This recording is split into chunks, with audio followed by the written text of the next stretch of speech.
What you're about to witness is not fabricated. These are not photoshopped. These are the actual text exchanges between Muhammad Hijab and Sister Aisha. Messages that reveal a deeply disturbing pattern of manipulation, emotional abuse, and intimidation. Messages that show he acknowledged a marriage took place. The sister shared these screenshots publicly, on her own page and with multiple other channels, desperately hoping someone, anyone, would hear her out. No one did. No one listened until she contacted me. I verified the information through a sheikh who has knowledge of the marriage and familiarity with some of the individuals who witnessed the marriage contract. He'll now argue that it's not his number, that the only acceptable proof in his view is a full screen recording verifying it's the only number he uses ending in 97. But if that's the case, why did you admit to us that you use different numbers? And more importantly, why don't you perform a mubahada before the whole world, swearing that you have never used any number other than the one ending in 97, that you have never used a different number to make phone calls, send text messages, or do anything else? As if your personal number ending in 97 is somehow so sacred that you're forbidden from touching any other phone number. Stop the nonsense, you liar. Hijab believes, based on his warped theological justification, that he's allowed to lie. But you're not allowed to escape mubahada, and that's exactly what he continues to do.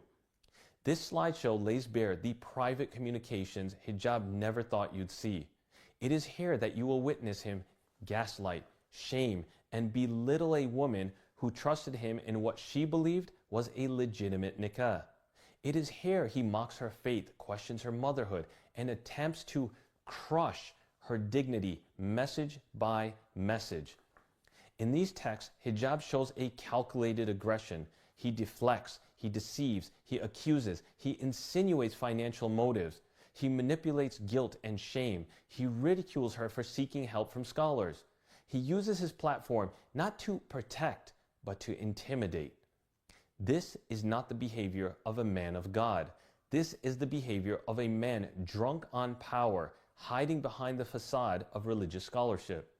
This is the point where I need you to focus. Muhammad Hijab has cast an impression that these allegations are completely baseless. He keeps using diversion tactics to mislead the public, providing a series of distractions. Maybe it's Elon Musk, or maybe it's the Zionists. He has so many people attacking him, and this sister is just another attempt to destroy him. Many have run wild with assumptions, and today we begin with the first set of evidences. In just a few minutes, I'm going to share a message sent to me a few days ago by Adi Dawa, Hijab's buddy. But before that, let's take a deeper look into the timeline. Just under 2 years back, in August of 2023, Sister Aisha reached out to Adi Dawa for help, and they began their correspondence regarding everything that she had been going through, relaying the significant toll it was having on her physical and mental health. The sister inquired whether or not Adi Dawa knew about anyone in the Dawa circuit who had gotten married and divorced. When he said he was not aware, the sister decided to not continue the conversation. As she stated, "I prefer not to speak about him then." When asked, Sister Aisha said this was because she did not want to affect the friendship of Adi Dawa and others who were close to Hijab. Subhanallah, despite all the harm she went through, she still concealed the identity of Muhammad Hijab. Fast forward a year later, in July of 2024, Sister Aisha had multiple meetings with Adi Dawa, including once with his wife and once with Sheikh Torana.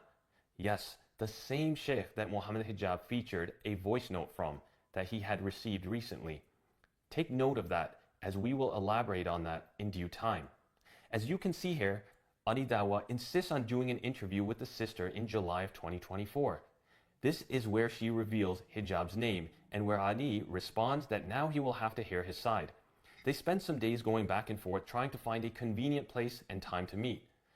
Adi makes it very clear to not mention Hijab's name in front of his wife. Nearly a month later, they meet in Adi Dawa's studio and record a 1.5-hour interview.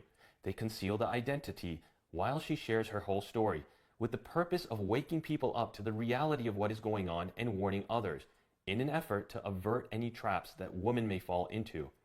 After patiently waiting for her story to be released, eventually, Anidawa informs her that the interview will no longer be published. This was devastating for her. After all, Anidawa has frequently put out videos with commentary on hot topics and trending cases within the Muslim community. Not too long ago, he defended Akhi Ayman against false accusations. So if after his interview he somehow found out that this was a false accusation, why didn't he speak up about it? Why has he remained completely silent? What does he know that he wants to conceal? I want to pause here for a moment and fast forward to a post made by Muhammed Hijab yesterday. In an effort to continue to deflect while deploying smoke and mirrors, he questions the source of these texts that have made their way to multiple channels on the internet. He states in his tweet that a specific channel is, quote, somehow the first to present it before anyone else had access. So I ask again, how did he get it? And why him? Who is feeding him this material? Well, it's quite simple, Hijab. The sister had put them out there in an effort to validate her claims. But let's not act surprised and blindsided by this. Let's rewind back to September of last year, a whole 7 months back. Sister Aisha had actually shared many of these texts between Hijab and herself to Anidawa. Yes, Anidawa, just 2 weeks after their interview. Here are some of the screenshots from the sisters' conversations with Muhammed Hijab. Conversations that were supposed to be erased from existence, with Hijab using an alternate number and having a 24-hour timer for disappearing messages. The sister never captured the screenshots until post-divorce, because why would she ever think she would need to do so? Most people don't get into marriages taking screenshots or recording conversations, and Sister Aisha was no different. But she managed to capture some screenshots after having been deceived by Muhammed Hijab.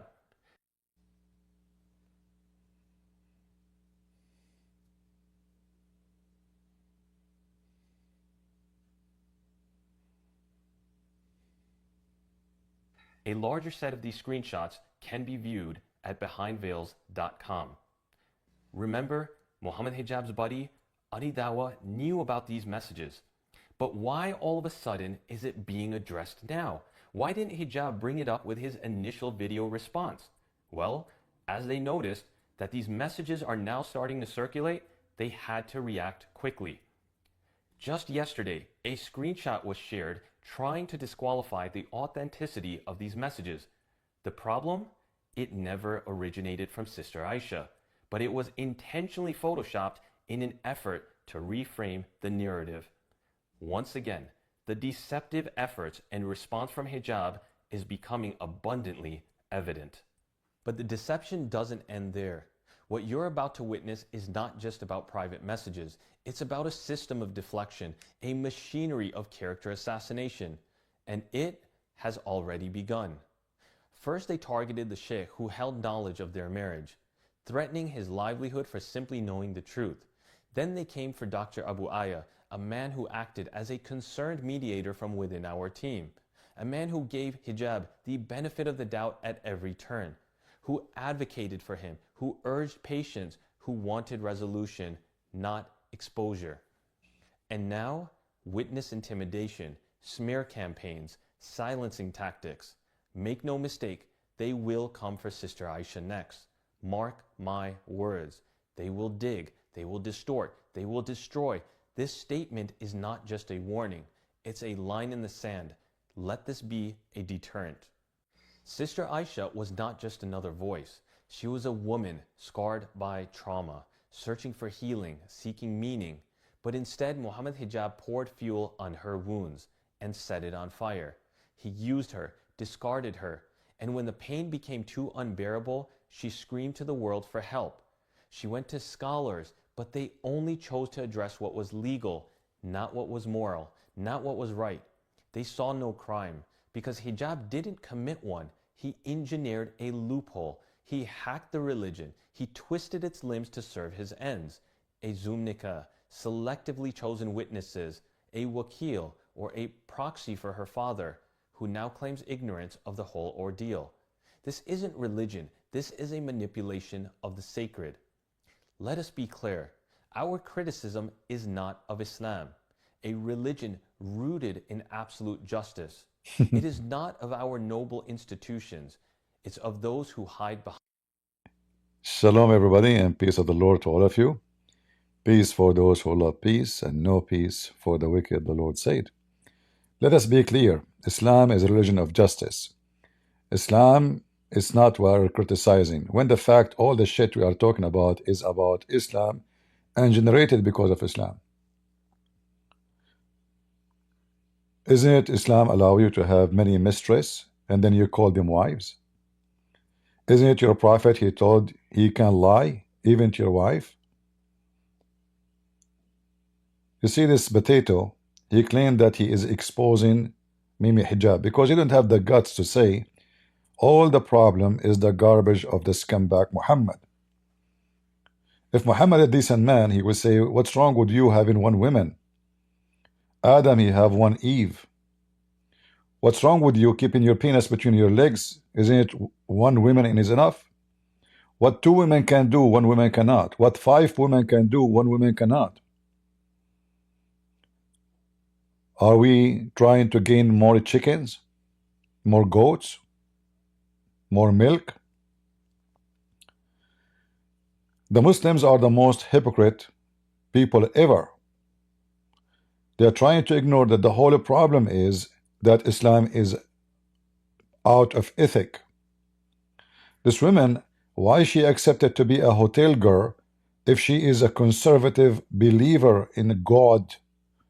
The answer is very simple. Because your God is a pervert God. He is the one who allow it. And when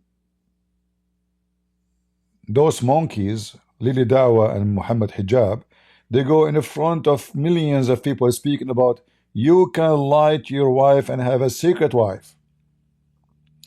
None of you dare to say this is wrong because this is Islam. So now the guy, he practiced what Islam taught him, which is to be a pimp, a pervert.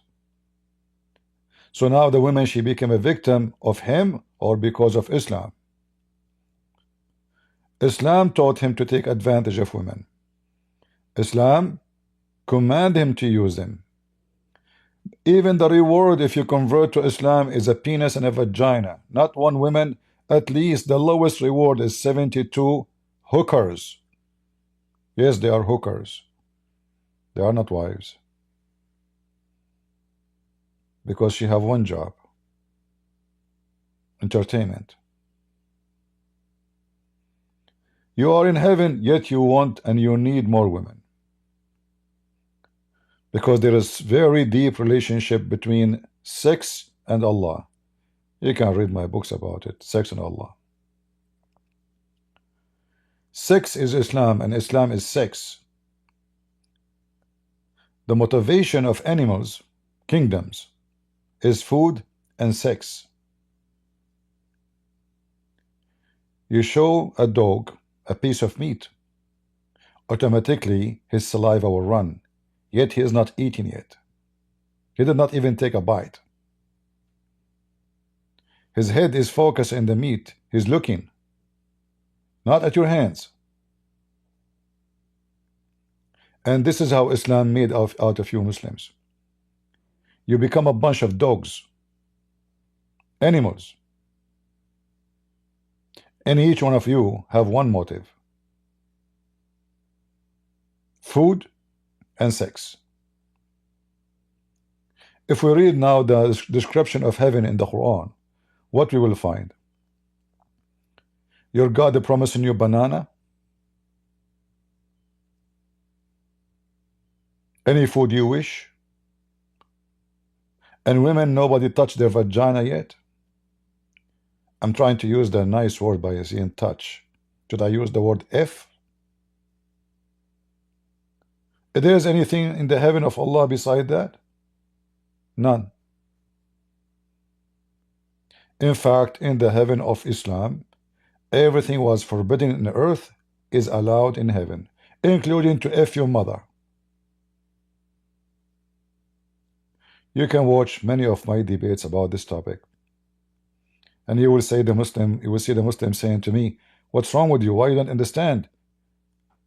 In heaven, there's nothing is forbidden. I ask, can you have sex with your mother? She said, what's wrong? Why not? Sister, why not? In fact, those guys who they are talking, they are the followers of Hanifa, which is a Muslim Sunni sect, one of the four.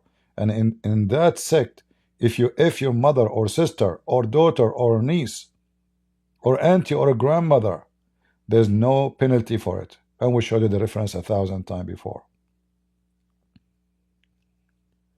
So one Muslim trying to present Islam like is a good religion and Muhammad Hijab as a filthy person. But the reality is Muhammad Hijab and Islam both are filthy, and that's why he's there.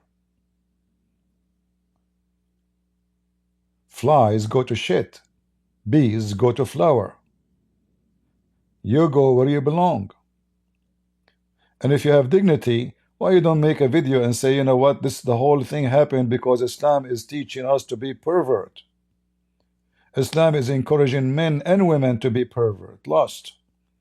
Why this woman, she will open her legs to someone, he want to take her to the hotel, and yet you Muslim, you call it marriage. How in the world this is marriage?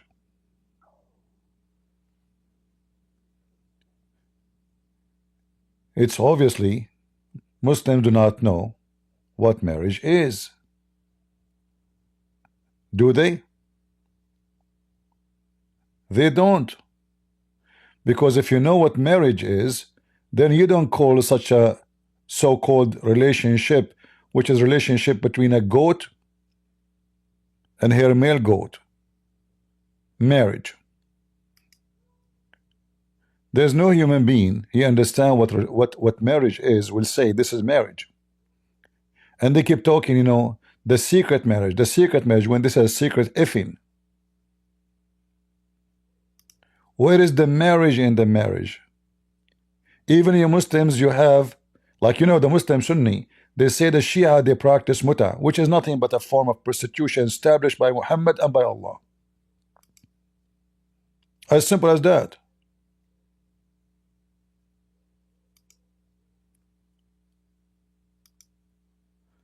So what the Muhammadan they do, they change the names of things. And if we change the names, the same they change their look by following the scumbag Muhammad who wanna be a redhead. Look at these faces. Look at this hair. All of this because they wanna look like Muhammad.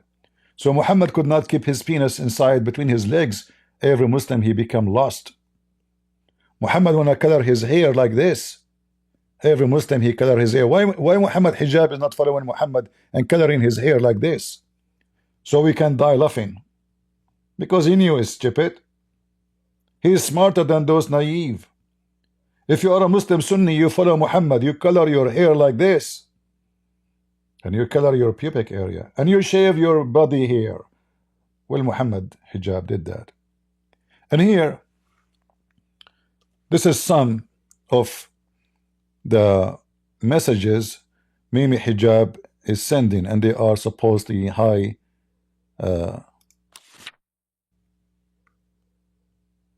I don't know if you can read them. There is a way to zoom in. I think we can.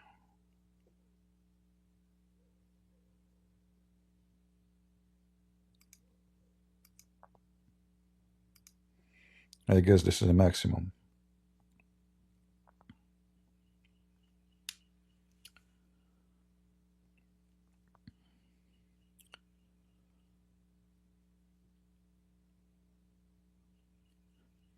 Whatever those messages, and you can read them all. For me, they mean nothing really. I mean, it's just a stupid woman desperate to have a man in her bed, and a filthy man desperate to have a new woman in his bed. In other way, both are scumbag using each other.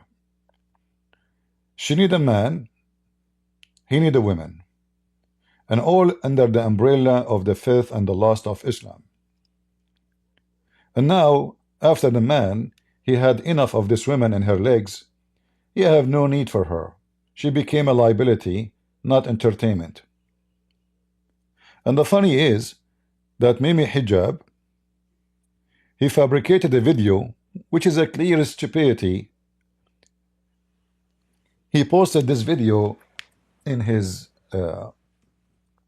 Twitter. Even a kid with the brain of 2 years old will know that this video is so stupid and so silly. He don't dare to come online and say, hey guys, it's not me, this is a lie, because he don't dare. So he posted this, and if you listen to it, you will die laughing. It's just a joke. Kids himself? Yes, yes, and I'm making dua on them as well. You're making dua on his children as well? Yes, yes, yes, yes, yes. Their atoms, their cells, their bodies. Give him cancer. He claimed that this voice is the same voice of this woman who she claimed that she is his mistress. It's not the same voice, and he is using AI. I mean, just silly, stupid. Yes, yes. What is this? There have been some serious accusations made against Muhammed Hijab by a woman whom we will demonstrate has had a persistent and concerning obsession with him, dating back to 2021. This response addresses a video produced by a group of American bloggers featuring what they present as the testimony of a woman who alleged By a group of American bloggers. Look, the incident happened in UK or in America.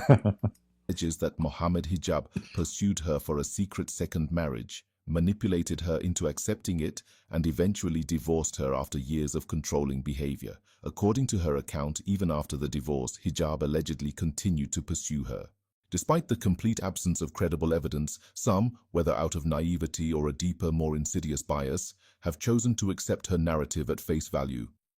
In an age where misandry often masquerades as moral vigilance, it seems for some that the mere accusation against a man. You know, I mean, it's silly, so cheap. They brought some videos of voice of somebody in the internet. They put them in video together, and this is the women. They are obsessed with Mimi Hijab. What does this have to do with the topic? Secondly, anyone can go and he will see that Mimi Hijab, he was promoting all the time to have secret marriage, which is nothing but a mistress, a whore. So now Muhammad Hijab is a person of morality.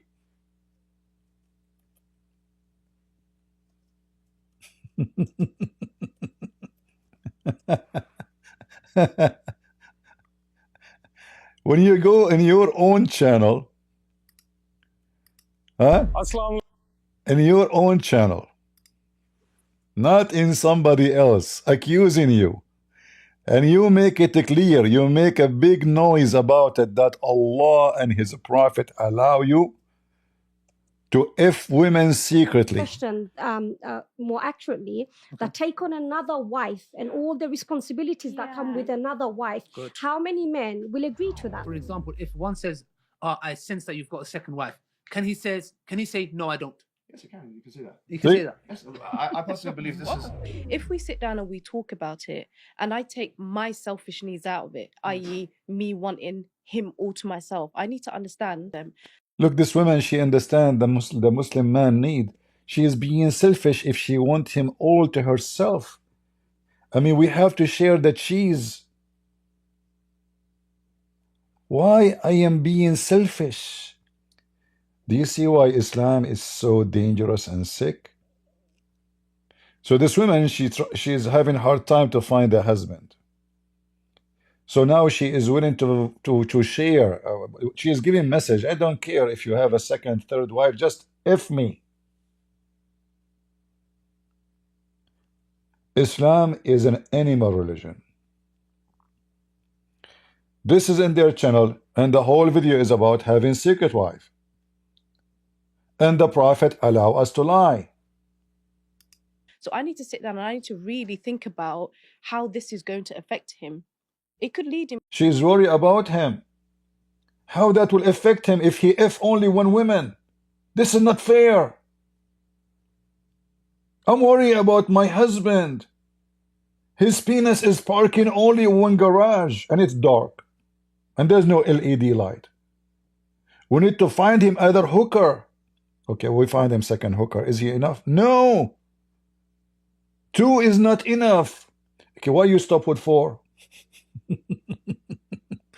If 2 is not enough, 3 will not be enough. If 3 will not be enough, 4 will not be enough. Because the whole idea is it's not enough.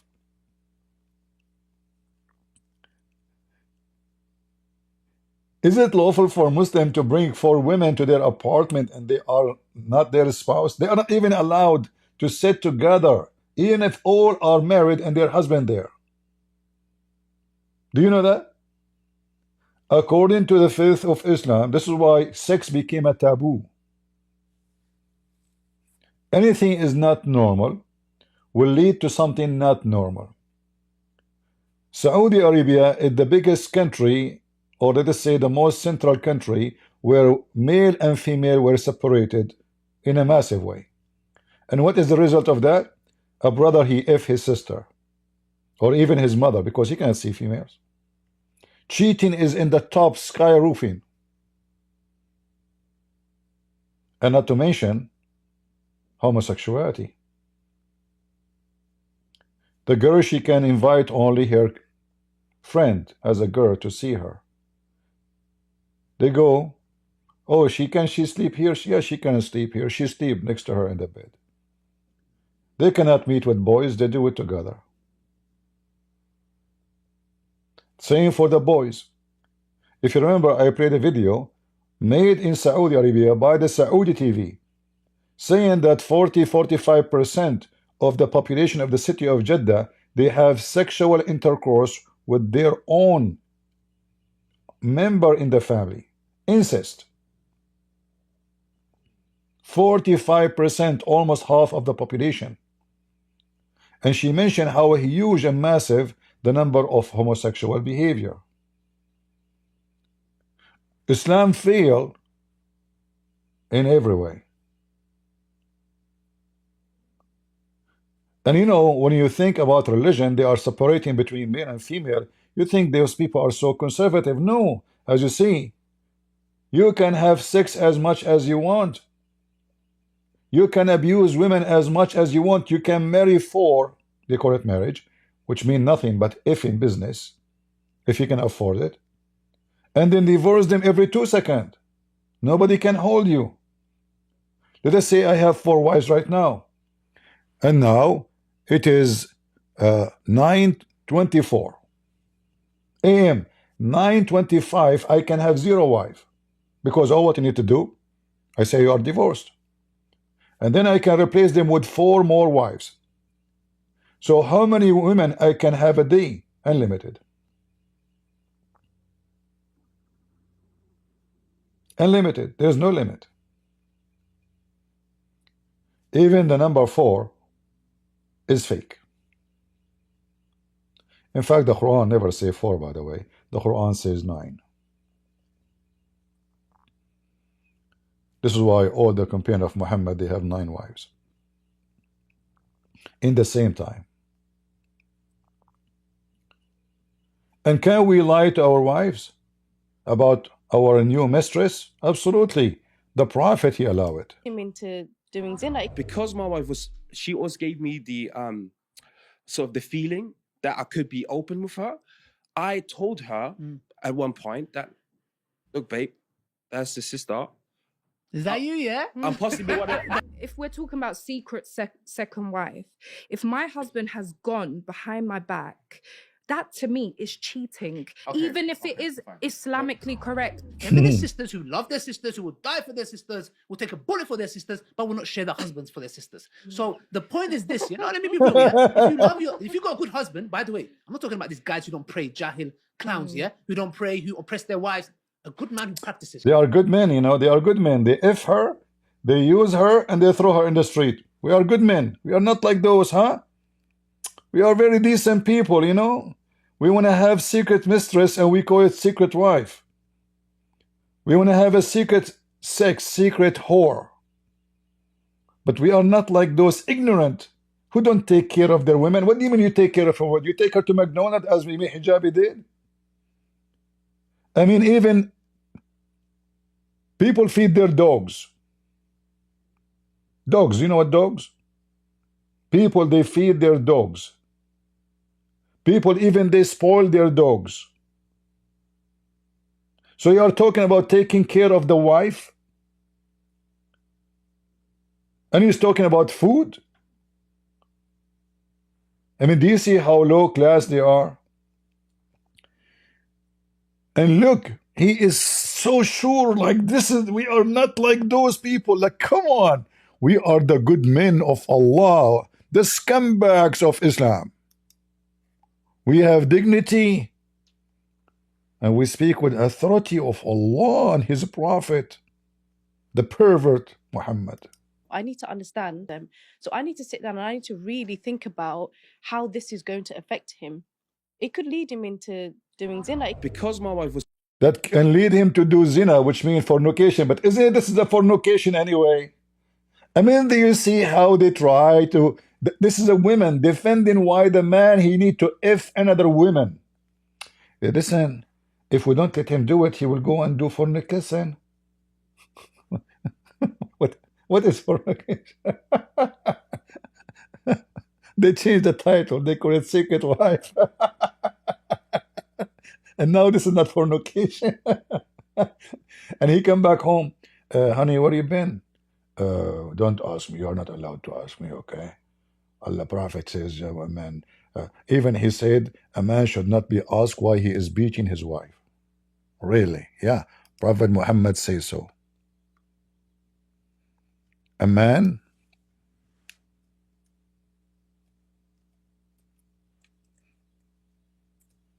should not be asked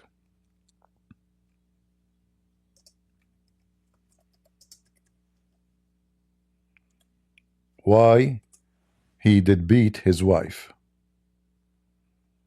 Do you see it?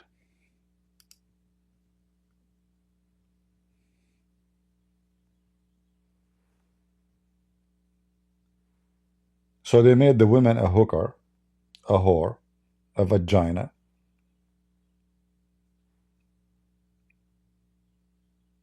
a mistress, a sex slave, and you cook for me.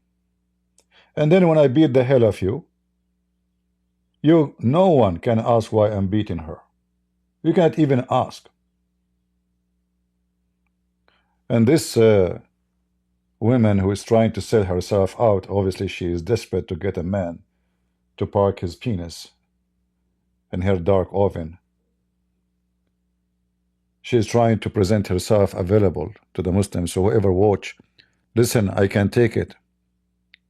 Just bring it. All right?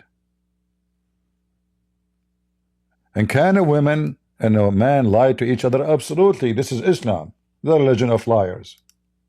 She always gave me the sort of the feeling that I could be open with her. I told her at one point that, look, babe, that's the sister. Is that you, yeah? I'm possibly what If we're talking about secret second wife, if my husband has gone behind my back.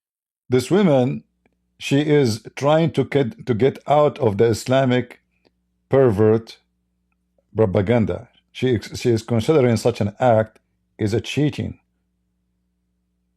It's not only a cheating, you know. What is cheating? This is the most disgusting. This is animal behavior. You see, dogs, they don't have a spouse. Any female dog, she turn her butt for him, he jump on her. Same as cats. And you Muslims are nothing with your behavior but the animal kingdom. In fact, Darwin, he's right if he was talking about Muslims. That to me is cheating, even if it is Islamically correct. Even if it's Islamically correct, listen carefully. It is Islamically correct, but it's a cheating. This woman, she have little dignity, not like the other whores. Feminist sisters who love their sisters, who will die for their sisters, will take a bullet for their sisters, but will not share their husbands for their sisters. So we will not share a husband. We will not share the husband. Can you believe it? How dare you not to share the husband? What about sharing the wife?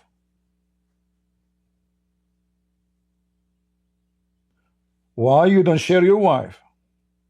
Like Muhammad, he command Muslim to share their wife with him. Privilege number 11 and 10.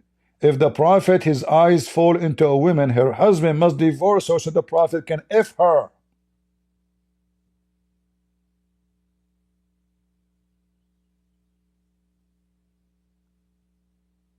Why you don't share your wife too? In fact, you do. Remember breastfeeding for adult? Suckle me. You remember Mimi Hijab? Suckle me. Christian Prince, he said to a young Muslim woman, suckle me. You sucking bastard.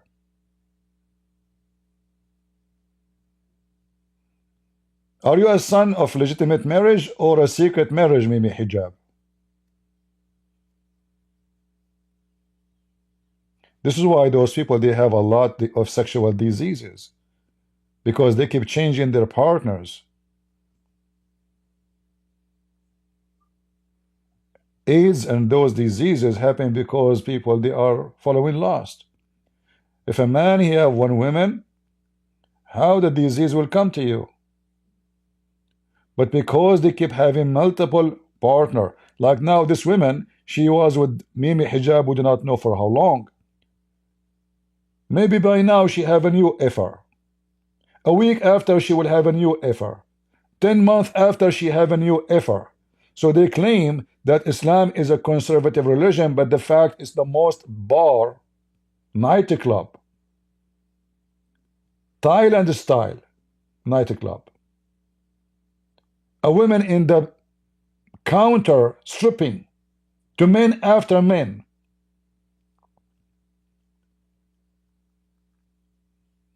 A hooker, she is naked on the table and her legs is open. The one who can afford, he pay. He have fun, he leave. The second one, he come. He come literally. Come as a customer and come as sex. Isn't it this is what prostitution is about? One after one after one. How many men they will F your wife, Mimi Hijab, based in Islamic teaching?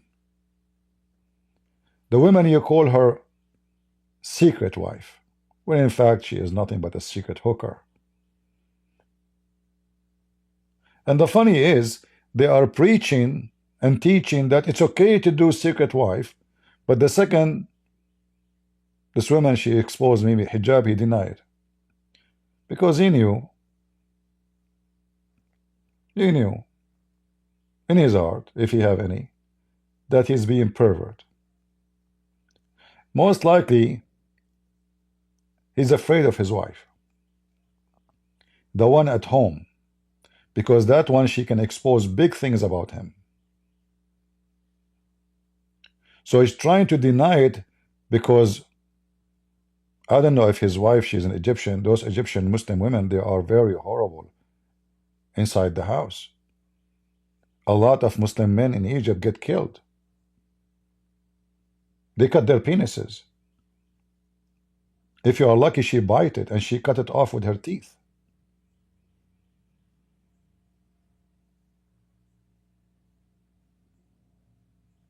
He is terrified. You can imagine now how Mimi Hijab he sleep in his house.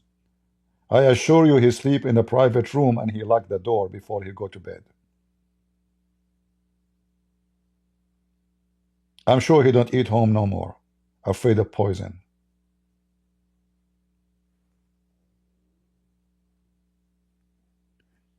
Can we lie to our wives? Sure. You ask a Muslim, why the Prophet of Allah, he taught you can lie to your wife and the wife can lie to her husband. Okay, if your wife is ugly and she asks you, am I pretty? What do you say to her? You say to her, you're ugly. I mean, look how stupid, how low class and IQ. You see, in the Bible, Jesus says, either you say yea, yea, or nay, nay. Anything else is from the devil. Muhammad, he encouraged his followers, men and women, to lie to each other.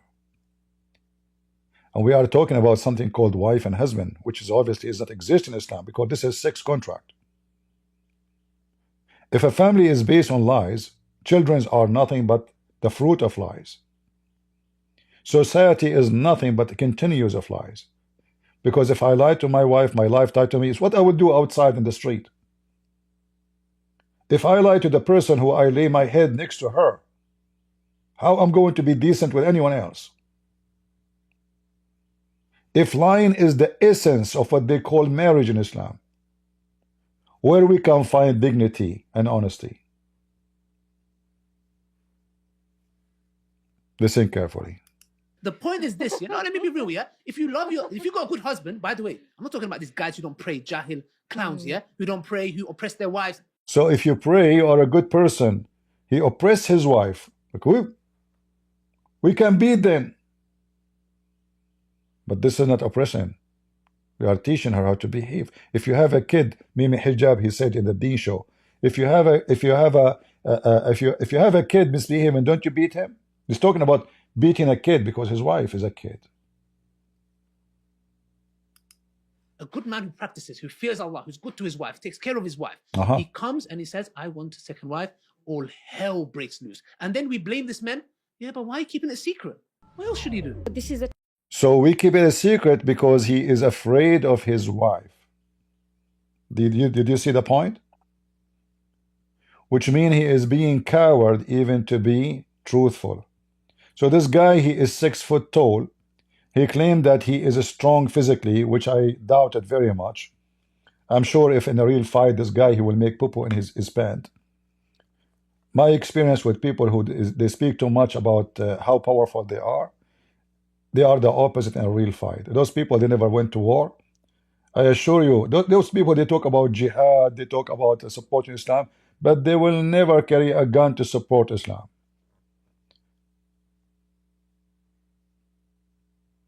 Because why want to do that? Here we got women, we got money. And people praise us for doing nothing. Here this woman, she is trying to express her feeling for the man. The man need help. We need to help him. We need to massage his private part. Many of us. One is not enough. Test to see how Allah is testing her to see how she responds. Yeah. If that's enough. If Allah is testing her. Allah is testing her. This is a test from Allah. If you are a bad woman, you will not accept that he will have second whore. You see how Allah tests you? It's not him being pervert. It's Allah testing you, women. You should accept. You should encourage him to F as many he can. You are being tested by Allah. If you fail, you will go to hell.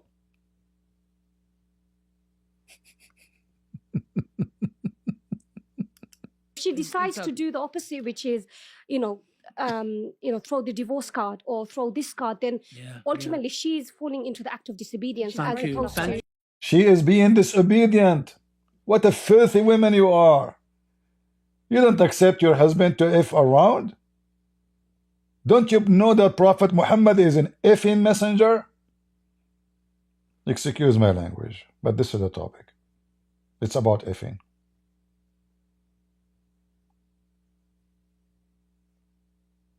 It's about effing. Is it about anything else? Right?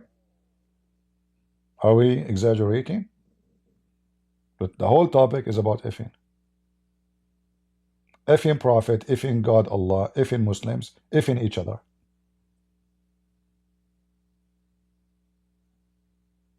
The religion of effing. And then they cover their head and they open their legs. And they share their boobs. Breastfeeding for adult. Which I'm now expected as a Muslim man to follow, is not the religion of Al-Islam, it's the religion of women's feelings. I'm not going to follow that religion. You see, what you are bringing me a religion is called women feeling. Islam don't care for your feeling, you scumbag, stupid women. Islam is not about women feeling. Islam is about abusing women. I'm not going to follow. We follow the religion of Islam. Listen what he said. This is comeback. You don't care for the feeling? Yeah, what the heck? Yeah, women should not have feeling. You know, you women have feeling, you stupid. Why you have feeling? What's wrong with you? You are exist. Allah created you to be effed, screwed, used and abused. What feeling?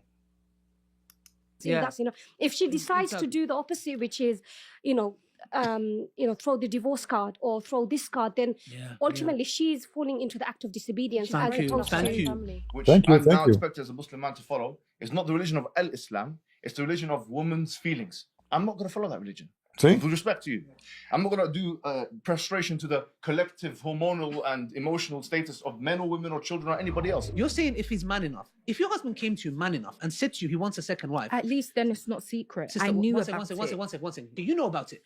What are you gonna do? Are you gonna say to me, yeah, you can? Thank you. Your face says No. enough. Your face says enough. Sister, If he knows that she would withhold the kids from him, use the state, then do it without her knowledge. But I believe that's a form of abuse. you said, bro, and I'll call them cowards, who would rather make their wife happy at the displeasure of Allah. Yeah? A coward, the biggest coward ever. You see, guys, he make his wife happy, displeasure of Allah. So if he keep his penis between him and his wife alone, he is bringing displeasure to Allah. Allah like you to F as many you can, for he's an effing God. Displeasure to Allah. What kind of man he favor to make his wife happy and make Allah sad? Because he don't want to F more women. What kind of a man you are? That would go and commit zina, adultery, at the cost of. He claim now, if a man he have one wife, he is going to commit fornication. Can you believe it?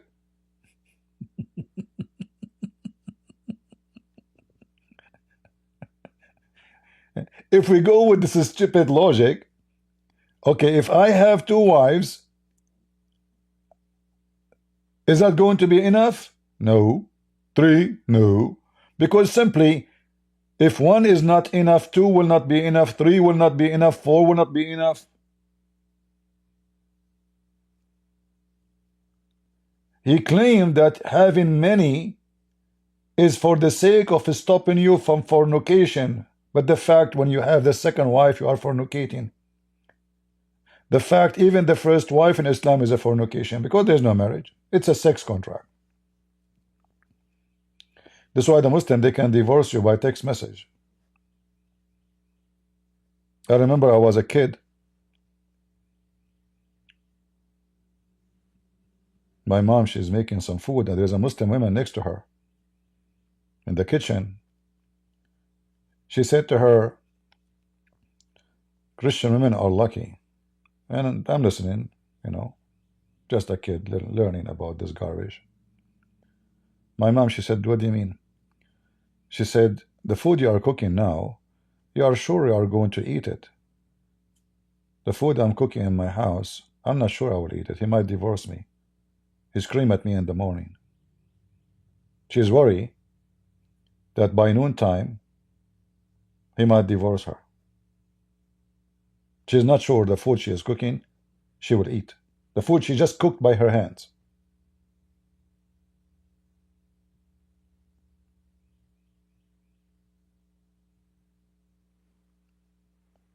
Those scumbags, they go public, speaking about having many mistresses, they call it marriage. But the fact they are a bunch of pimps. When you go with the women and you call her wife and then you divorce her second day, and then your friend, he come and he F her and he divorce her second day. You call it divorce, right? We will go with that. What that make you? And what that make her? The mother of your kids. A whore. They speak about Western having a boyfriend and girlfriend. They have more dignity than you. At least they will not hide it.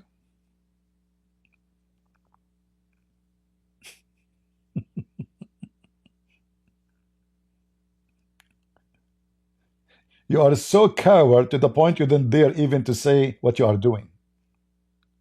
And what the Bible says about hiding things, you hide things only because they are shameful.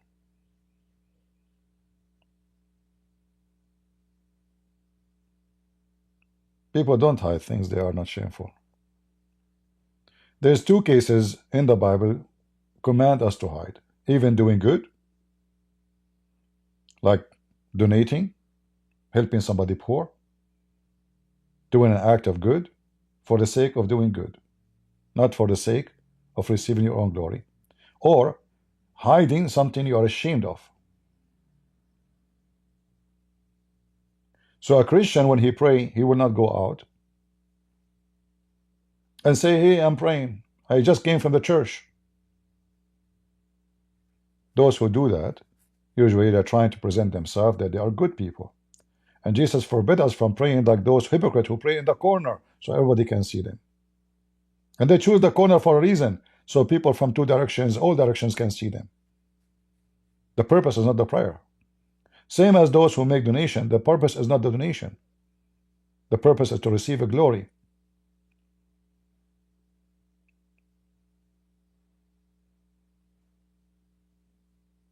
But people who don't care for such a thing, they do good and they hide it. Not because they are ashamed of it, but because it's a shame to speak of good you do. And the other side, there's people who hide things because they are doing shameful things. And because Islam have no shame, when a woman, she come to Muhammad and says to him, shall I wash my vagina because I was touching myself all night? Do these women have a shame? The Muslim, they say Islamic religion is a religion of respect and dignity and conservative. And then a woman, she go to a strange man, ask him about her vagina. The Muslim will say to you, well, why not? He's a prophet. She need to know what she to do. Let us say, for the sake of argument, this is true. Can she ask the wife ask the husband? This woman, she was touching her vagina last night, all night, imagining himself having intercourse. And she have orgasm. Shall she wash it? Do you need to go and speak to the man, or you are trying to tempt him to sleep with you? If a woman come to my door right now, and I do not know her, she is saying, hey, CP, should I wash my vagina? I was touching myself last night. What does that mean? She's available. She's a whore. And what the Muslim men, they are here promoting, that every Muslim woman, she have to be a whore. Available. Open. You see, in the new generation, they start teaching them in school something called open mind. Open mind mean open whore, open stupid, open donkey, open pimp. Open mind mean you accept anything, except the good things, which mean anything. When anyone say to you, you are open-minded. Somebody says, I want to have your wife. Be open-minded. Be upset. Open-minded. This is why you see those hypocrites. They are politically correct. Muslims are the same. Even though they claim that they are very close-minded and they are very conservative, but in reality, they are from the same hippie society, sexual society. Share your wife. Share your husband. Very, very sexual.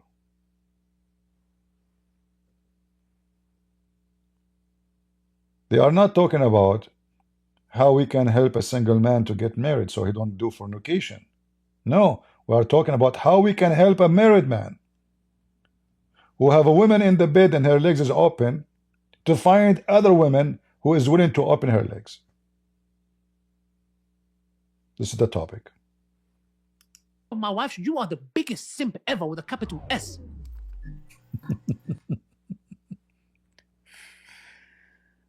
What I can say, the better truth, really? What a scumbag.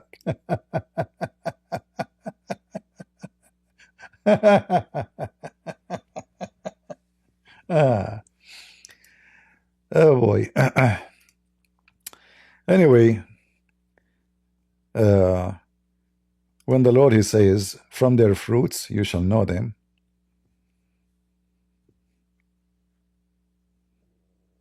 it's absolutely true. Not from their names, not from their ethnic, not from their color, not from their language. Even your brother from your own mother can be very bad for you. He's not your brother.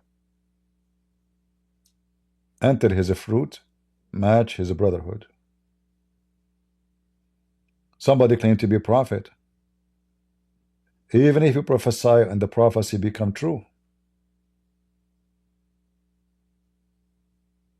he's a false prophet. For his fruits is the opposite of what he claimed.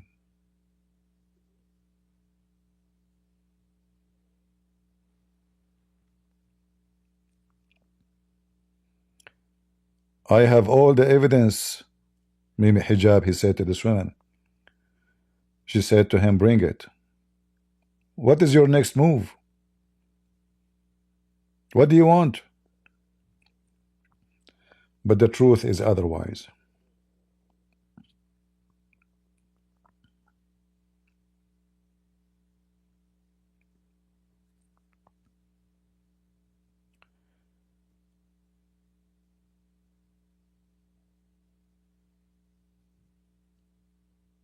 Very, very filthy religion.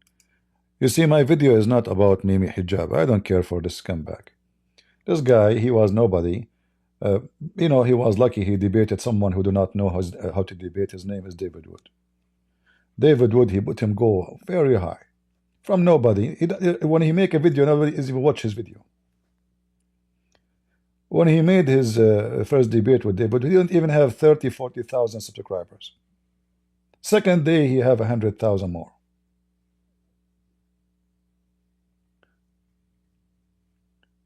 Those filthy scumbags, they got lucky. And always, by the way, Muslims, they pick up for their fight someone is weak, someone who do not know, someone they can mockery of him. You will never find a Muslim debating someone he knew he would lose in the front of him. They will not do that.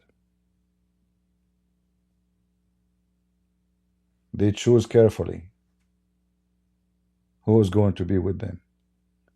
When Shabir Ali, ABN, they asked him to debate me, he said yes. He do not know his Christian Prince.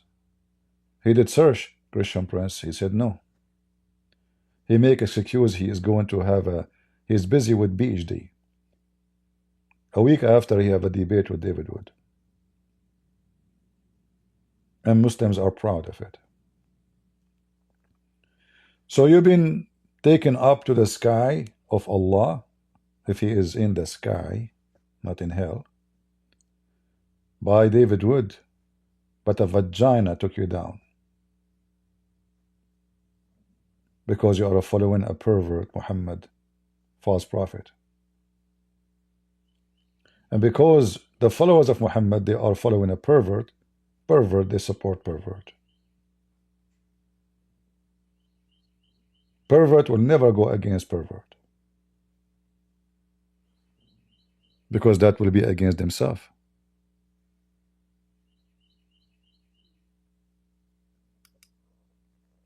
As simple as that.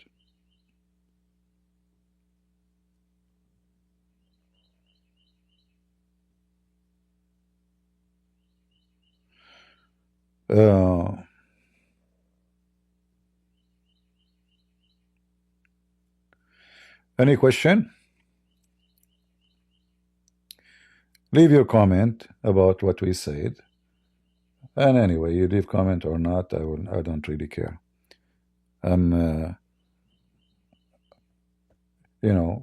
People, it doesn't matter how much you put effort to educate them.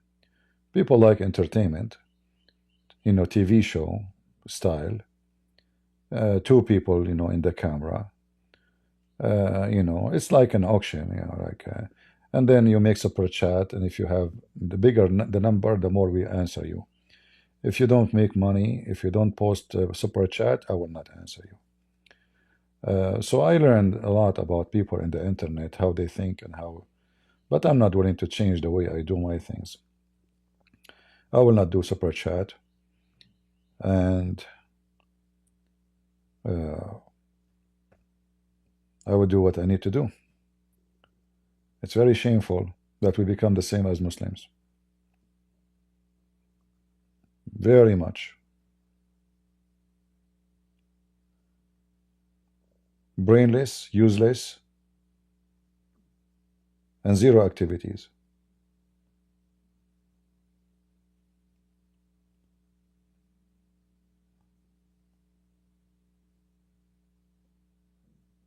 There is a guy, I forgot his name. He's from Pakistan. He go in the park in San Diego. This guy is working so hard. He make videos, he reserve a tent in the park, he exposes Uthman. Do you know how many subscribers he have? Now, after how many years? 40,000, I think. Do you know why people don't like to watch his videos? Anybody can give me an answer? I think his channel called Bible or Quran, something like that. Why? He's not a comedian. He's not funny. He don't do clown show. The guy, he give a brochure, he print, he's very active. He's in the park. He don't leave the park for the Muslims in San Diego. Nobody watches video.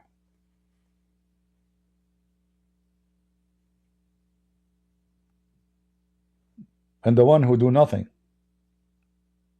people swarm into them. Very shameful.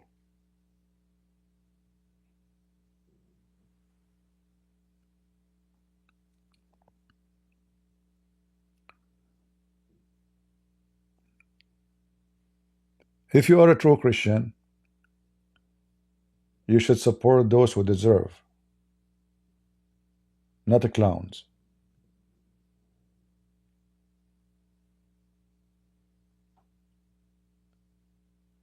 Our enemy will take advantage of the weak of us. And it's very important to do training. Training with knowledge, not training with just the skills. Because skills without truth and knowledge is stupid skills. I can teach you how to build a house. But if you do not know what the purpose of this house, how many rooms, what the design, you are just building rocks, put them on top of each other, keep going with the wall.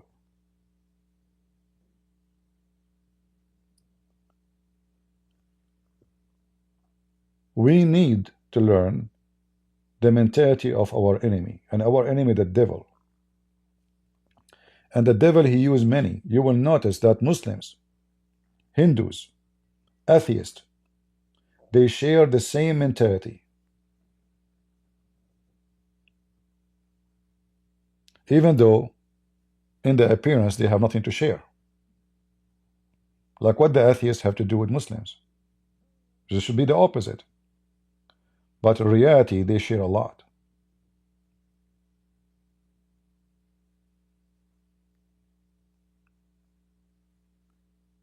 Atheists make mockery of Christianity. Muslims make mockery of Christianity. Hindus make mockery of Christianity. Christianity is the only one teaching a very high quality ethic, making those three look so horrible. In the book of the Hindus, and I showed you the scriptures before, they call it scriptures. If a man, he cheated, it's okay. If a woman, she cheated, she's bad. Casting system. Sati, where there's high and there's low. There's people of God and there's people of trash. Muslims are the same. There's people who they are high and there's people who they are low. That's why the Prophet, he can F all your wife, but he cannot F the wife of the Prophet. Religion of privilege. Same as Hindus. There's people who have a privilege and there's people they have none. Privilege of the booty, privilege of the women, privilege of sex, privilege of respect. You are born with it. Atheist is no different. They make mockery of Christianity and they join supporting Islam because they find Islam is a perfect tool to fight religious group. They hate Christianity. So they join in bed together with Islam and even with Hindus. And the three of them discriminate Christians, oppress them, even kill them. Three enemies, one target. Even though in the appearance there's nothing to share between them.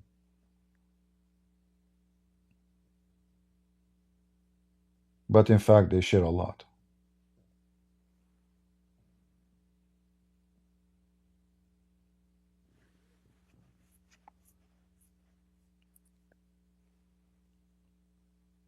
We hear about Christians being killed, churches are burned in Pakistan.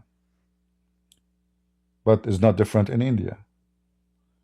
The majority in Pakistan is Muslims. The majority in India is Hindus. They burn churches even in America, even in Canada, those atheists. They are the same. But you will never hear a Christian burning the Hindu temple, burning the Muslim mosque.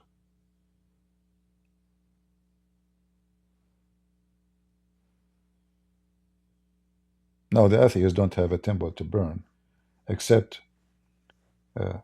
their temple is, the flag of LGBTQ and transgender and stupidity.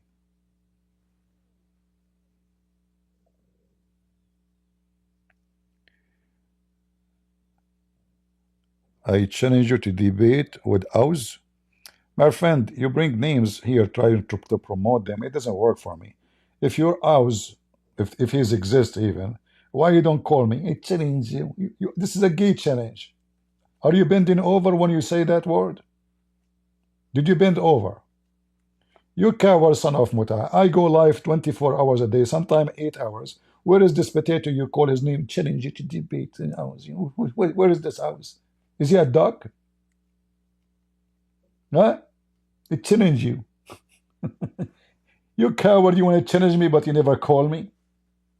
It's like Mimi Hijab, he told the Muslims, he told them, who you want me to debate? He said, Christian Prince, he's making a lot of Muslims leave Islam. And what he did? He announced he will debate me, but he never contact me. So he will go live, and he will say, I challenge him, but did not come. But I did, and he hung up on me. All of you are a bunch of cowards. And if you want your potato, I can open my Skype for you or Discord. Do you dare to call me? Now. Hey, Muta boy, do you want to call me now? Now he will play dead.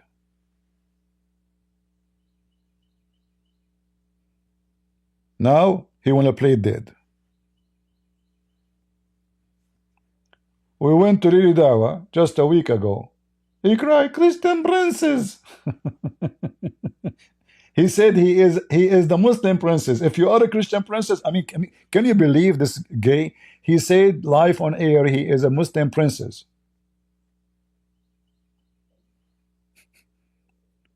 Based on fear, he forgot what he's saying. He said, if you are a Christian princess, I'm a Muslim princess. Christian prince. We went what his name? This Muslim Learn. He started blocking us. I came, I did not say any bad language. I said, I want to debate you. The coward. Block them. We don't have time for those people. Block them. We went to Zakir Naik, the same heart attack. All of you are cowards. Mimi Hijab, I call him 7 times. He claimed that this is a debate. Hang up on him, this bastard. You're finished, boy. Did you say to our young sister, suckle me? His young sister is a whore. She is over 40 years old.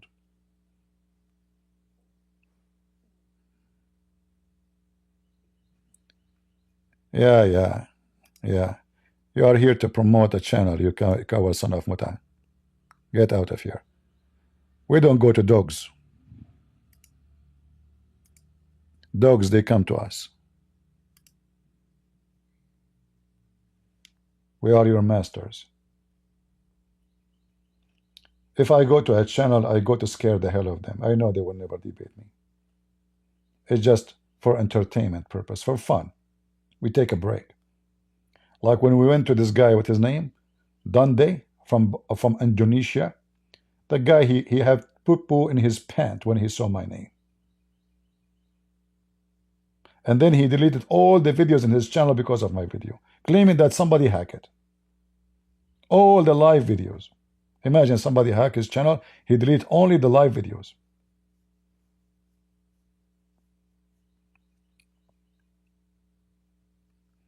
They are desperate to bring somebody to their channel.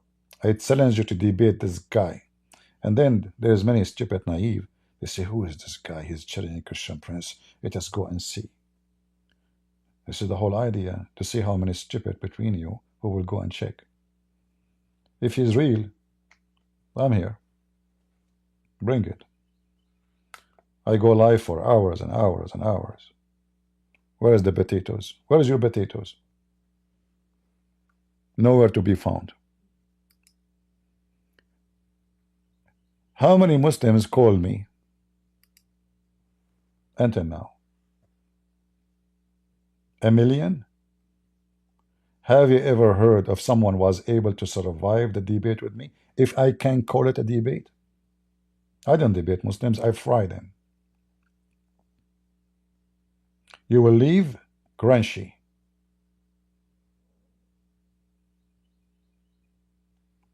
So if after 1 million Muslim call me, none of you was able to make it, one more chicken is welcome.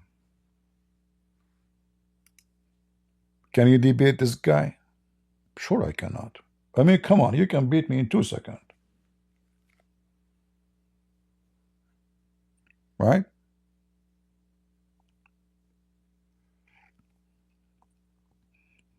We do not need your approval, Abdul. There's a girl, Fifi, because I exposed Mimi Hijab after the debate. Like, guys, did you ask yourself why this Fifi, she made 100 video, the 100 lies of a Christian Prince? Do you know why he did the video? Because what happened after David Wood? After the debate with David Wood, I start exposing the lies of Mimi Hijab, because both of them, David Wood and Apostle Prophet, they did not know how to answer. And then after I made my videos, they start taking my answers and making videos based on my answers. However, Mimi Hijab, he asked Fifi to respond to me. And he made hilarious, stupid videos to respond. All of this, the Holy Channel designated to respond to me because of the debate between Mimi Hijab and David Wood. And my response supporting opposite prophet. You know, the Muslim, they take advantage of people who get intimidated during debate. So there's some people when they are alone, let us say I'm making a video, I will be fine. If I'm preparing myself in advance, I have the information. But in a real debate, they get intimidated. That's why you see they were doing ambush to opposite prophet. But are they willing to do ambush to me? Can they? I wish. Ambush me. Give yourself a name, Susu, and then call me, and oops, this is Fifi. Put me in the corner, and then start giving me the lies I gave. But you don't dare to call me. I will debate you only face to face. But they know I don't go anywhere. All of them, they want to debate me only face to face. Uthman. You remember when David Wood, he went to Uthman? I mean, I don't know what's wrong with this David Wood. Those guys, they challenge me. David would go there. Mimi Hijab, I was frying him. Same as Fifi. Same as Lily. Same as Uthman. Oops, I find this guy, he jumped in the way. Look, who sent you? They are talking to me. And I wish he do good in the debate. So they went to Uthman. Three potatoes. They went all the way to San Diego. That's right away Uthman started insulting me. In front of them, they did not open their mouth. Do you know why? Because they are cowards. They act as they heard nothing. Uthman, he says, tell the Christian princes stop wearing a burqa in front of David Wood and Sam Shamoun and the other guy. Then, no mouth. They did not open their mouth. They say, come on, man, don't do that. If you want to insult him in front of him. Why you are doing that? They don't even open their mouth. That's why I lose respect to them. If I am there and this guy is calling David Wood with burqa, do you think I'm going to shut up? I will wipe the floor with him. But they have they lack. They are not warriors. They are businessmen. If I play for you this incident, hilarious. And did they even debate the guy? No. They made him famous.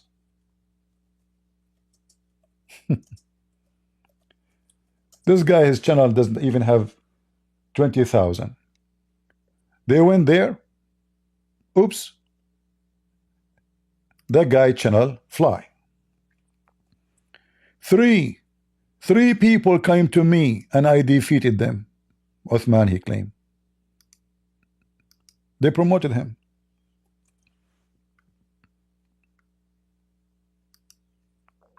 A'udhu billah. Look at the title. David Wood, Sam Shamoun, Anthony Roger vs. Sheikh Uthman. This guy now, he have 1.2 million because of David Wood. But nobody want to admit it. Did he even debate him? No. Watch the video, you die laughing. He could not even provide the hadith he claimed he knew. Even the hadith is there. Good? Are we fisting or? Yeah, we're good. We good? Okay. Cool. Okay. How you doing? Good to meet you. Gentlemen, I know it's got to be 6 feet. Yeah, 6 feet. So you guys. They went there to promote him, cameras. And he watched the debate. Where is the debate and the debate? They start talking about philosophy. When he challenged them to show the reference, they could not show reference.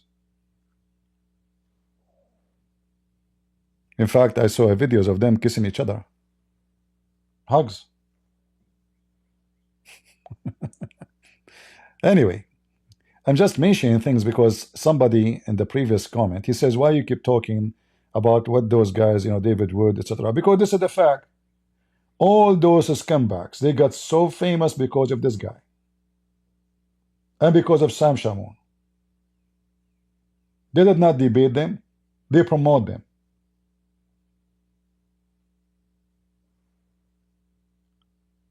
What about going to the Christian guy, which I told you? Nobody watched his videos. To support him, they did not. They came here. Did they debate the guy? No.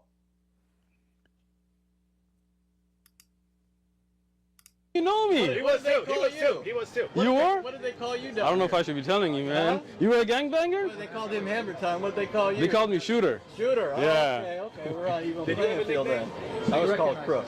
Crook? Yeah. Were you a crook? He was a car thief. Oh. What gang were you from? I lived up in Orange County, but also. Very friendly talk. And then, because a Christian prince is coward, look at this. This is Uthman channel. Look, he talk about me, insulting me in front of them. It was because you mentioned Christian Prince. Okay. And it was where you. He mentioned Christian prince. What's your business? His pain is a Christian prince. He don't dare to debate me. What's your business? So do you see why I'm upset from those people? Mimi Hijab, Lili Dawa, Fifi, and this guy, they become famous because of them. Christian Prince wiped the floor with them. This coward, he went to YouTube, Uthman, filing for copyright for my videos because I wiped the floor with him. They will never do that to David Wood. But we play the same video.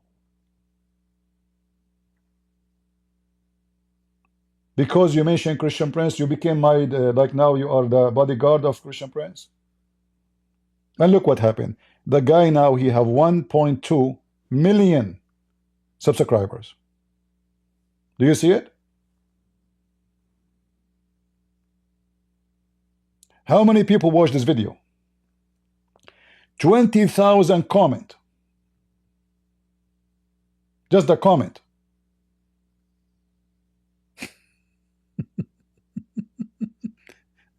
Ali Dawa, message in the top. Oh my God, I'm dying of laughter.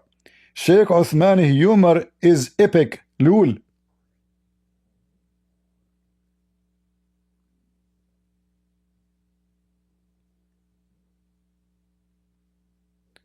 The view is 1.4 million. You cannot get better than this promotion.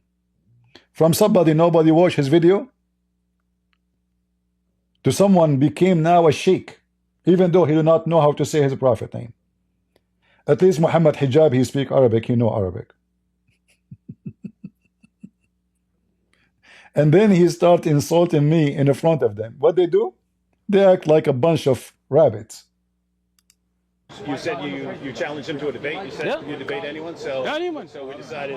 We know Christian Prince is not going to come down there. Okay. He's not comfortable revealing his identity. Why? But I mean, you're here. Nobody's. If we knew. That's a good question for Christian Prince, right? That I mean, you guys are here. Anybody harming you? Anybody attacking you? You son of Muta, you dare to harm me? You son of Muta, you think I am not coming to you because I am afraid of somebody harm me? You have no idea who I am. If you cannot harm those, who dare to harm me? Those. You have no idea. Why? Because I will not promote you. I will wipe the floor with you without go anywhere.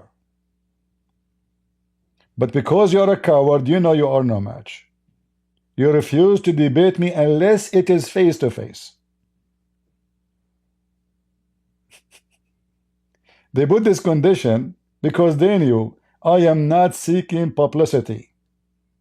I am anti-publicity person. I don't like it. I hate it. As the Lord, you know, we mentioned to you a second ago that in Christianity, you hide things either because they are doing good. The Lord, He forbid you from praying in public to show yourself you are a good person. Fasting, you don't fast and say, I'm fasting. You fast, but you don't say. If you donate, you don't tell. And this is my work. I'm not receiving glory of a name. Nobody knows Christian Prince. He's nobody. So it's a blessing. I fear nobody, you coward. You cannot hurt even a chicken, especially you. You remember you yourself, you in the parking lot, you claim somebody attacked you and he hit you with the knife, and then there's a ketchup, and then there's no police report. And you claim that you have his pictures, you have his image, and you will arrest him. Liar, trying to play victim just to get attention.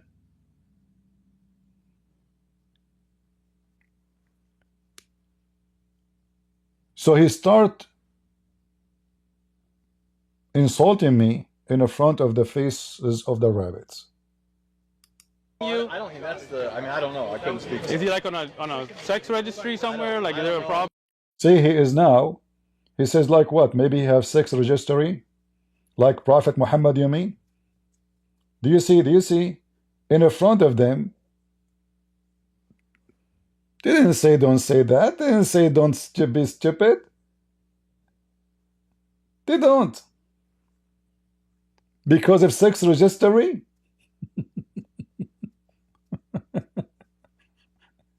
What about you go in public and say, Christian Prince, you have such a thing, so I can sue you and I can make you go bankrupt? Do you dare? This is why he said, I don't know, maybe, maybe we'll protect you, huh? Be brave and say it, son of Muta. I'm not like you. You beat your wife. It's legal, it's registered, it's in the court. I'm not like your prophet, pervert. When you talk about sex registry, you coward, are you talking about Muhammad having sex with Aisha? If your prophet come in the airport in USA, will be arrested immediately. Problem with showing his face? I show my face. I don't have a problem. I know a lot of You're here. that show their face, but Right. So why would he be ashamed of showing his face? I don't know. I don't know if that's the reason. You see? He said why he is ashamed. Auntie Roger, he did not say he's not ashamed. He says, I don't know. Do you see how stupid they are? Do you see?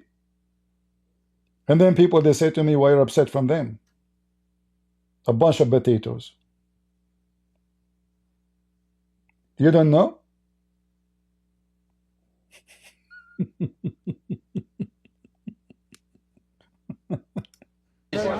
What do you think the reason is? Scared, maybe?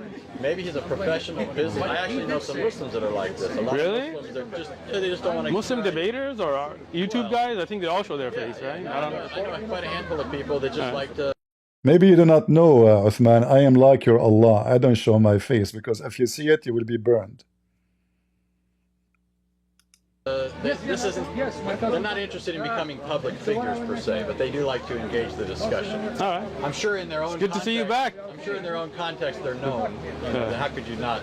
You know, if you engage people, then you're going to be known, at least in your context. But they don't. Right, but I think national attention. I think every Muslim YouTube da'i shows their face. I don't know if any that don't, right? So I'm just wondering Back why. in the day, for example, Yahya Snow. I never heard of that name before in my life. But I used to. I mean, I've been engaging people for at least 20 years. Wow. At least this Anthony Roger, he was better than David Wood. He's acting like he don't care for a topic, you know.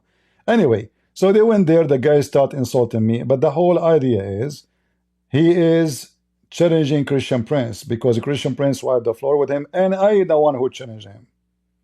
And he ran away. What I'm trying to say to you, those scumbag, Uthman, Ali Dawa, Muhammad Hijab, Fifi, they got famous because of those guys.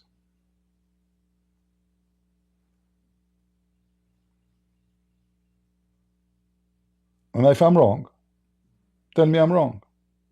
Go check how many subscribers they have before David Wood. Go to Uthman. Before David Wood, go to Muhammad Hijab. Before David Wood debate anybody. And after. Anyone want to get famous, Muslim, he go there. He debate David Wood. Second day, he will get 200, 300,000 subscribers. In a day.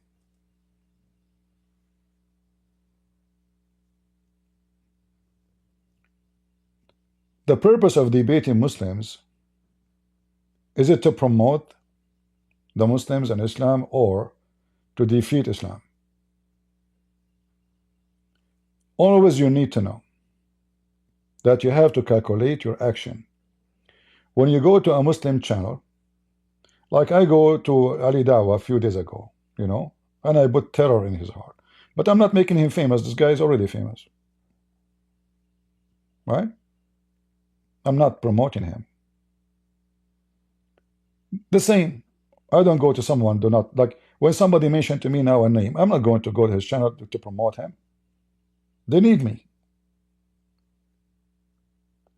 If I debate somebody and I go to his channel because he's so big, so I can conquer and destroy and show everybody that those who claim to be big, they are so small. I know they will never dare to debate me because they will end their career. So I went to Zakir's channel when he was live, and we have the video. We went to Lili Dawa, we went to Mimi Hijab, and none of them dare to debate me.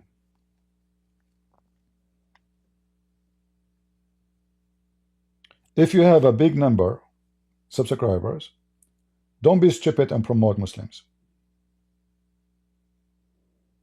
Don't.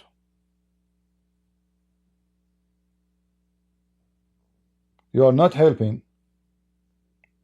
You are doing the opposite. You are helping them. So if somebody, from somebody, this guy, he's a joke. You know nothing about Islam. Totally nothing. Now he is become international figure. He is invited everywhere. He do lecturer, the same as Mimi Hijab. A million subscribers. 1.4 is the view. Every Muslim want to see what happened, what those guys did when they went there, how Uthman he destroyed them. Because there was no debate. They start talking about philosophy. And when he mentioned a hadith, he could not find it. And then when he go home to the hotel, he find the hadith.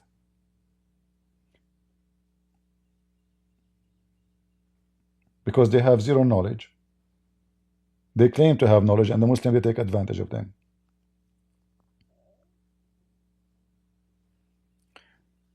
And then the second you mention this, you will find many, they get upset because people, they don't want to hear the truth. In fact, many of you, they came here to my channel because of David Wood. Not because he promoted my channel, but because you were so disappointed of what he had done. Many of you were looking for somebody to fix it. And then suddenly you start coming to me.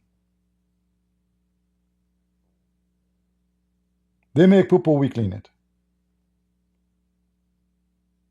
If you go and check after the debate with Mimi Hijab how many videos I made, you will be surprised. They will never make a video to defend Christian Prince. When Mimi Hijab, he made videos saying Christian Prince, he asked a Muslim woman, saying to her, suckle me. Did any of them made a video to say this is a lie? This is not what happened? Not a single one.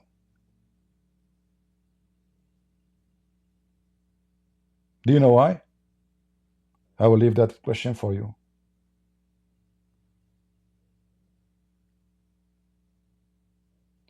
When they lose, I defend them. Do you know why?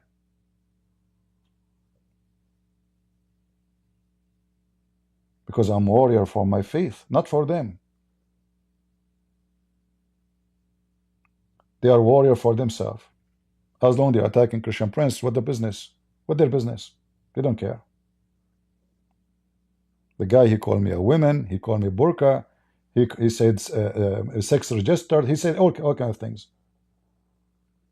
The three of them, they are listening and watching as nothing happened.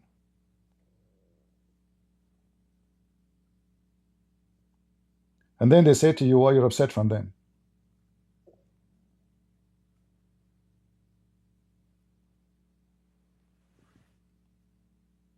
All those become famous because of some of us doing very unsmart action, if not stupid.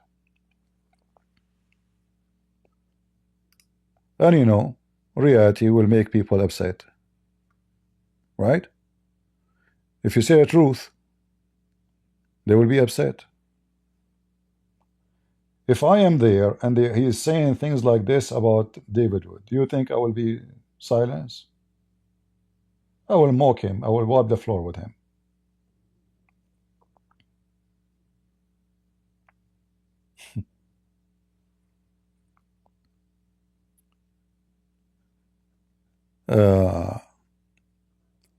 So I wanted to mention this because many of you, they don't understand. They say, why Christian Prince, he mentioned David Wood in negative way, or apostate prophet, or Shamshun.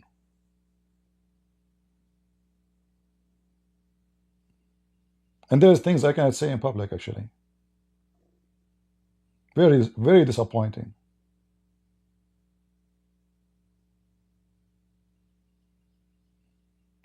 If I say it, you will be very upset.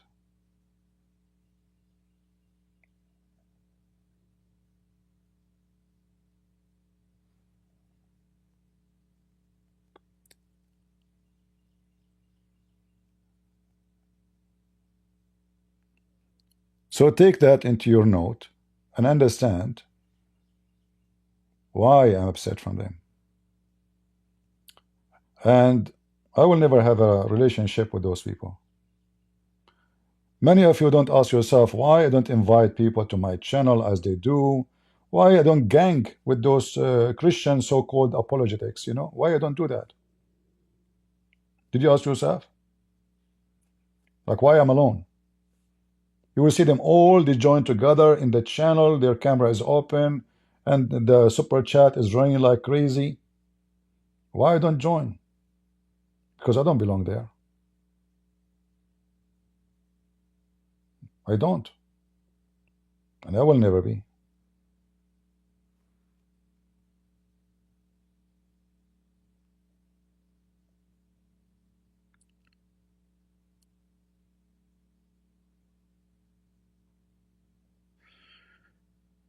This is not about Christian Prince is number 1 or 2. This is not about this. Who cares if you are number 1 or 2? This is about right and wrong.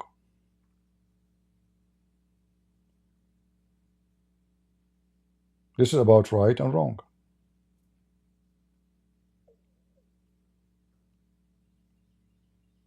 Before you go to debate somebody, you see, when Zakir Naik, they mentioned to him to debate David Wood. He said he will not make him famous. But Zakir Naik is stupid because already he mentioned his name, you know. I mean, if you say, they mentioned to me somebody to debate, I will not make him famous. But Zakir Naik is stupid. But the idea is smart. I will not bring publicity to somebody. So before we go and debate somebody, first of all, we need to see if we are qualified for the debate. Otherwise, we will become a joke. Instead of going to defeat, we will look like we are being defeated. Secondly, we don't go to shake hands. We are going to debate. I'm not saying go and fight with them. Not at all. I'm saying you are going there for what?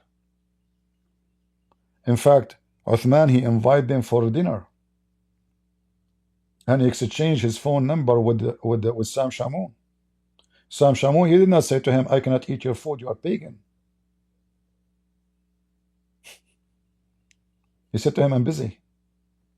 Why you don't say to him, sorry, I'm not allowed to eat Muslim food?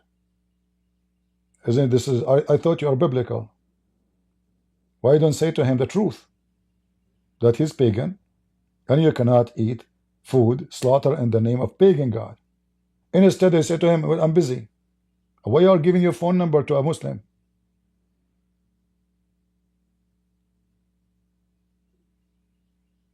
Do you trust Uthman to borrow your phone number? Very strange people.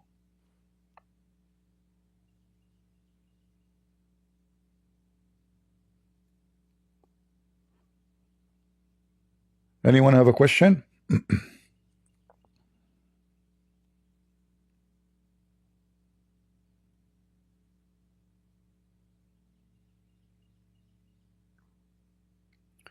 Yeah, not long time ago, both these guys, what his name, Jay Dye or something, and Samsoon, they gang against me. Why? Because I said the Pope is a scumbag. Okay. And I said I don't like icons. Now they are biting each other. Like yesterday, you used to gather, you know. So I keep away myself from those people because I know they are not true Christians. They are doing business. Anyone his loyalty to anything except to Christ is no Christian. You have always to check where is the loyalty. So when I make a video to defend any of them stand against Islam, I'm not defending them. Even though I'm trying to help them to show people that they ask correct questions, but they have a wrong response. Like when David would ask Mimi Hijab, you Muslims pray. Allah, he pray on Muhammad. Anyone knows that those who don't speak Arabic, they will never know these things. These things you cannot know because Muslim translation doesn't say pray. It says send the blessing. So the only way for those people to learn those things is to learn from somebody speak Arabic, not from their own. And none of them speak Arabic. So regardless they learn it from who, they can't claim the knowledge of it. All of Islam, in fact, is not what is written in English. Anything is sensitive, embarrassing, it is have to be in Arabic. The English translation is different from the Arabic. So when they claim they have knowledge and they don't speak Arabic, which is the minimum, let us say, the minimum wage of a job, to fight Islam is to speak Arabic. If you do not, you are weak with a lot of things. And then this is why we are here. Those who speak Arabic, anyone who speak Arabic in YouTube exposing Islam, he knew 1,000 billion times more than those famous one who don't speak Arabic. For a very simple reason, he speak Arabic. Not because he study Islam, not because he's a professional, not because he have degrees like me in Islam. No, just because he speak Arabic, he knew. Because the key of exposing Islam is the language. If you open any Muslim translation, you will see how they manipulate the translation, try to make it fit with the word today. When a Muslim, they claim that there is science in the Quran, is that because the Quran translation is accurate? No, they try to make the Quran translation fit with science. So the sun set in a murky water, it became sun appear to be sitting in murky water. The Quran says beat your wife. It says, doesn't say beat them. Beat them lightly. What? Beat them lightly. What? Is it a punishment or in Quran it says beat them lightly? That's what it says. The Muslim dilemma which they keep talking about, they learn it from who? From people who speak Arabic. Because the translation is different from what Arabic is saying.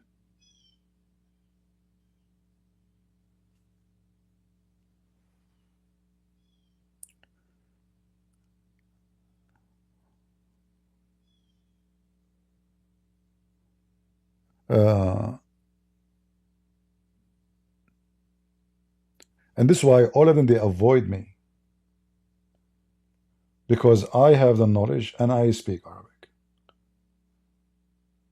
2 bullets cannot escape. 1 bullet they can.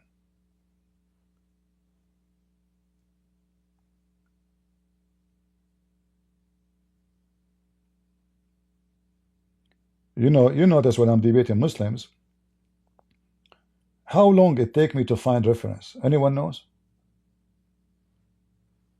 Do you remember? Few seconds. It's impossible to save those references. It's all in my head. If those guys are having debate, how long is going to take them to find reference? And how they can prove it? We show the reference, they say to us it's weak. I show them the reference in Arabic, in many pages says it is strong. Not only we have the reference, the knowledge, and the logic, and they cannot lie to us, we speak the language.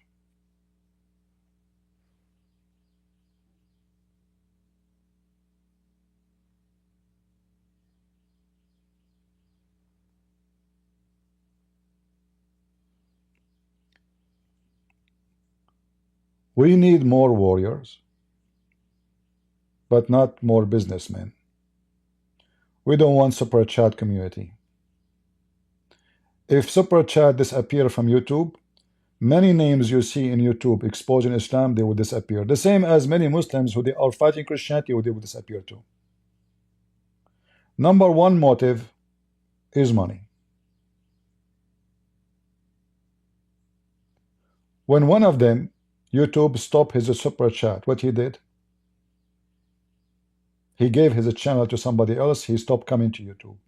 Am I lying?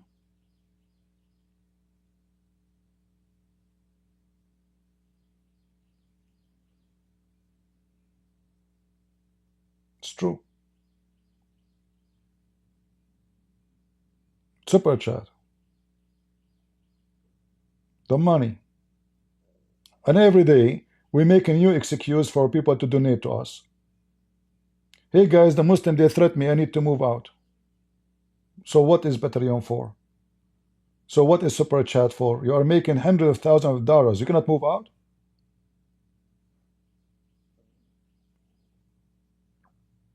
Don't you have Patreon? Don't you have super chat? Every day the money is running. Go fund me. And then $250,000 in 24 hours. What a great business. Millionaire. With one excuse, you will become one millionaire. This is how dumb the people are. I get a threat from people every day. Live on air and under the air. And you know it. Have you ever heard saying a Christian prince, he says, I need to move, fund me? And I'm sure many of you will support. Oh, we love a Christian prince. We don't want him to get hurt. I can play with your emotion and steal your money, when in fact I do not need it.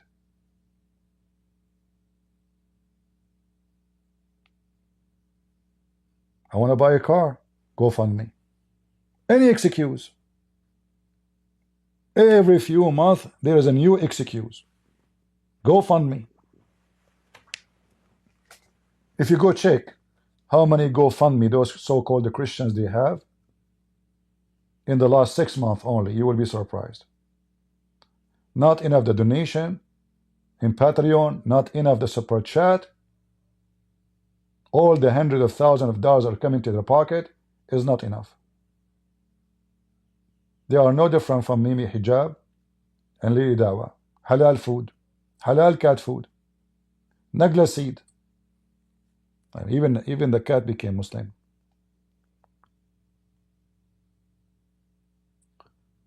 The Lord said, from their fruits you shall know them.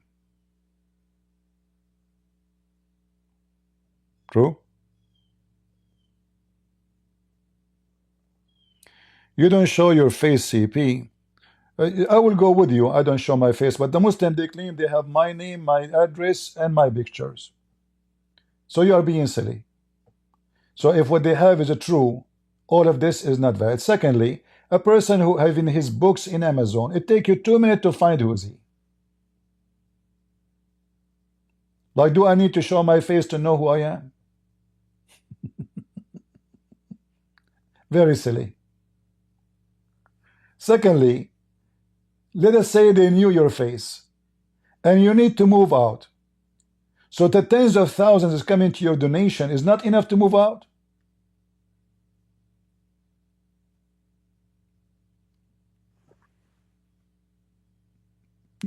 Guys,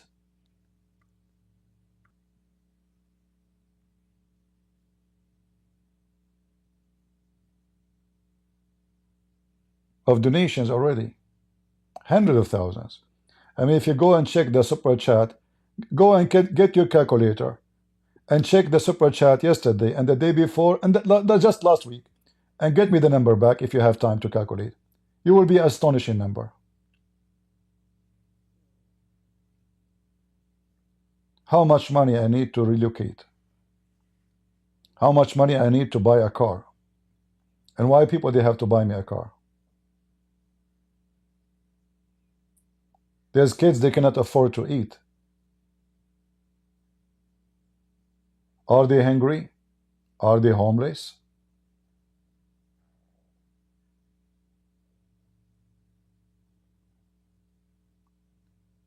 There's many in the internet they are doing business. And there's many they enjoy people who do business. What her name? Candace? Candace? Many naive, they claim that she is a Christian. She have a cross behind her, but she support Hamas.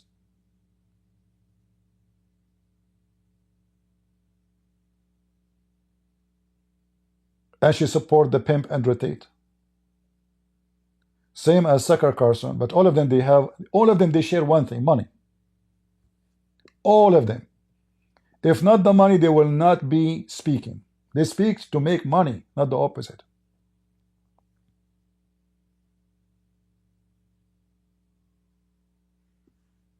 Is that true? Take the money away, YouTube will be empty from a lot of people. Even those who make a video entertainment, they don't make it to entertain you. They make it to make money.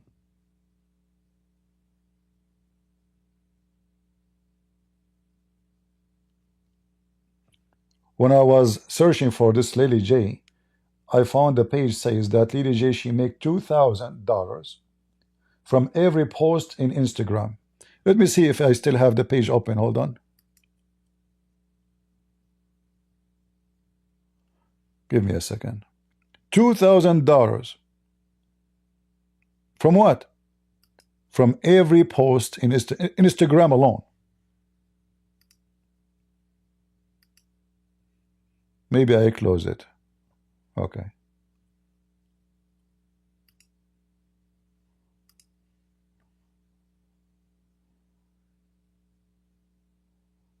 But maybe I can find it in the history. Can you believe from every post, the second she made the post, she received $2,000 right away. Where is the history? Hold on.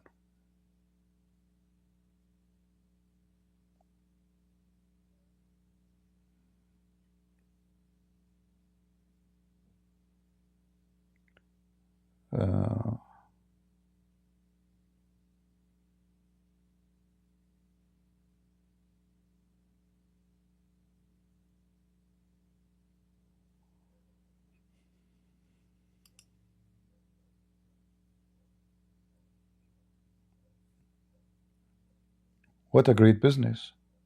So if I make 10 posts a day, I will make $10,000. Is that possible? Yes. Crazy, huh? Ah, I found it. Take a look.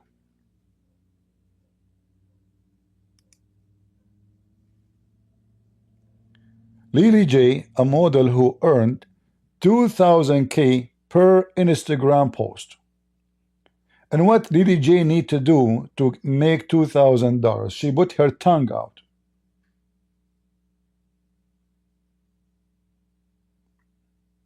Do you have a tongue?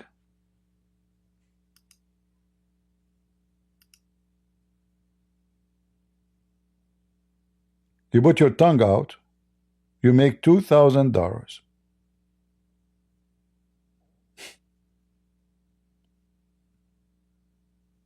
See the money?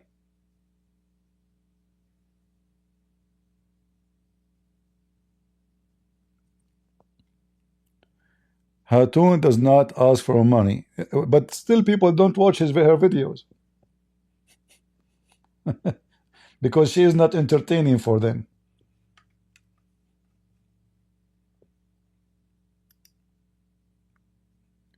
$2,000 per post.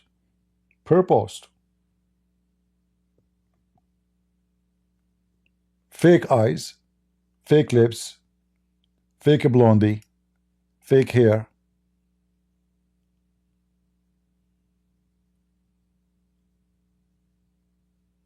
Right?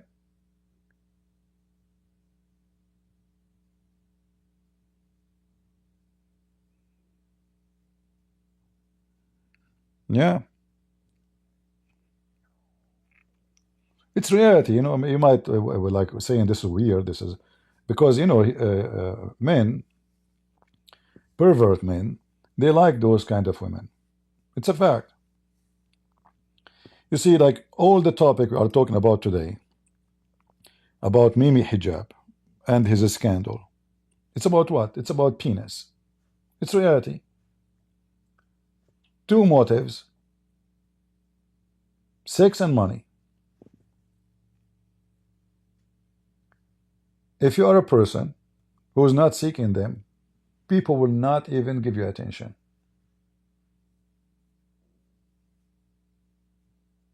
Like, you know, the idea of super chat in YouTube. If you give super chat, I will praise you. I will say thank you. I will answer your question.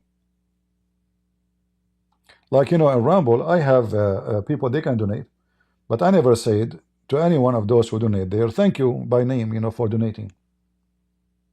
Or highlight their question and put it in the screen because they made a donation. So if you like to be known, like you are, okay, I gave donation, they will highlight your super chat, they will put it in the screen. You have a priority because you paid for the question. It's the same as Sheikh Asim. You have to pay him, like he increased the price, I think, right? $145 for half hour. Something like that. He increased the price. So he is religious. He's a sheikh. But if you want to talk to him, you want to call him, you have to pay. So are they serving their God or they are serving their pocket?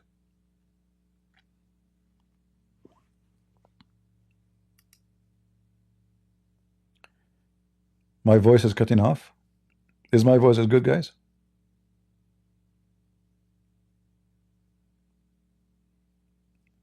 Am I heard fine?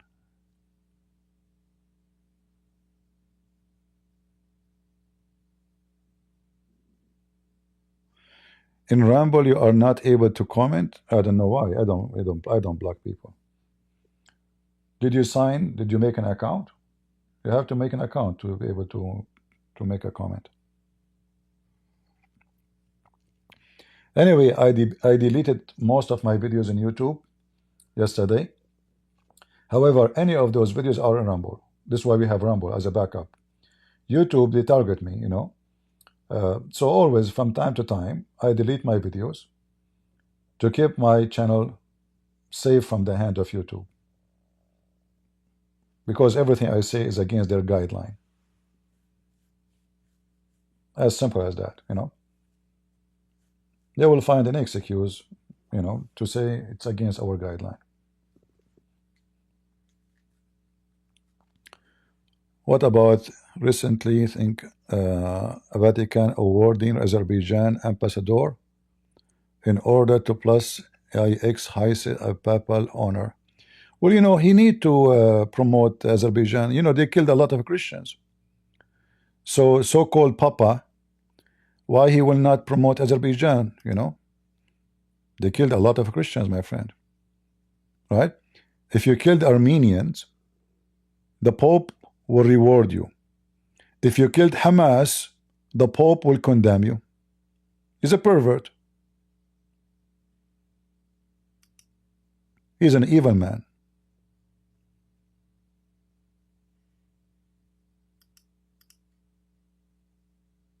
I never prayed for someone's death. Never. Not even for those Muslims. But I prayed for God to take this filthy man, the Pope, to hell.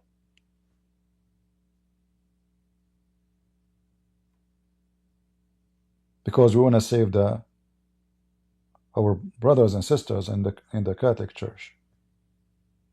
He's a demon controlling the church. He's literally a demon.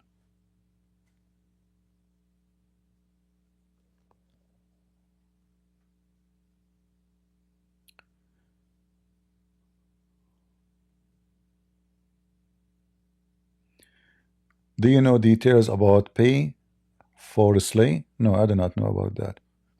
But all the donation Muslims they give, they claim that they are going for food, you know, but the fact they go to Hamas to buy machine guns and to murder.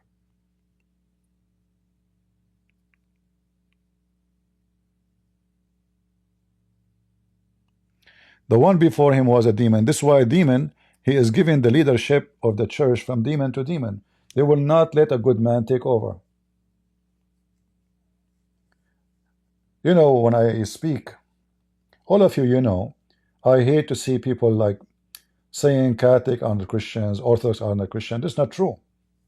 I always speak of unity, correct? But speaking of unity does not mean we cover up for satanic so-called priest. It's your duty as a Christian to stand against them. That will not bring unity. That will bring unity with Satan. So anytime I hear someone, he claimed to be Protestant. Like, you know, you have many names. I made videos against them. Some they are Protestant. Some they are Orthodox. Some they are Catholic. If you make poo-poo, I will shower you with your own poo-poo. So we as a Christian, we should not take a stand against the Catholic because of this filthy Pope. You know, they are like us. Some of them, they don't even know what this Pope is doing. They don't know that he is doing wrong. There's many that are naive, you know, they have no idea. They don't know. The Pope become like a happy figure. Hey, the Papa in the balcony. Hey, Papa. Hey, Papa. Take a picture with the Papa. Even the Bible says you cannot call anyone Holy Father except your God in heaven. The Papa, you know. Yeah. So many naive. And you can find those naive in every church. Catholic, Protestant, Orthodox, doesn't matter. And there's many. I mean, you see, everything in the Bible is true. There's many, they will come to you in the name of God, but they are not speaking to you in the name of God. They want to be your king. When a priest, he give you his hand to kiss it, where you get this from? Why I need to kiss your hand? Who are you? Who are you exactly?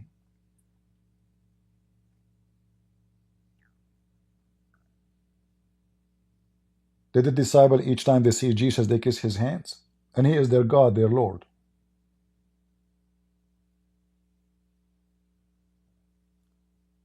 Jesus says, don't repeat your prayer. We keep repeating our prayer. Don't repeat your prayer. The Bible says so. Do you think God is deaf? So many, they are naive. They don't know. That's why we have a duty. When I see a bunch of people, repeating the rosary, and you know, for me, the rosary, there's no point of it. You know, okay, pray for us, Mary. Okay, we say it once, a second time, okay, third time, 5th time. Do you think Mary is deaf? If you claim that she's alive, let us say she's alive, and you are asking Mary to pray for you, do you need to repeat the rosary 1 billion times? What about we pray to Jesus right away? Like, is Jesus' reception is not good? Did he even say to you, ask Mary so I can answer you? Or he said, knock at my door and I will open for you? Ask him my name. Many are naive. But then when you say those things, you will make many people upset. Because you are showing them that they are naive. Nobody will be happy to discover that he is naive.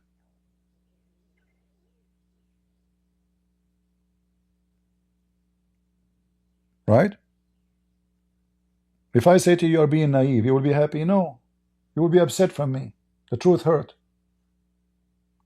But I'm saying that to you to help you, to wake up, not to insult you.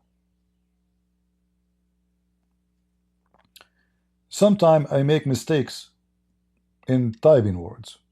If someone of you, he correct me, he says, CP, this word is wrong. I will be upset from you? No, I will say thank you. I cannot claim that my English is better than yours. You correct me. Thank you. I appreciate it. You know, otherwise people will say, look, this guy, look, he writing wrong. So by correcting me, you are helping me. You are not me, my enemy.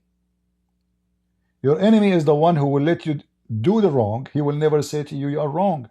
So you can keep going in the wrong.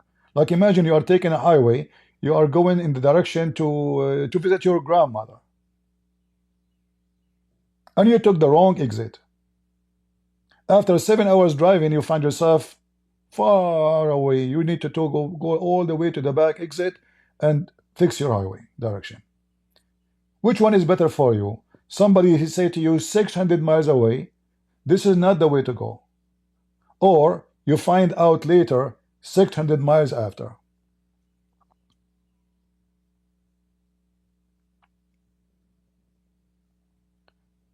A person who speak of your fault with decency, he love you, he don't hate you. A person who don't tell you your faults, obviously he hate you, especially if he knew it.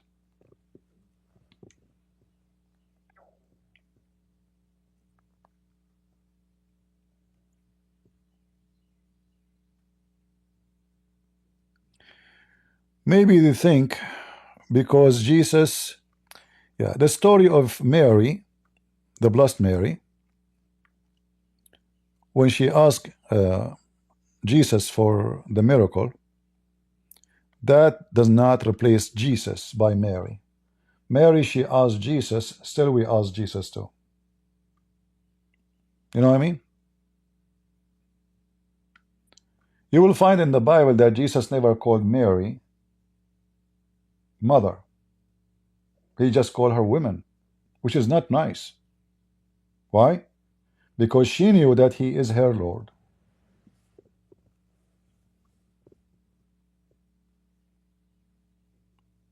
Not a single once.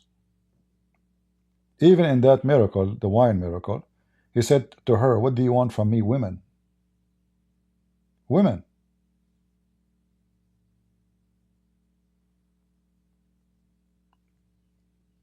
So, you know, adding names and titles obviously is not biblical. It's false. So the queen of heaven, etc. I mean, what is queen and the queen and etc. It's look like we have a marriage family, you know. This is kind of a very, very, you know, unpleasant. If you are a person who follow the Bible, you call her what the Bible say, the blessed Mary. Blessed, she is blessed. Every one of us love and respect Mary. Nobody will ever disrespect her. How could we? What is more than a blessed? What a queen. So they start adding titles, and then we make statues, and then we find ourselves we're replacing Jesus by someone else.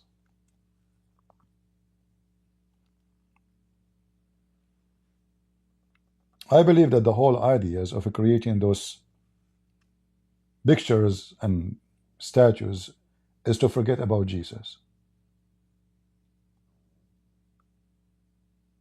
Like I don't have pictures, but I don't have Jesus if I don't have picture.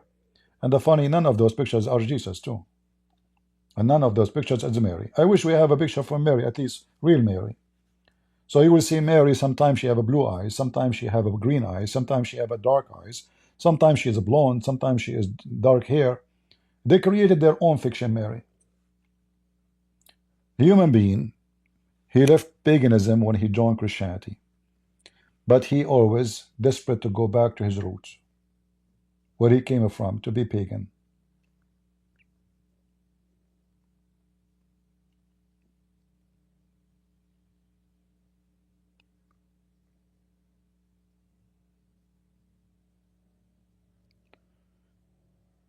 Anyway, you don't have to agree with me, but all those things, I believe they are wrong. They are not biblical, and anything is not biblical, we don't take it.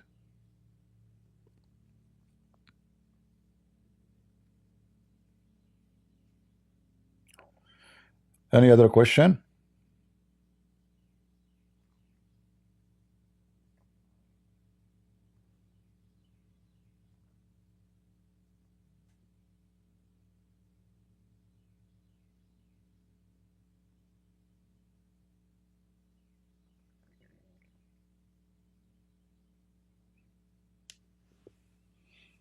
No, we are not saying that Mary, she placed herself, but I'm saying people, they try to place Mary between us and Jesus. Right? Knock and I will open for you. Those who they are tired, come to me and I will comfort you. He didn't say come to Peter or to Paul or to Mary or any of those names. Come to me.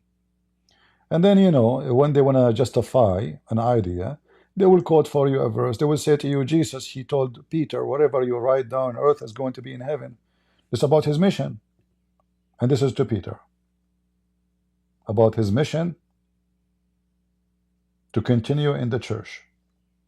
But that does not make him God. And he is not replacing Jesus. And he is not between us and Jesus.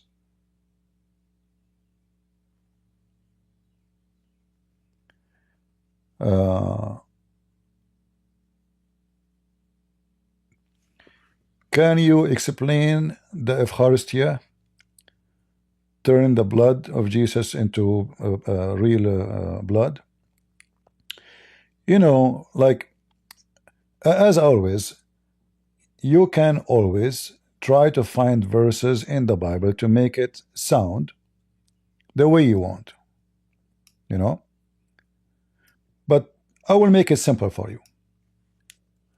When you go and you receive your communion, do you drink wine or you drink blood?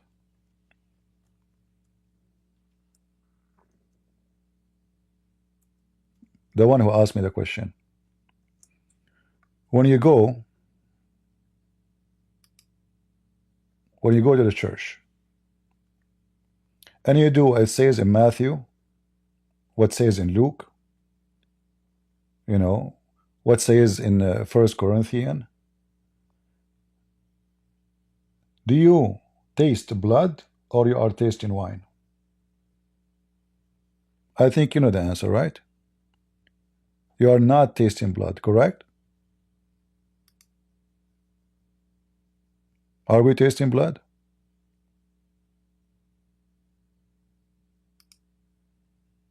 Anyone ever, when he went to do the communion, he tasted blood in his mouth? No. So it's not blood. Your tongue will tell you. Your lips will tell you. So when Jesus said, this is my blood,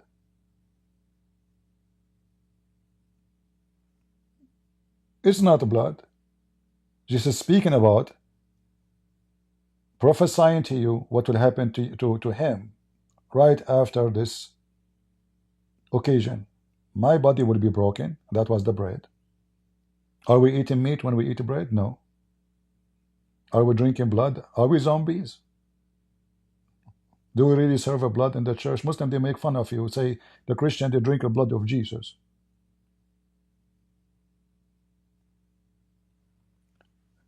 They will try to bring you verses to make it fit with their claim. But you can make it fit as much as you want. It is not blood.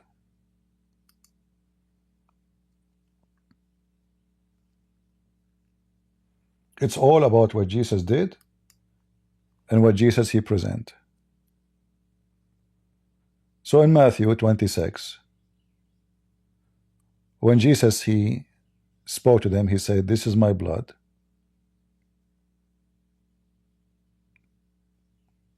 of the New Testament, which is shed for many. To do what? For the sake of your sin. This is symbolic for what Jesus have done and he will do. But, you know, somebody want to take it literally. Doesn't make you not a Christian. But for me, I see it wrong. Still, you are a Christian and maybe better than me.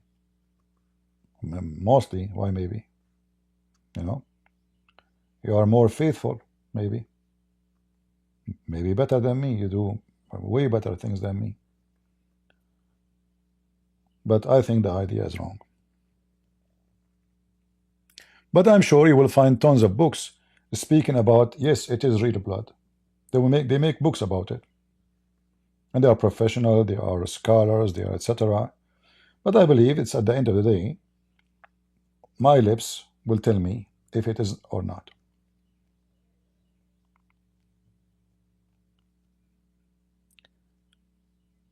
A new Quran translation. Well, I need to stop coming to YouTube for some time to finish my books, because I'm working now in 3 books: Quran translation and 2 other books. What do couple get crowns in the Orthodox Church when they get married? I don't see a ring. Why is that? No, they have rings. They switch rings. They do. The crown is a symbolic of unity. It's symbolic. That's why they put the crowns together in a certain point. Like, you know, the man, he leave his family, his parents, and he will become with his wife Ikhad. All is symbolic. But are you going to get married if there's no crown at all? Yes. What if there's no crowns? This is all tradition and symbolic. Have nothing to do really with the with you being wife and husband, because you are married by the authority of God, not by the authority of a crown or a magical ring. When you give a ring to your wife, is that ring will make you a husband? Well, yeah, if she is greedy and she likes diamond rings, right? But the reality is all symbolic. The woman, she wear a ring to tell everybody that she is married. Like, don't try to flirt with me. The same as the man. That's why many cheaters these days, they don't wear a ring, because they want to appear to be single, especially when they go abroad. All right?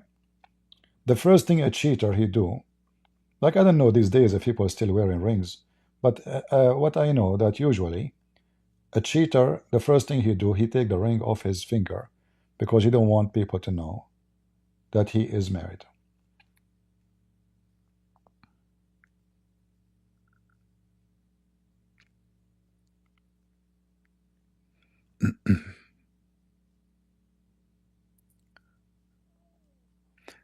Anyway, what make you Christian is not a tradition. What make you Christian is your faith in Christ, your Savior. All traditions came after Christ, not the opposite. And anything is not biblical, we should not do. Like, it's biblical to do what the Messiah said, as it's mentioned in the Bible in Matthew, 26, when he broke the bread, drank the wine or the juice. And this is a tradition, and it's an act of Christ himself, and it have meaning. This is why when you take it, it's the same as taking the blood of Jesus, even though it's not a blood.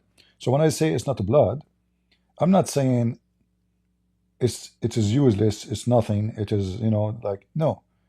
I'm saying that this is symbolic for the blood of Jesus, and you treat it with a lot of respect.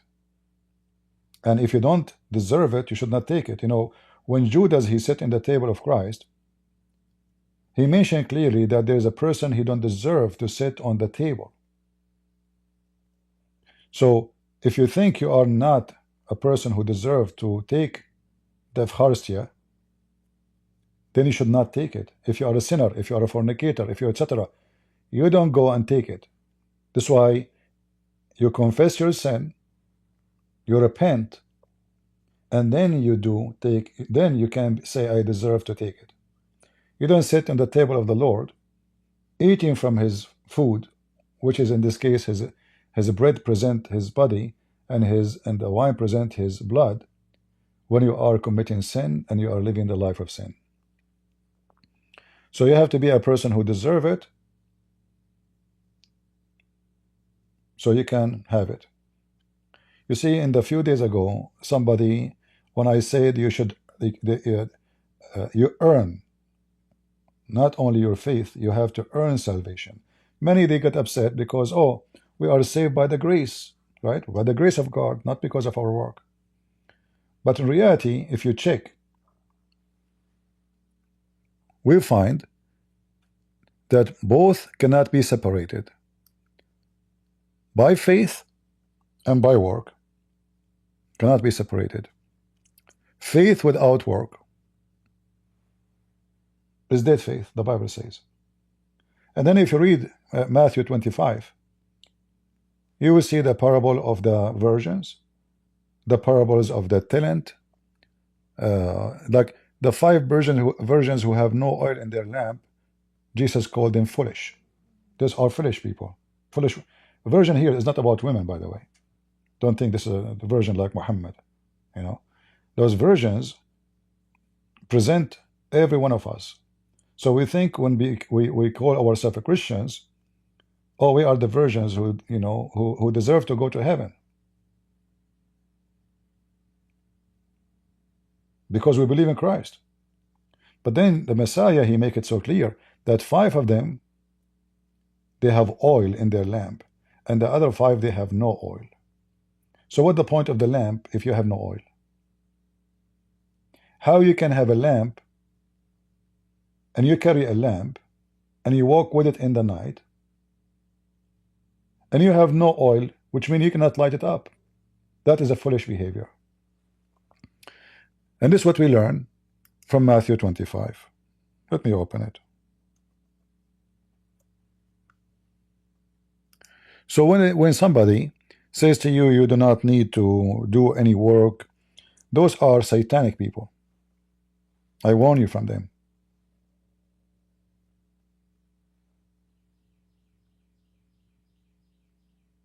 Those are very satanic. They are trying to deceive you, trying to say to you, stay with your sin and you are fine. You are good to go. Be pervert, you are fine. Go fornicate, have sex, cheat on your wife. You have faith in Jesus. That is Islam, not us. Not us. All Matthew 25 showing us how the Messiah, he insists about your work. How when you feed the hungry, you are feeding Jesus. All those verses. So always, anytime somebody says to you, your work doesn't count, tell him, shut up, you are a fraud. And open for him Matthew, and we can open other chapters in the Bible too, not only Matthew. I was hungered, and you gave me meat. Is that an action?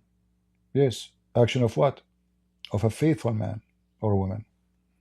I was thirsty, and you give me drink. Why you want to give a drink to someone you do not know? What is the benefit? Why you want to do that? Why you want to spend some money in somebody you don't know? Because you are faithful. So in Christ, you reach nobility. You become a human again. With Islam, you are an animal. When Islam teach about charity, it's not about charity, it's about you go to heaven. See the opposite? So in Islam, when they can help each other only, Muslims. You are not donating because you want to help somebody. No. You donate because Allah, he will give you deeds in your bank account. All of Islam is about accomplishment of deeds. So when you rape a Christian woman, this is a good deed. When you kill a Jew, this is a good deed. When you lie to your wife, this is a good deed. When you steal from non-Muslim, this is a good deed. You can steal from non-Muslims, this is a good deed, and then your deed will be double if you share what you stole with some Muslims. So the idea of a charity in Islam is about evil, not about good. In Christianity, no. In the Old Testament, you'll find verses speaking about not to rejoice when your enemy is defeated. Why you will not rejoice if the enemy is defeated? You should rejoice. So the Bible teaches you self-discipline and good manner. And here Jesus is not saying to you, oh, if you do this, you go to heaven. He's saying to you, if you are doing this, you are my follower. You are faithful. You are truthful. You do what you say and you say what you do. A Christian who say but he don't do what he say is a false Christian. So they ask him, when we gave you drink, when we fed you, when we clothed you, well, we never did that. The Messiah said to them clearly, when you did those things unto my brothers, you have done it to me. Why? Then shall he say also unto them in the left hand, depart from me. Who are they in the left hand? The left hand in the Bible is symbolic for the wrong. The right hand symbolic for the right. Why you will be in the left hand? Yet you say you believe in Jesus. Yet you go to church. Yet you confess your sin. Because you are a hypocrite. You don't deserve to be with him. When a hungry man came to you, you did not feed him, even though you can. When you see an old woman, she need help, and you go blind. When you see an old man trying to cross the street, he cannot walk, but you don't want to get involved, it's going to slow your walk. You are being hypocrite. So a Christian person, every step of his life, his steps should be Christian step. So we walk. There's two kinds of walk. Walk for our business, and there's walk for Christ. So a person who is walking in the street, even when he is in the street, is not a church. He is walking with the Christ. He is observing people around him, trying to find where the Christ is so I can help. You go out from, let us say, Walmart, if you live in the state or other countries. You see an old woman, she is struggling to put her stuff in the car. She have shopping, she cannot carry them. You are a man, you are strong, you have muscles. What you will lose if you say nicely and gently, can I help you, ma'am? If she say yes, you do it. If she say no, stay away. Don't force yourself. What you will lose if you donate some of your time, one day you will become old too. And you will not be able to carry some heavy stuff. And a young man, Christian man, will come and say, sir, can I help you? So you can bless people the same as you are blessed. God gave you strength now, share it. So one day, when you need it, the Lord will send you somebody to help you. So Christianity teaches you success for yourself and for society. So if we walk in the street and we have love in our heart, love to help, then we are successful. This is why we speak here about, people doing business and people serving God. If somebody is serving God, nobody cares for him. This is reality. If you go and check the most unpopular channels, it is the ones who they are not seeking money. It's not the one who don't have advertising. They are unpopular because even YouTube will not promote them, because YouTube is a company, they make money. What is the benefit of my channel for them? 200 something thousand people, but they don't make a penny from my channel. Why they will promote it?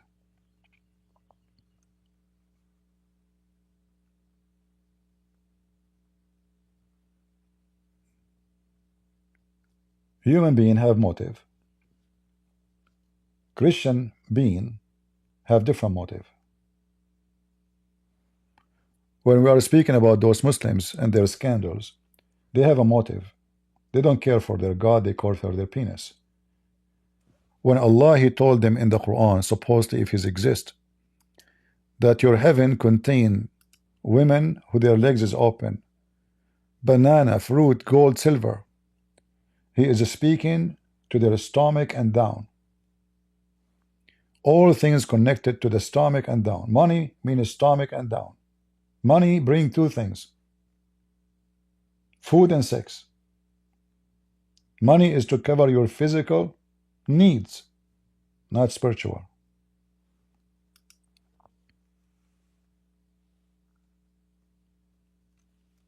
Why God promising me gold?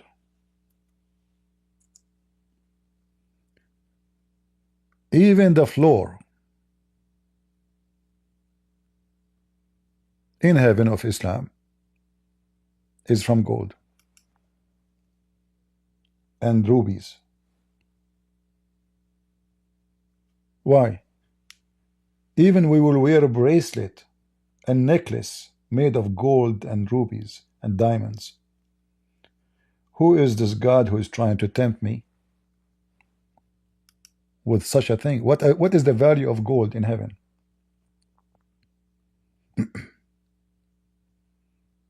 You know, if this earth have more gold than dirt, the gold have no value. The dirt will become priceless.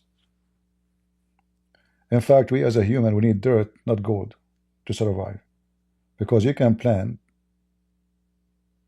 vegetables in dirt, but not in gold.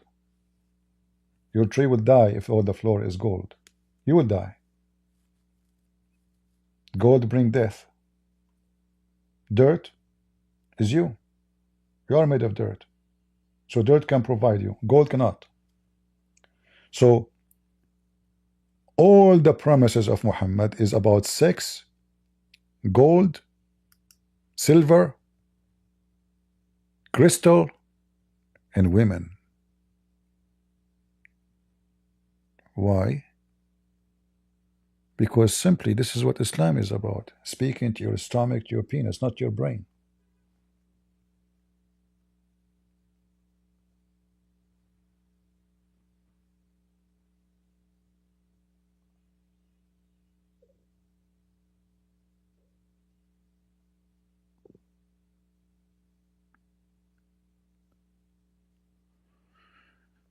All right, any question?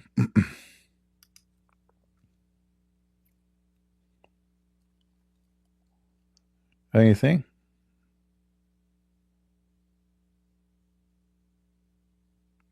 When you die, not only you don't take your gold, you don't take anything with you. I mean, what? You take nothing. You don't even take your flesh with you. Even your flesh is not yours. Even the skin you have in your body now is not yours. You know, you take nothing. So, and it doesn't mean you don't be wise. You know, we have to be wise. Like we have to seek to secure our family, our children's, feed them. You know, but the Bible teaches us not to be worried, not to be like obsessed with money. Money should serve us, but we should not be serving the money. Like yesterday, I was talking to a friend of mine, and you know, as a Christian, oh, we don't need money. I don't care for money. I said, no, I care. We were talking about bitcoins. As if I know that Bitcoin, the one coin will become 100,000, I will buy them. Even though I know it's not a good thing. I mean, it's not like in real investment. Because 10 coins will make me $1 million. I can use them for what I'm doing.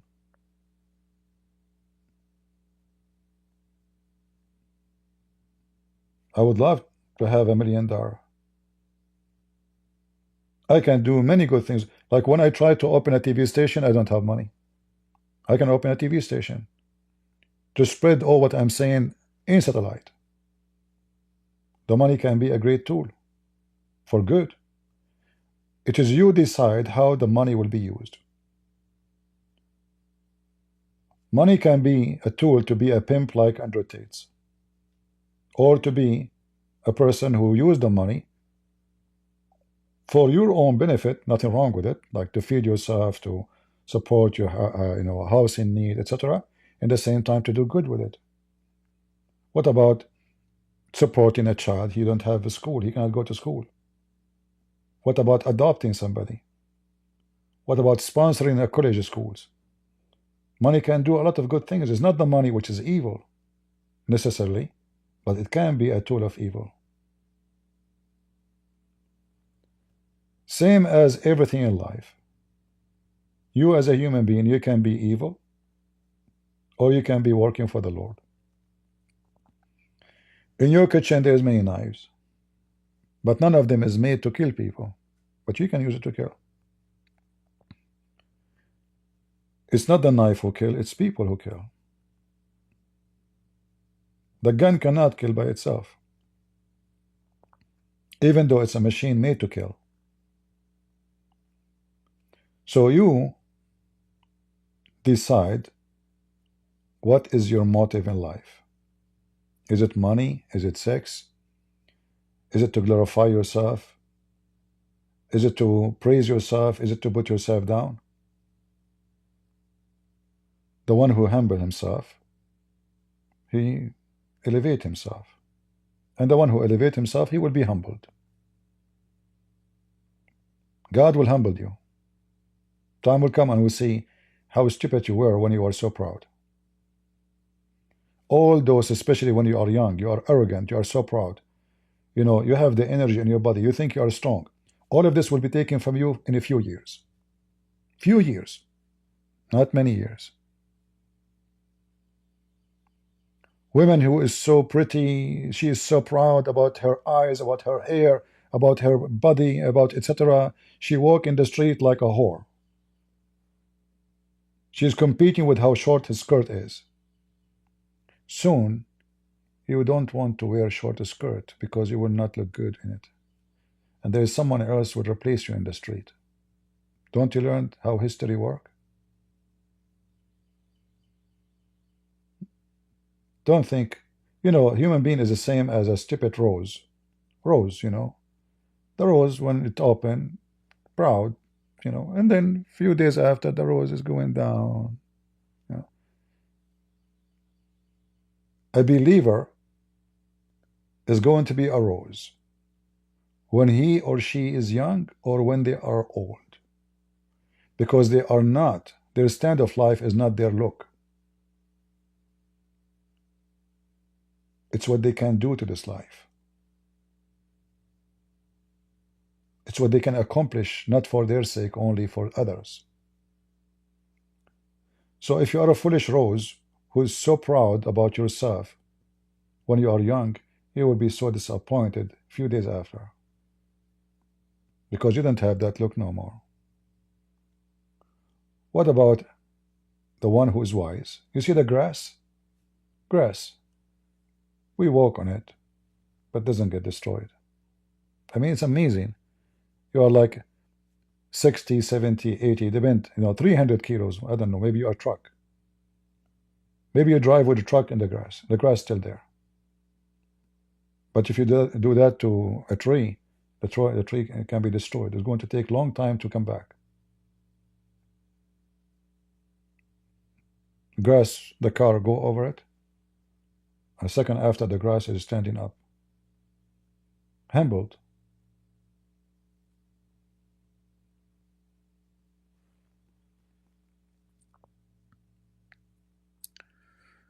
All right. I apologize if I don't say hello for those who say hello. God bless you all. Usually when I'm talking, I don't look at the screen, by the way, so I don't think I'm ignoring your question. Do we have anything else?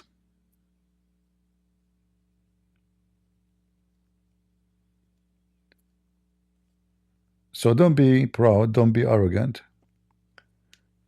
And the Lord, He have all kind of ways to take what you have from you in a second. Your health can be taken away from you in a second.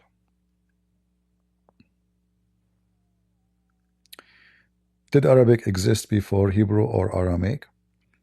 No, Arabic cannot be exist before Hebrew and Aramaic because Arabic is a mix of Hebrew and Aramaic. It's not the opposite.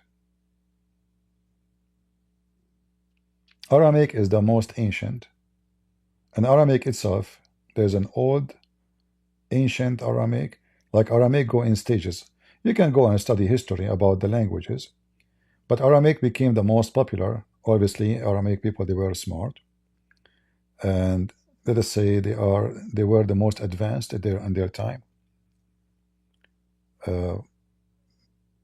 I cannot confirm, but based in what historians say, the first people who came with the alphabet is the Aramaic, not the Egyptian. But you might say a different historian say that different. However, it might be this, it might be that. But the Aramaic, they were able to influence the Egyptian, not the opposite. The Aramaic, they were able to influence the European.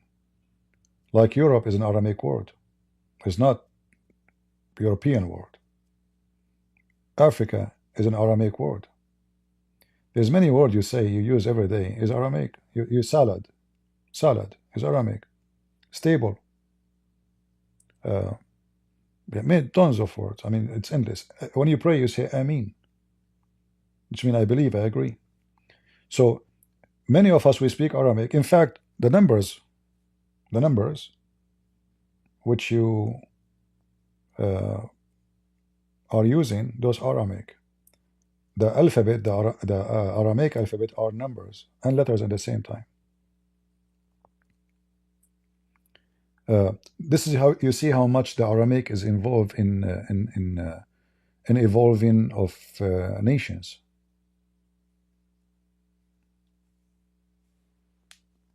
You will find that there's evidence of Aramaic spreading all the way to Italy, Greece. They build cities. They are the most famous people in building ships. Many things. So Arabic is not a language by itself. Arabic is a collection of languages. Like now, when we read the book of Muhammad, many words until now the Muslims do not know what they mean. Why? Because they don't know what they mean. Muhammad, he was copying from somebody else. He himself do not know what those words mean.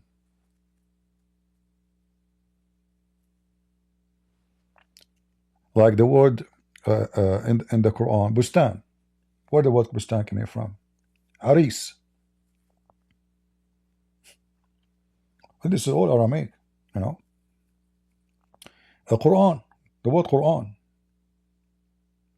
All the names Muhammad he have in his Quran is stolen from somebody.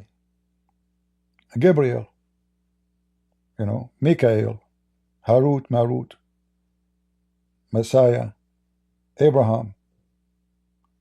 Not a single name in the Quran is not stolen, even Muhammad.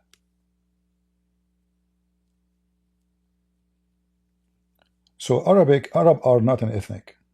But many people, they are confused. Like when I say I'm me as an Arab, doesn't mean there's an ethnic is called Arab.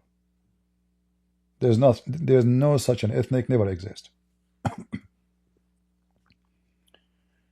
Arab is used for those who speak Arabic. And before, this is how it is today. Before, it is for those who live in the desert. So anyone who live in the desert, the Aramaic, they give definition for it. Aram is a word to present those who live in hell. The name mentioned in the Bible. So there's Aram live in the hills. Arab are people of the desert. Arab mean Bedouin. Arab mean desert people. So if you meet the Aramaic and you live in Las Vegas, and they will say, you will say to you, you're an Arab. Another way, the word Arab is people who don't have houses and they move from place to place. Like gypsy. You know, when you say gypsy,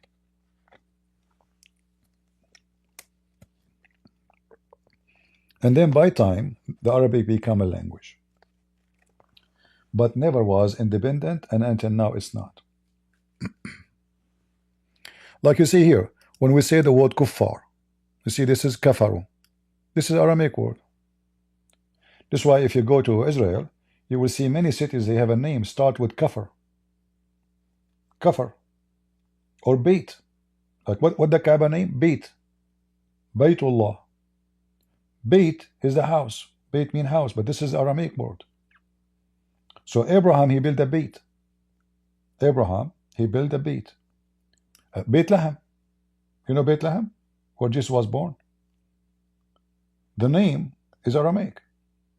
This is telling you how the Aramaic is taken over until now. Even the Muslim, they try to suppress it and kill it and replace it by the Arabic and the Arab agenda. If you ask a Muslim what Gaza mean, they don't know. What Gaza mean? They don't know. What Jerusalem mean? They don't know. They don't know. They have no idea. Because this is not from their language. It's not. So there is no language is called Arabic. Arabic is like somebody, he put 7 kilos beef, 7 kilos pork, 7 kilos of Ethiopian goat, etc. And then he made like mortadella, mix of tons of kind of meats.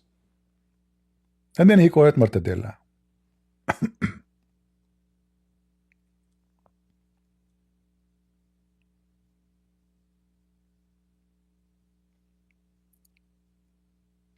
No, even the Muslim cannot say that Arabic is the first language, because simply even in their books, like you see, the Muslim books have a lot of fiction stories, but there's many stories speaking that their God, he speak Aramaic, and the language of heaven is Aramaic. The language of heaven is Aramaic.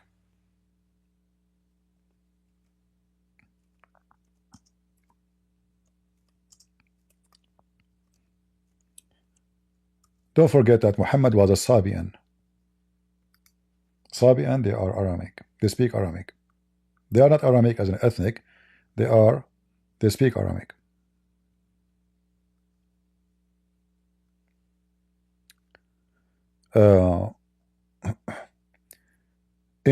If you go to Ibn Kathir as an example, when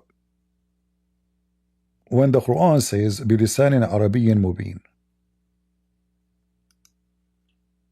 verse 195,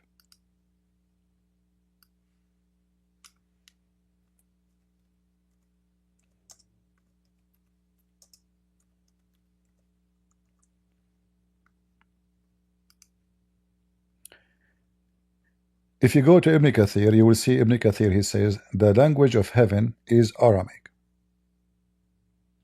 Is what? Aramaic. Where this is coming from? Because Islam always was under the influence of the Sabian and the Aramaic. So if we go to Ibn Kathir, let me see. You know, Ibn Kathir in English not necessarily the same as Ibn Kathir in Arabic, but we will see if we can locate that in Ibn Kathir in English. Let us see. Where is Ibn Kathir?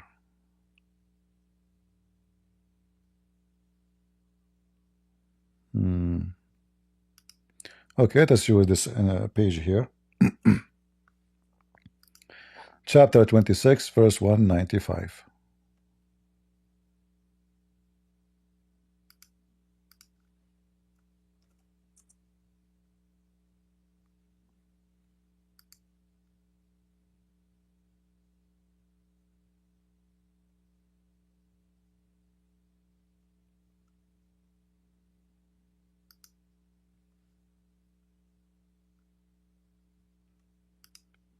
Let us see if they keep it there or they took it off.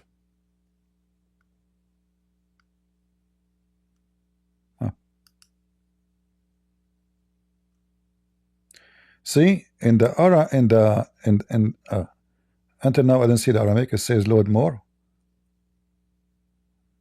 Until now I didn't see it. They took it off. They took it off. Anyone see the word Aramaic? I don't see it.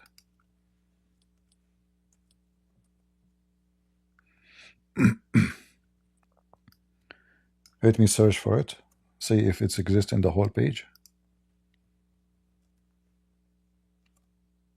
No. But if we open Ibn Kathir in Arabic, we will find it says that the language of heaven is Aramaic. Let me open Ibn Kathir for you in Arabic.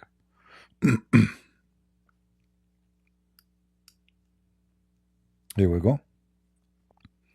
So this is Ibn Kathir in Arabic. See why it's so important to know the language?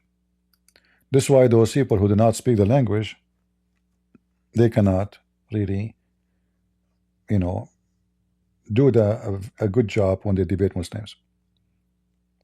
We open the English translation, we find it not exist. All right. Here it says, وَلِسَانُ يَوْمَ الْقِيَامَةِ بِالسُّرْيَانِيَّةِ. And the language of the day of judgment is Syriac. You enter heaven and speak in Arabic. That's what Ibn Kathir is saying.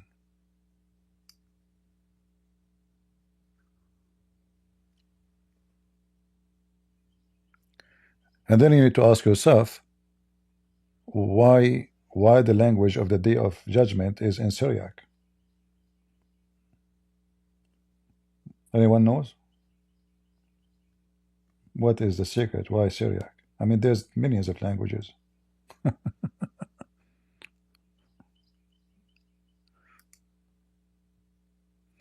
Link? Yeah, you can open any link you want. This is Ibn Kathir, chapter 26, verse 195. And here we go. This is the official government website of Saudi Arabia. I can provide tons of more reference, but this is just an example. Not necessarily Ibn Kathir. All right, let me pause it for people on Rumble.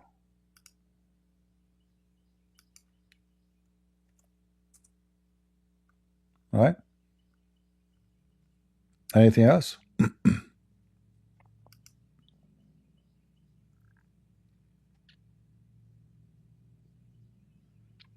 Why do the Sabian have a cross with their... this is not a cross. It might look like a cross. No, it's symbolic for something else.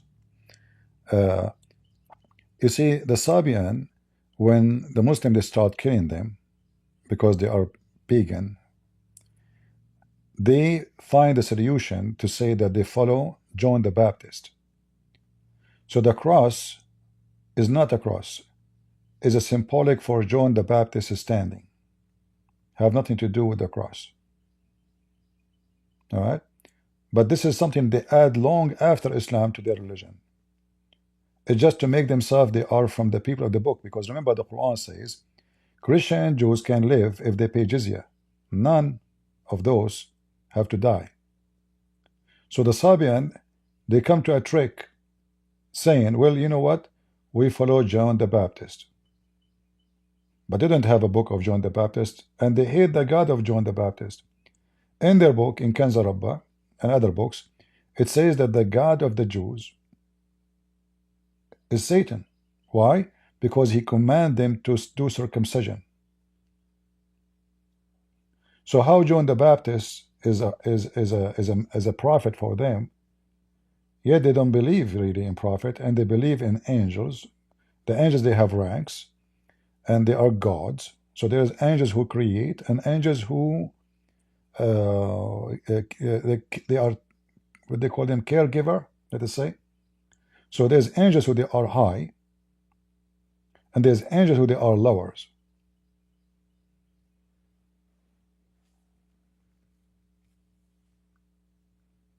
Is my voice cutting off?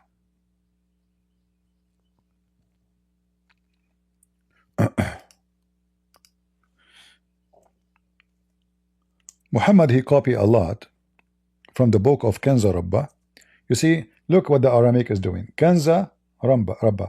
Kenz mean a treasure. Kenz mean treasure. Rabbah is Rabb, Rabbi. See how things are connected?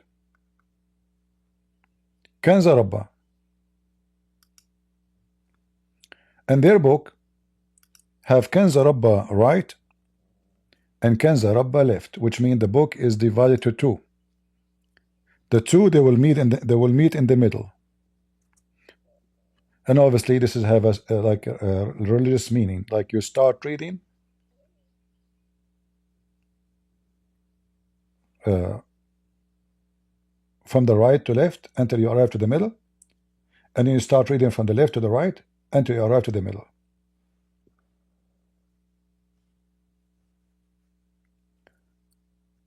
This is the book of Kanza Rabba. Let's open it where it is. Here we go. And if you read it, you will see it's the same as the Quran. Here we go.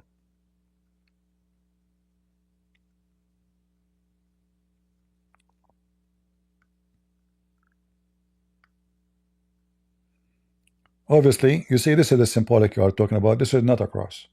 This is not a cross. Don't be deceived. So this is Kanza Rabba, right? And then you will see it says exactly the same as in the Quran. In the name of Bismil Hayy al-Azim. And then if you continue reading, you will see how much Muhammad is copying from their book At-Tawheed. Look, the first page. At-Tawheed. You see Tawheed? This is the word Tawheed in front of your eyes. Tawheed. هو الحي العظيم البصير القدير العليم العزيز الحكيم هو الأزلي القديم الغريب أن أكون. So it's the same language is in the Quran. The same way, even the words.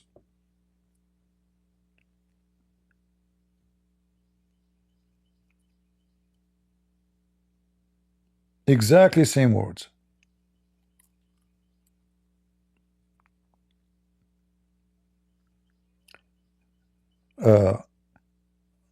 Nobody can see him. The same as Muhammad, he says, you know, the when he speak about Allah don't have a son, right?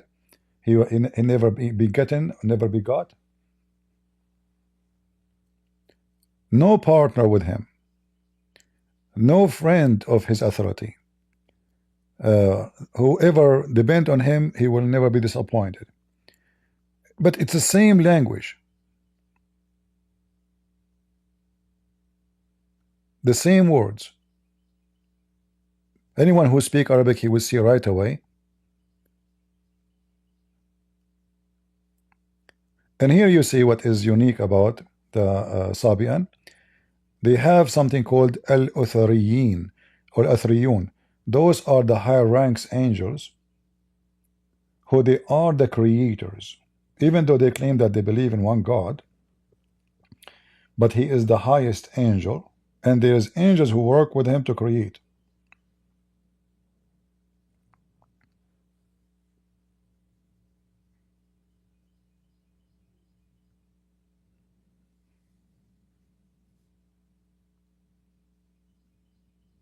All of those, you will find them in the Quran.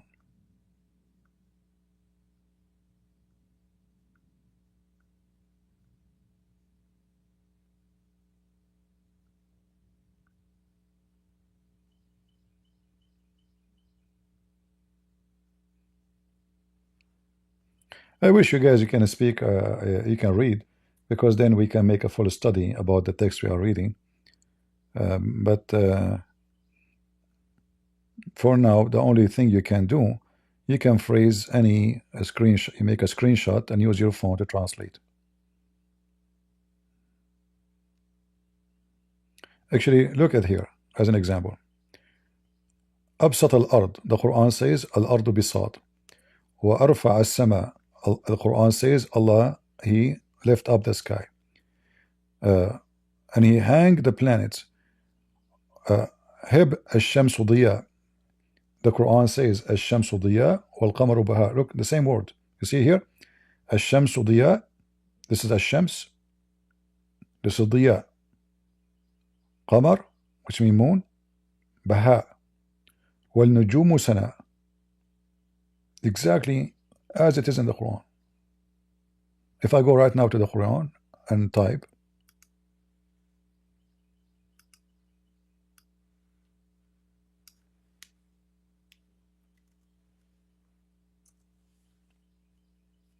see, exactly word by word,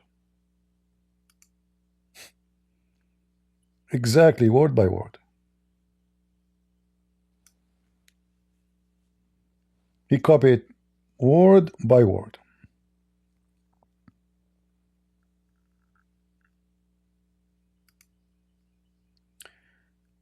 أبسط الأرض or أبسط الأرض.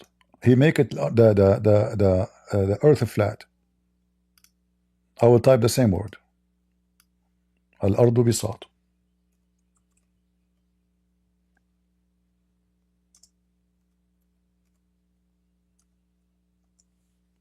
See?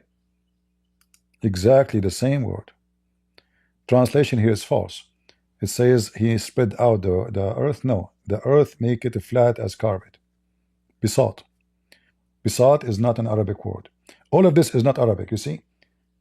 All of this is coming from the Aramaic. Bisat, Diya, Baha, blah, blah, blah. All of those is coming, stolen from the Aramaic. And Muhammad is stealing from them. وَالنُّجُومُ سَنَا وَالْمَاءُ عُذُوبًا, etc.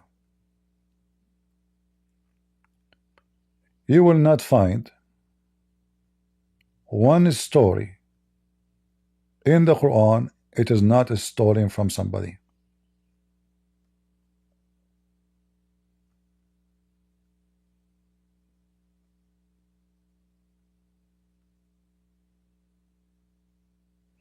The story of Adam, you remember the story of angels are bowing down to Adam?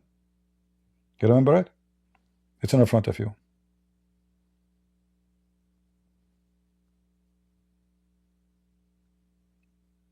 See? This is page number 10 in the book of Kanza Rabba, right? The story of the angels, Allah, the pagan god, commanding the angels, his angels, the angels of fire, angels of fires. He commanded them to bow down to Adam. It's in front of you.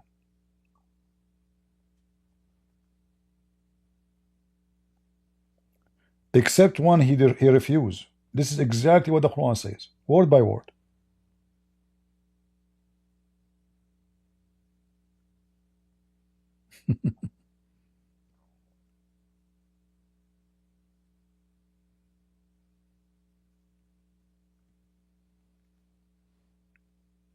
Here you see all the, you see how much the impact of the Sabian on Muhammad life. This is why Muhammad in the Quran, he make it clear that the Sabian are going to go to heaven. In the beginning, when Muhammad was trying to be, claiming to be, worshipping the God of the Jews, he refused to accept the Sabian to be part of his religion. When Salman al-Farisi, who obviously is a Sabian, he was sad when he told him that my friends, they believe in you, they follow you. Muhammad, he told him, well, they are from the people of hell. Then Muhammad, he decided to switch when he noticed how much the Sabian are important, and they spread all over the Middle East, to the point they reach all the way to Yemen, to Egypt. In fact, the Pharaoh, according to Sabian, was a Sabian too. So Muhammad, he come with this to make Salman al-Farisi happy. So he said that those who they are Jews and Christians and Sabian and whoever believe in Allah, they will go to heaven. So he inserted the Sabian because simply now he decided to adopt the Sabian as part of his scam, so he can gain place between them. And that's why he was called the Sabi, which means Sabian. So we will find here a lot of his stories in the Quran located in this book. Even the pages decorated the same way, even the chapters, everything.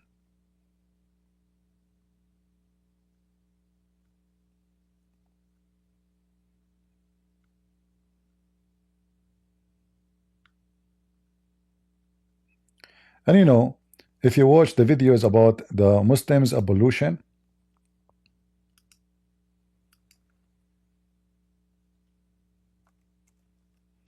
you will find that the Muslim abolition is exactly and the prayer the same as the Sabian. Exactly. Muhammad, he stole from them every single act they do. How they do ablution, how they pray, how they worship, everything.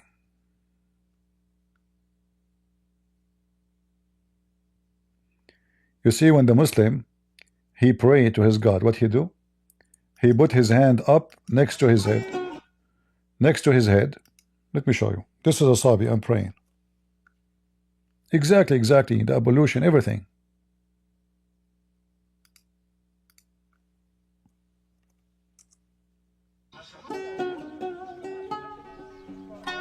See? The same as Muslims. This is Sabian. When he do ablution is the same. They dress the same. The women dress the same.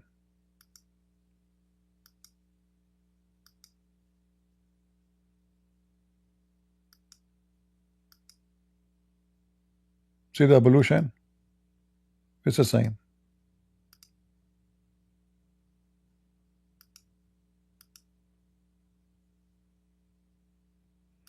Let me see if I can find the video about the ablution.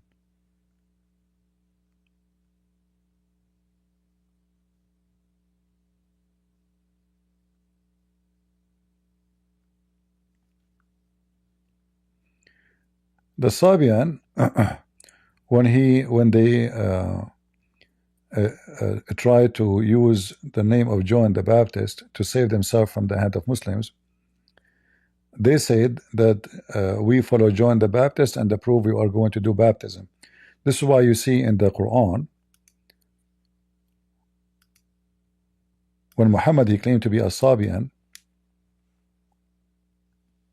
they ask him, why you don't do what the Sabian do? The Sabian, they called their baptism Sibagha.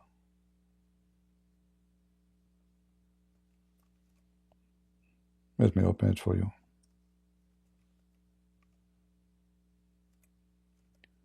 All of us, we knew that Muslims don't do baptism, right?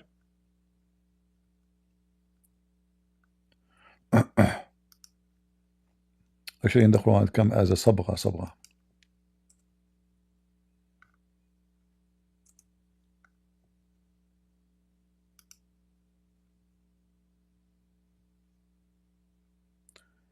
Here, it says our sibagha is the sibagha of Allah, not religion. This is false translation. You change the translation here. Let us see Yusuf Ali.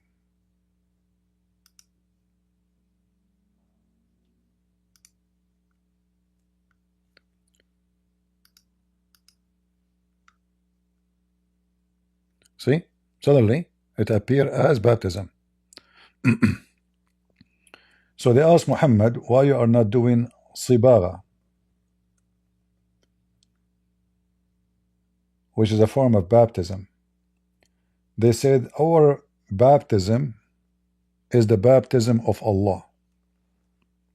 They asked him, why you don't do baptism if you are Sabian? He said, who can do baptism better than Allah? He do not know how to do it.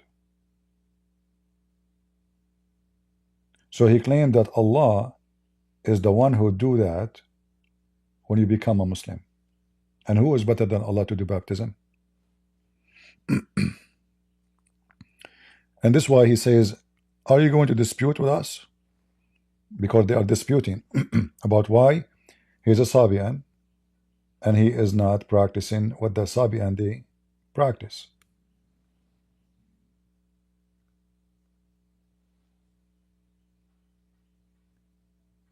So Muhammad, he took some from the behavior of the Sabian. The Sabian, they took some to save their ass from the killing of Muhammadan. Like we saw during ISIS, how ISIS, they enslaved their women, right?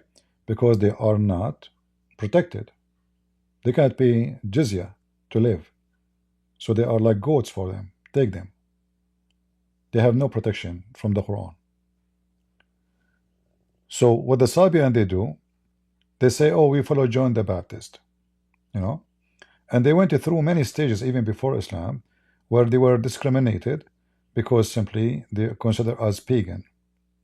So when the Christian became majority, the Sabian, they found John the Baptist too as a way to escape, not to be Christian, not to be Jews, but to stay as Sabian. So they added a new name for them, but they have nothing of his teaching.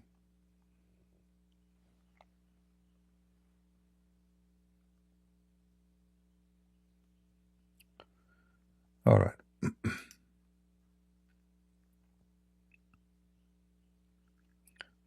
Anything else?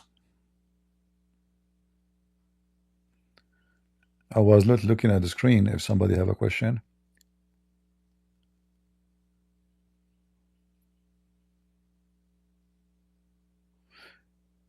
Yeah, again, you know, they use the word Sabian, the word they use the name of John the Baptist, the same as Muhammad. He used the name of Jesus to smuggle himself within the society. The Sabian did the same. John the Baptist, he never preached what they preach. They believe exactly the same as Muslims. Multi-women, multi-wives. You know, we know that the Bible says you shall not multiply your wives, right? So they believe exactly the same as Muslims. Ramadan is a Sabian. Ramadan is what?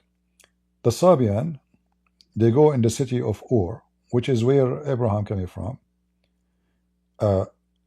When the moon, the crescent moon appear, they welcome the crescent moon in the city of Ur, and then they go to the city near it to welcome the new moon. That is Ramadan. So they fast 30 days. They pray 5 times a day, and that's Ramadan.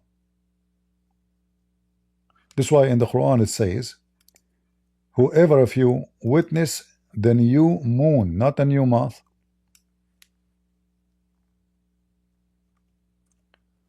When the Muslim they translate for you the word shahr as month, this is false translation. The word shahr, even in Hebrew, is a moon. You can go check it out. Open the Hebrew dictionary and you will see it. So shahr is an Aramaic word, have nothing to do with the word month. Now is used in Arabic as a word month because people didn't go by the moon, but still they are using the Aramaic language to explain timing. But shahr is a moon. So the moon of Ramadan, not the month of Ramadan, whoever of you witness it. Witness what? Witness specifically the crescent moon, not the month. Nobody can witness the month. In Arabic, it says actually you sight the moon. You sight it, not witness it. You sight. So over this is why the Muslim they have to sight, correct? They have to sight the moon, and this moon the crescent moon. So whoever of you sight the crescent moon. What is the name of the crescent moon? Ramadan. So Ramadan is not the name of a month. Ramadan is the name of a moon. This is why the Quran states that the time for Allah is a 12 moon. There's 12 moons, not one moon.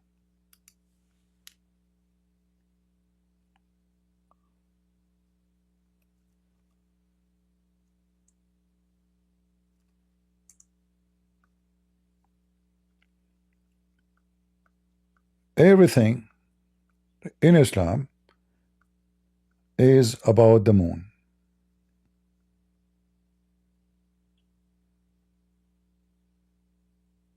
Moon, you know?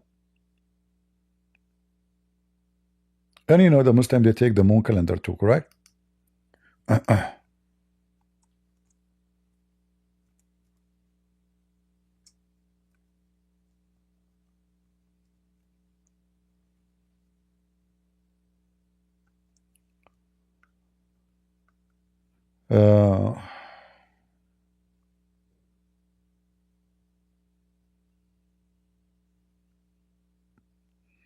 What else we can share with you?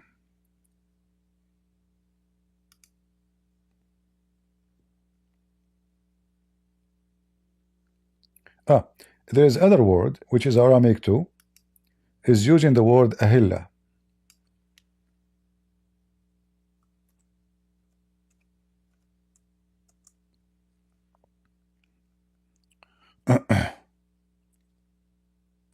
or al-ahilla.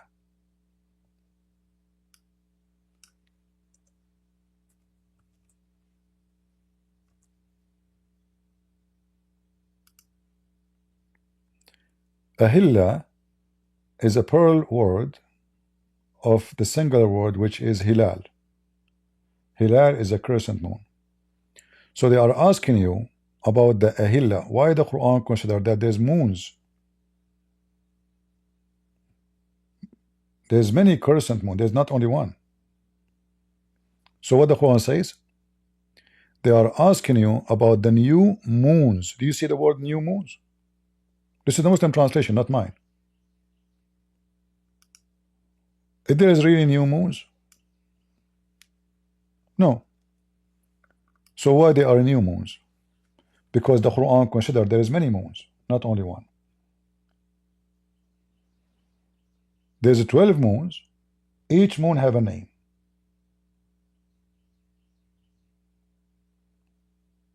And they are asking you, Muhammad, about the new moons. Say they are signs to mark fixed period of time for mankind, and they are made for this purpose, to do Hajj, to do etc., to do rituals. All right. So here the Quran confirmed the ignorance of Muhammad and his God, claiming that there is many crescent moons.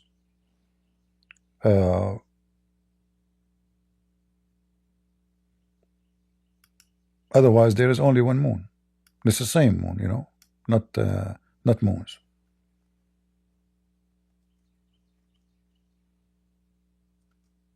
Right? You see why? This is why knowing the language is very important to expose any cult. If you do not know the language, you will be confused. You will go by translation. Translation says shahr, and you will not be able to find out the roots of the language, where this is coming from.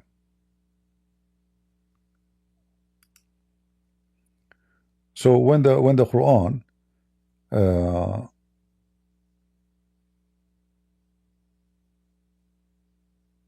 mentioned that Allah have a 12 moon, people today they read it as 12 month. That's false. It's 12 moon.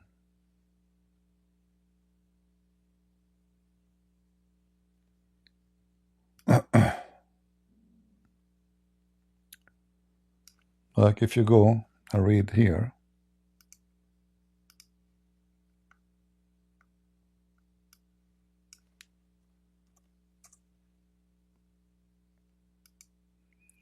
look at the translation.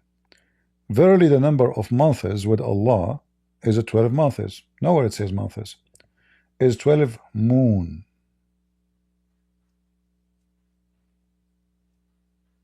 Specifically crescent moon.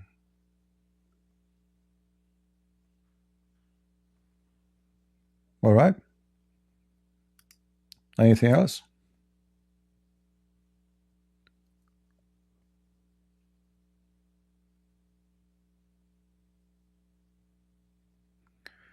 Islam crescent moon is not the first day, night of the week.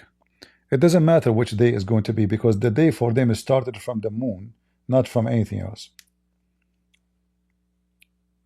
The Muslims, they consider the moon is their date. What day you are talking about? So even their Ramadan start when they see the moon, not when, like if the moon have not been seen, they cannot even fast. This is why it says whoever of you sight the moon. So even Muhammad, you see, Muhammad is stupid. This calendar exists before Islam. This calendar is used by the Arab before Islam, and the words for the moon, the names for the moons are exist. But the Arab, they learned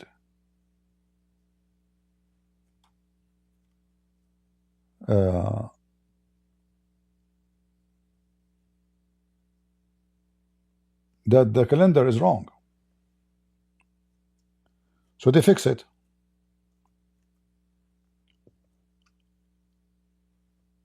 When Muhammad came, he claimed that this is a pagan practice.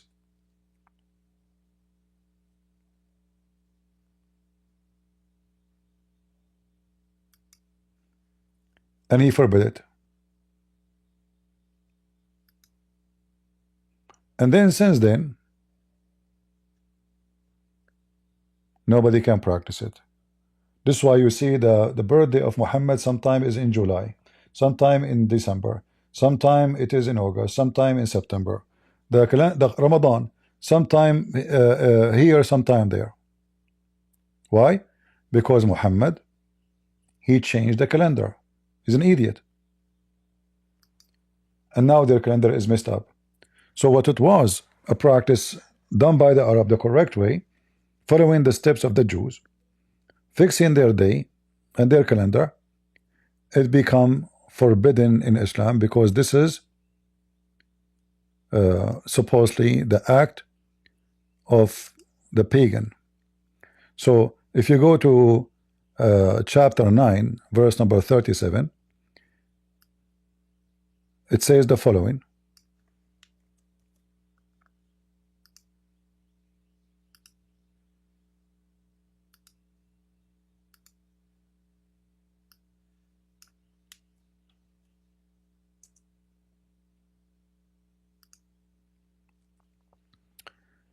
the postponing of sacred months is indeed an addition of disbelief.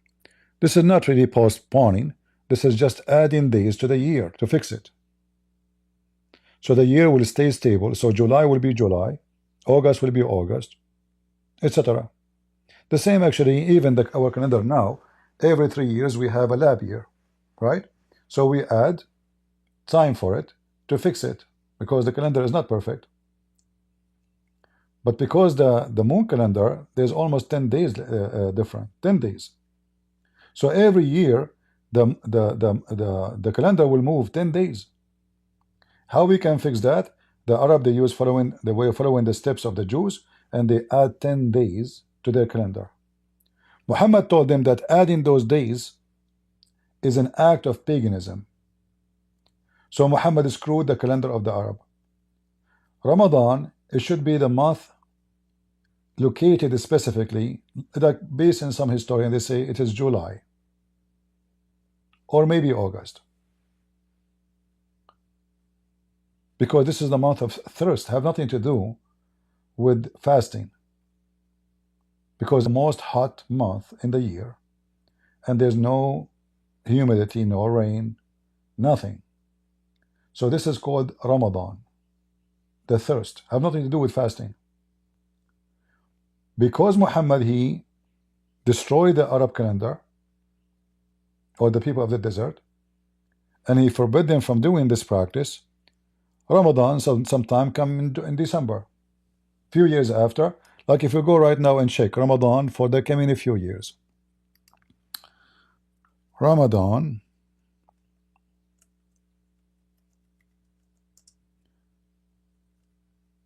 calculation for the coming years. Let us show you. I just search in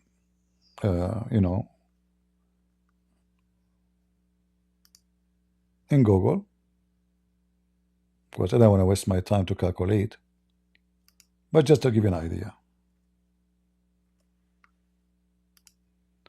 And here you see how stupid Muhammad when he did this.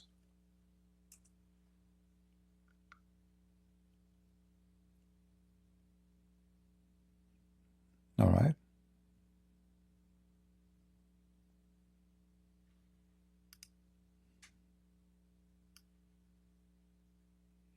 Let us search for Ramadan dates in the page.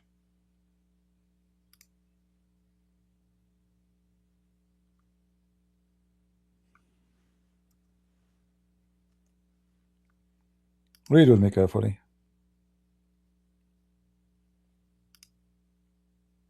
Summary of Ramadan.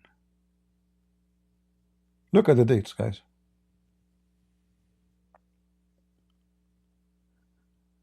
From 25 to 23. So here we start in March 11. Here, March 1st. 2027, February 19. We are going backward. Ramadan 28, February 8. March, end with March 8. Ramadan 229, January 28. So do you see how it's messed up? All of this because of this verse we showed you. Muhammad considered fixing the calendar is an act of shaitan, which is very stupid to say. I mean, what does this have to do with shaitan?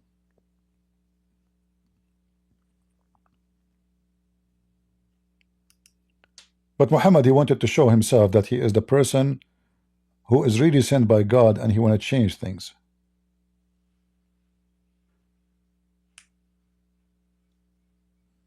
All right.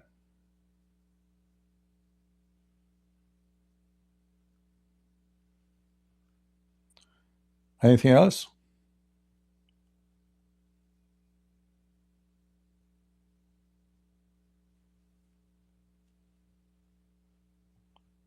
Yeah, if you don't correct the calendar will keep moving because the calendar is wrong.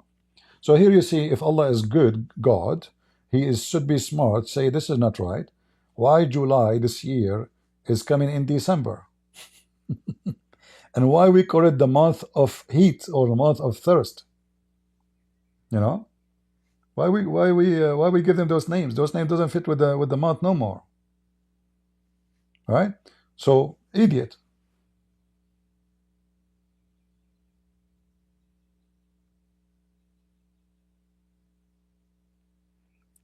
Anything else?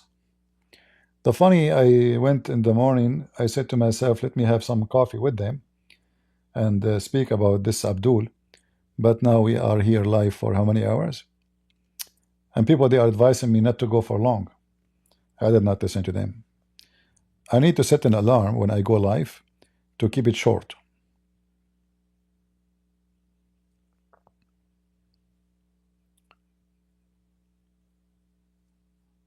Halal meat for Christian is forbidden? Yeah.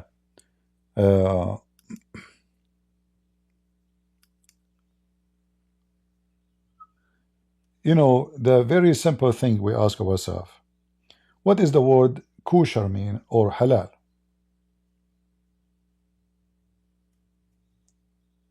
What the word kosher mean? Why it's kosher? What make it kosher? Like, it's food.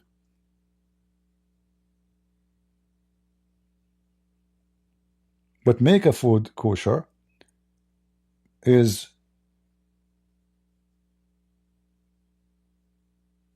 religious, you know.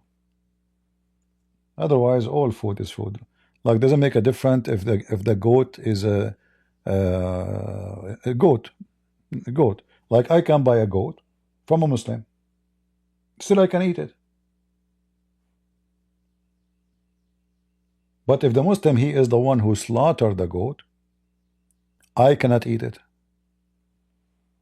Why? Because the Muslim, he's a pagan man, and he slaughtered the goat in the name of his God. So when the Muslim, they slaughter, what make it halal is not the kind of the food. It's when they say Allahu Akbar, when they slaughter the goat. So any food is a slaughter in the name of a pagan god, as we see in the book of Acts, or even in the Old Testament. It's forbidden. All right. So if we go to Act 15:20, you will see clearly that, you know, you should not eat the pagan food. Why? Because this food is slaughtered in the name of the false gods, pagan gods.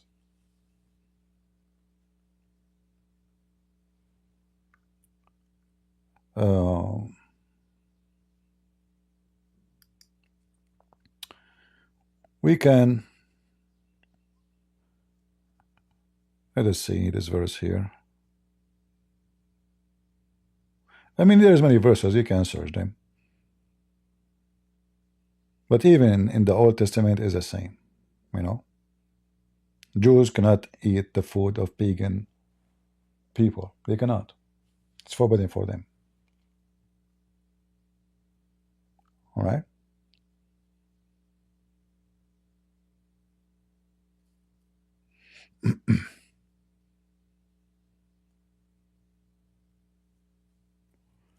Anything else?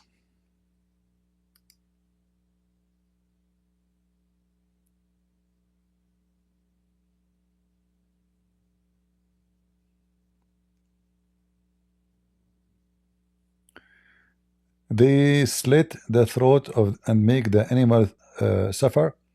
You know, I don't understand. You know, so what? How you want to kill the animal? You don't slaughter. You don't make the animal. How you kill an animal? Like, what do you think that the Jews before used to kill the animal with? What? Electricity? Hanging them? They slaughter them. They slit their throat. This is not the reason. Like how do you kill a chicken? You give it aspirin first and then you slaughter it. Don't act like those hippies. Like once I saw in Amazon a person making a review of mice. He says, "Oh, I was tortured when I saw how this mice was killed in any humane way." So look at the mental. He want to kill the mice, but he think there's a humane way to kill the mice.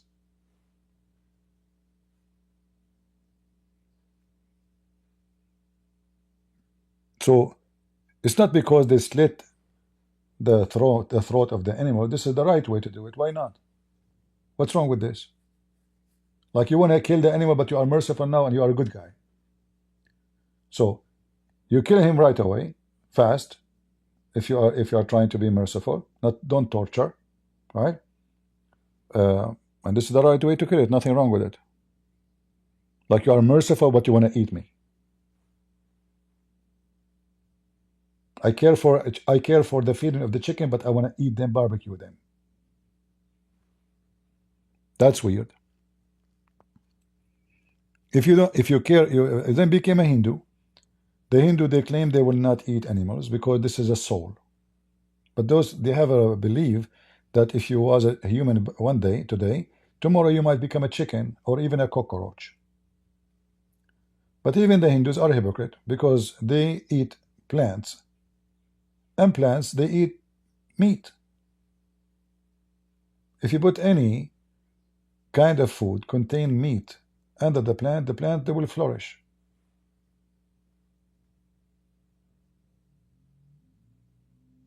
I killed a chicken. I was a kid. You know, I don't know, maybe 8 years old. The knife was taller than me.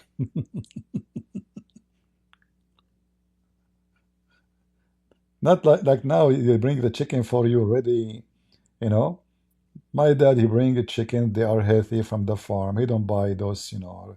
You don't know what kind of a chicken what they are feeding them. So you bring chicken, real chickens. I find myself it's an opportunity to learn how to slaughter a chicken because yeah, why not? So I took the chicken outside. So are you saying to me I have to be merciful now? If you are merciful, let it go. Tell that to your stomach.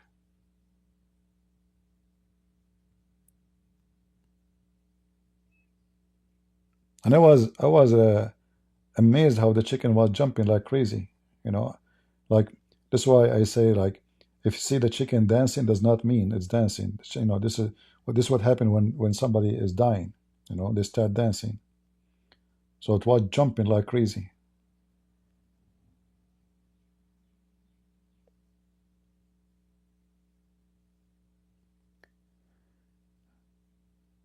Is it not okay if we pray before we eat halal food?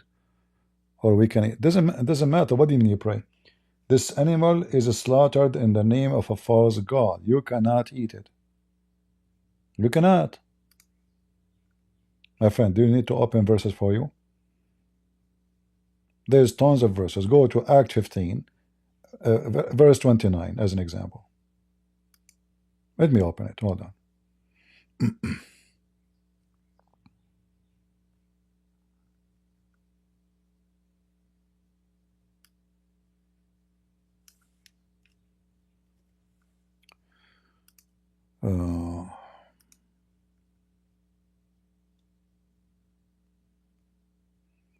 You pray, you don't pray, it doesn't make it right.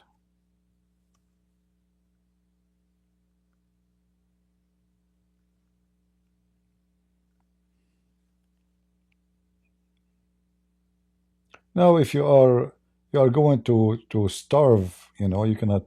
You need to survive. You are going in a Muslim country where you cannot find. Well, get some vegetables, you know. Buy sardine, fish, because Muslim they cannot slaughter a fish in the name of Allah. There is many other source, you know.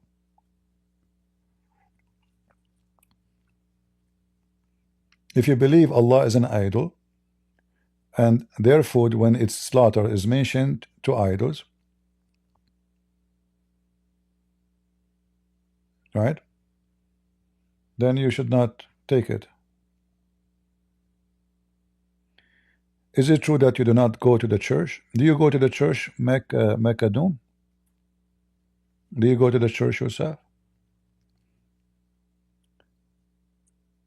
Who is the one who says to you, I don't go to church? And let us say if I don't go to the church, does that make me a bad person for you? Potatoes. Is it true you don't go to the church? Oh, but he's a bad guy, he don't go to church. Well, I have a church here. You go to church because you want a benefit for yourself. I am here for your benefit. So most of you, when you go to church, you get a benefit, self-benefit. When I stay here with you, my day is gone, half of my day is gone. What benefit I got? So those fraud who claim that if you go to church, you are better than the one who don't go, they are a bunch of liars. Secondly, I go to church, but not any church, because these days there's many false churches. So I choose carefully what church, and if I go, usually I go to teach, which means I go to give a benefit, not to receive a benefit.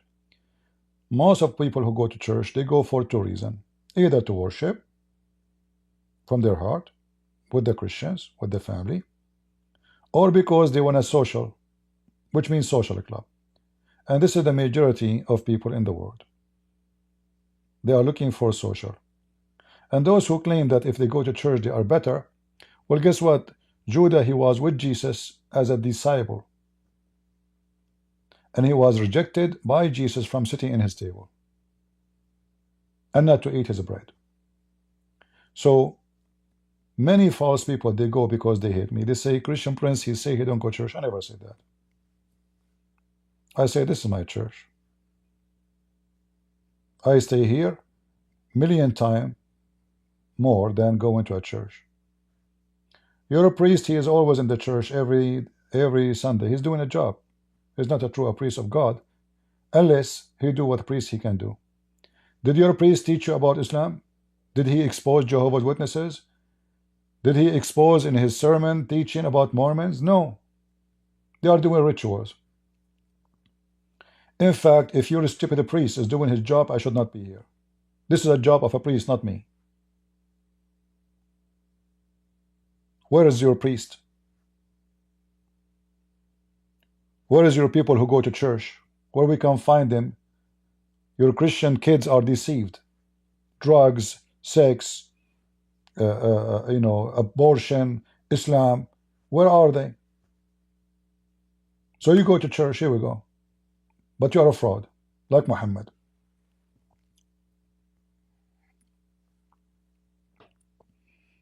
Did Jesus go to the church? Peter, he go to church? Obviously, he was not a Christian, huh? They are the church. The believers are the church. It's not a building, you idiot. The first 300 years, the Christians don't have a building. They don't dare even to say we have a church. If they meet in a private rooms.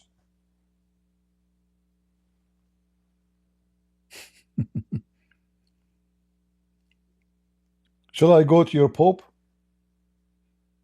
Huh? The pervert?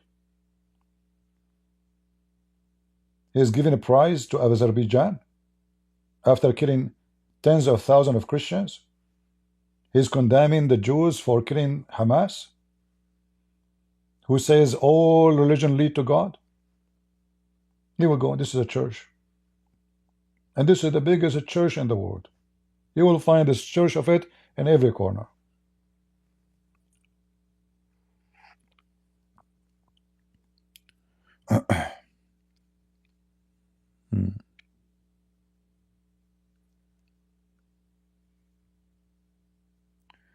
Trash can is coming back. Okay, trash can. Good to have you. I was wondering where I'm going to throw this thing next in my hand. How we can live without you.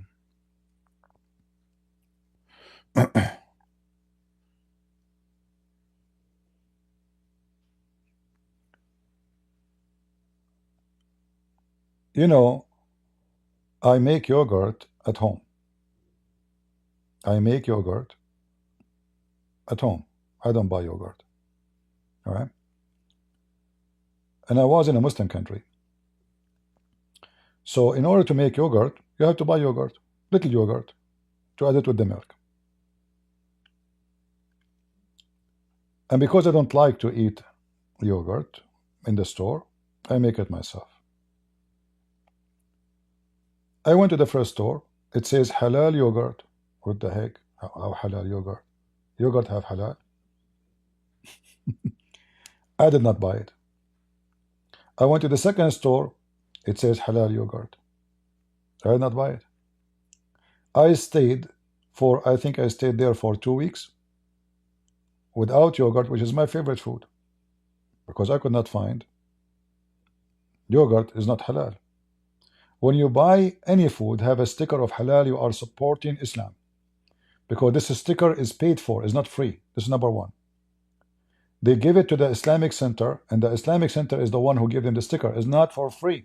So any store in USA have halal food, they paid Muslims for it. They cannot just put the word halal by themselves. They have to get certificate from the Islamic Center. And the money they pay to the Islamic Center, they use it to convert people to Islam and to build more mosques. So in other words, not only you are eating a pagan food, you are supporting terrorism and supporting your enemy.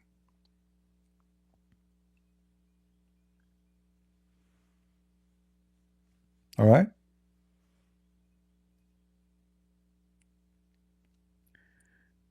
Do you teach reading and writing in Arabic? You can go to my other channel, Arab for Christ, and we have full series of how to learn Arabic. All right? If you are sincere to learn, it's there for free. Just search for Arab and then the number 4, connected Christ.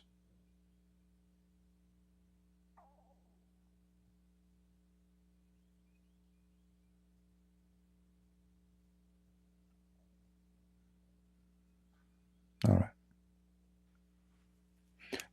And here, by the way, you see an example of how people, they try to make you look bad. I remember once I was in Paltalk, Paltalk chat. This is long before YouTube. When those main names, you know them right now. I was fighting Islam. They were not even, they know nothing about Islam. They were atheists or Muslims or even kids. Anyway, always I found a lot of enmity from the Christians. Always the Christian, they feel I'm a threat to them. And those are fake Christians for sure. So once I went in a chat room, and a woman, she is supposedly Christian, or a guy, I forgot. He said, the Christian prince, somebody said that you like women. Somebody said that you like women. And they thought I'm going to take the microphone. You can, two people cannot talk in the same time. It's a chat room, one mic at a time. So I took the microphone. I said, yeah, I like women. What's the problem? They thought they're trying to smear me, saying, oh, this guy, he like women, you know, he is not a good guy, you know. I said, I like women, thank God, I don't like men. What the problem? He said, oh, they are saying that you like women. I said, I like women. I say that to you, I like women. I am single. I like women, thank God. I'm not a gay. I don't cheat, I don't lie. What's your business? So because they are filthy scumbags, they try to say, oh, you know, this guy, he like, I love women. What's wrong with that? But I am sleeping with many women. Am I sleeping with any women? No.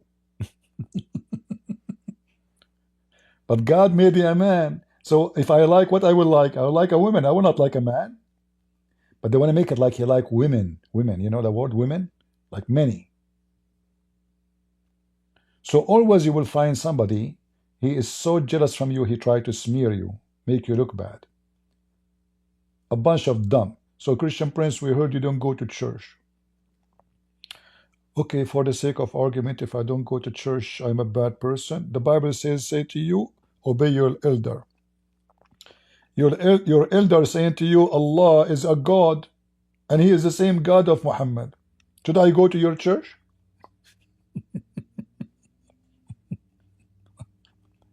Your elder is a deceiver. In the Council of the Vatican, they have a long page saying that the Muslim worship the same God. You want me to find it for you? Here we go. This is your elder. And this is your leader. There's many churches. They call themselves church, but they are false. Their leaders are false. And as long as the population, those who follow them, are not opening their mouth against it, that means they are false like them. So if you are a Catholic or Protestant or Orthodox, and your leader speak false against God, against the Bible, you are false like him if you don't oppose him. If you still consider him an authority for you. What the Bible says, let him be accursed, the one who bring other than this scriptures. How many ministers from Protestant they say to you the Muslim worship the same God? Many. I can show you tons of videos. How many Orthodox they say that? Many. Bishops, not just Orthodox person, no, bishops, patriarch, pope, Protestant. All of those are not my church. They are a bunch of scumbag. Because my Bible says, whoever deny the Son and the Father is an Antichrist. We don't worship the same God.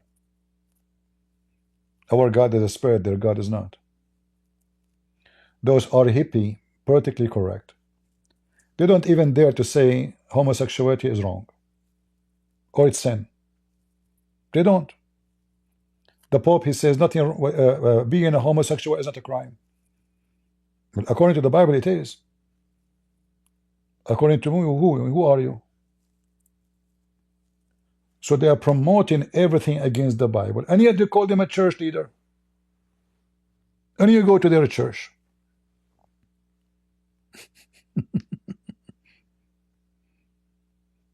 Right? Hypocrite people.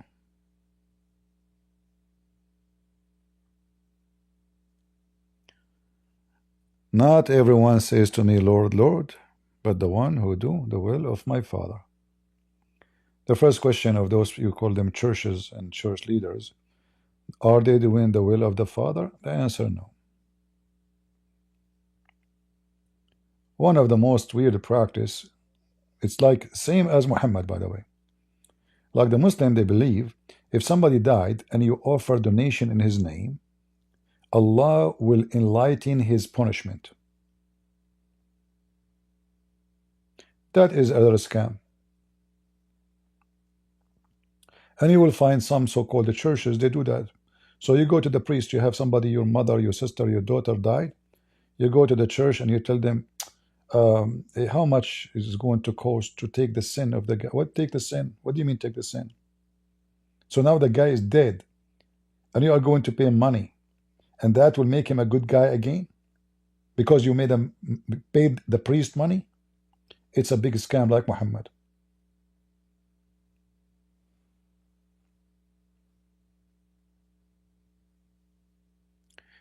Does the Orthodox Church baptize only babies? Yes, they do only babies.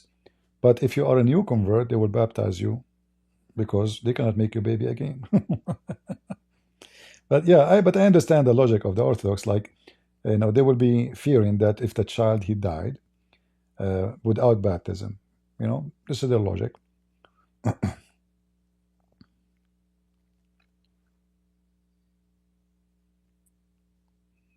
Anything else?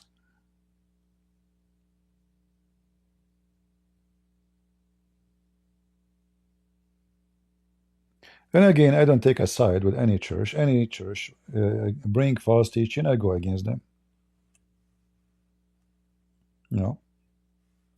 I told you many times I'm born in Orthodox family. In fact, I did not mention that for many, many years. But when somebody like he's an Orthodox, he starts saying, Christian Prince, you have no authority. I never claimed to be a priest. What do you mean authority? Authority of what? What authority mean? Let us examine you if you have authority.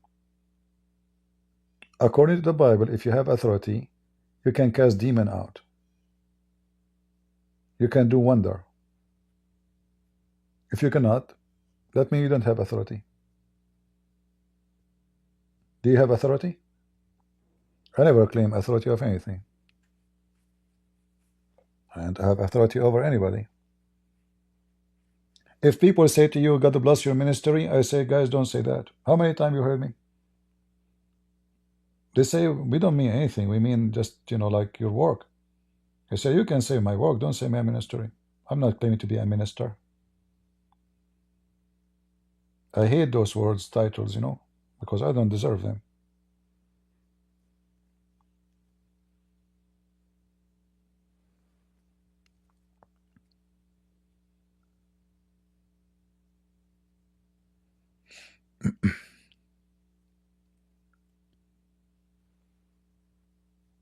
But anyway, people, they have anger from you, and they try to find a reason to make people hate you. Well, who care who hate me, who like me?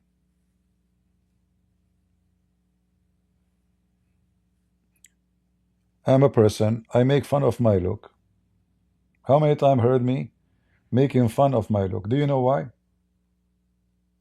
Because I'm very confident.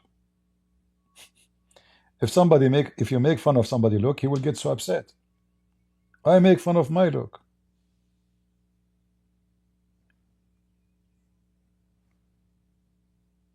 I make fun of my English. How many times I told you stories about how funny what my English was? I'm very, very, very, very simple. I don't like people to praise me. How many times heard me saying, don't say thank you, God bless you, say something about the topic. I get upset. Sometimes I delete the video because nobody said anything about the topic. Thank you, Christian Prince. God bless you, Christian Prince. May God. This is what I want from you. I want you to share with me. I hate it that people praising me. I'm not here for that. You don't even know me. If I die tomorrow, nobody will be in my funeral. But still, even though all of this, and they are jealous. And they are upset.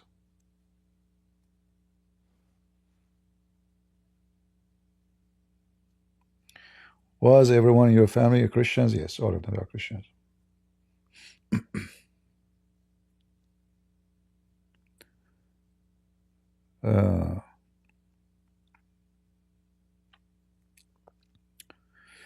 All right.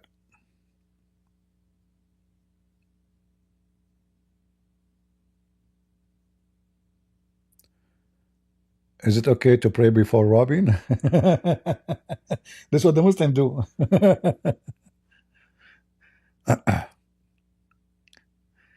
All right. Anything else?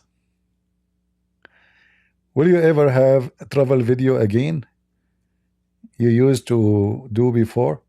Actually, I was thinking, but this was like a while ago, to buy a van, and to travel from place to place and make videos. But then I said, I cannot, the van is very expensive actually, And for me, I have, like, let's say, always in your life you have a priority, and there's no guarantee if I buy a van and travel from place to place, that will help me.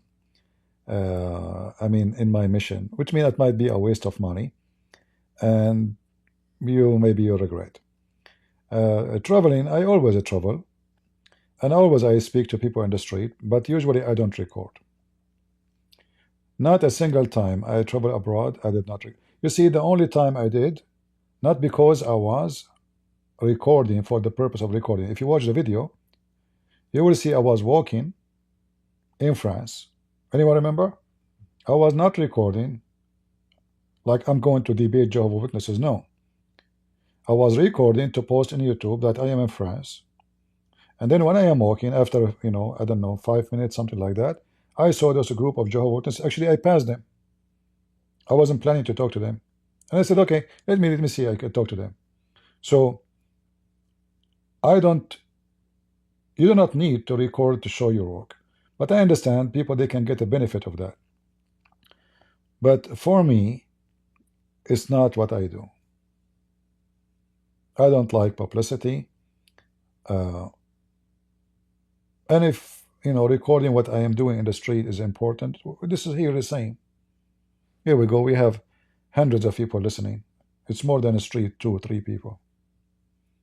You will hear the dialogue. You will hear the conversation, the debate. I don't record. Even when I go to churches, and they are Christians, I say don't record. Last time I was in Ukraine, I was going to do a seminar, but then I got a very bad flu. But I went to the church to do the seminar. At that day, I did not have a flu. And there's a translator with me. But then they have it live in YouTube. I told them I cannot do it this way. I will do a seminar, but with no live. They said only our church can watch it. I said doesn't matter. I hate publicity. People are desperate for publicity. If I go live right now in doing seminar live in video, you can imagine how many people will click to see Christian Prince, right? I'm sure you will be scared when you see me, but this is not the point. So I know if I go in camera, I will get a way more publicity from without camera. But this is what I am trying to escape.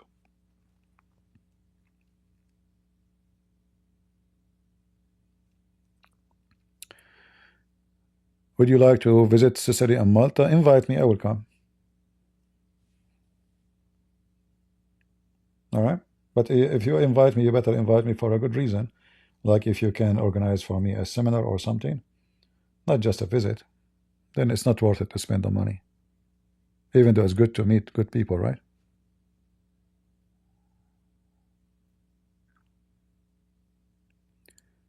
Do you respect Orthodox Christians?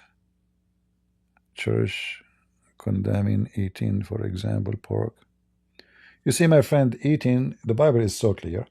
Jesus, he says, not what go inside your mouth, but what come from your mouth. Correct? So, my mother, she is very strict with the Old Testament. Like she will never let pork, rabbit, camel meat, anything like this to enter the house. But that is not because she is a good Christian or a bad Christian. What makes her a Christian or not is how much she followed the Bible and everything, not only about food. Food is not a reason to be good or bad. Feeding people can change that. So, if I buy food, let us say rabbit meat, and I give it to a hungry person, is that good or bad? It's good. Why is not? I just fed somebody.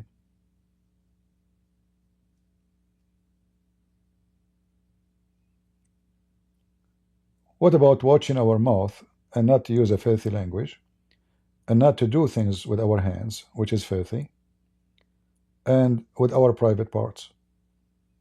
Which one is important? The food or your behavior? Food is food. However, when we say it's forbidden for you to eat food, slaughter in the name of a pagan god, that is a different story. Because now the problem is not the food. It's not the food. It is the pagan god. This is an offer, an animal offer for that god. And you are accepting that offer.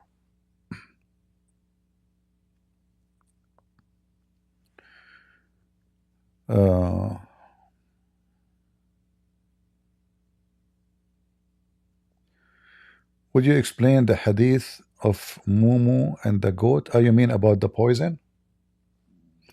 Well, the Muslim, they say that how somebody, yeah, I remember you sent me a message. The Muslim, they say how somebody ate poison 4 years ago, he died 4 years after. Very simple.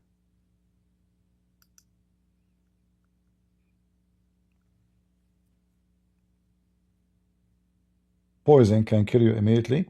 It's about how much dose in your body. Or can you kill you slowly?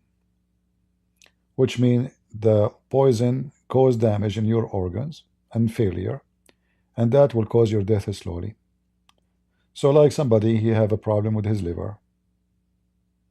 Do you die immediately? No. It's going to take some time. So poison is the same. And if the Muslim, they say to you, how somebody died because of poison 4 years ago, that means they are saying their prophet is false.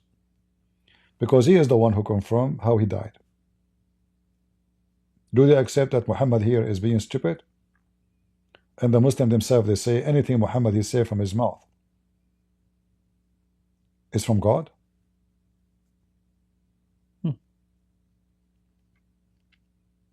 You might be shot by a bullet, don't die right away. You struggle with consequences of this bullet for many years, and then you die because of the same bullet. Somebody go to war, he injured. He don't die right away. The doctor try to save him.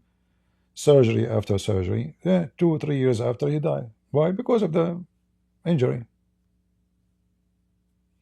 And Muhammad, when he ate the poison, the Muslim, they made a hole in his neck, which is called hijama, and they took blood, the poison blood, from his body, sucking it as much as they can, so he will not die. This is how actually he was safe from being killed immediately. And the man who drank his blood,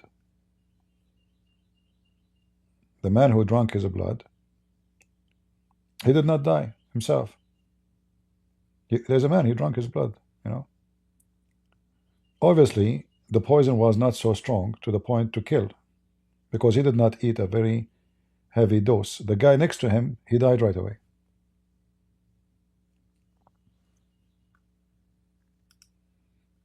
All right.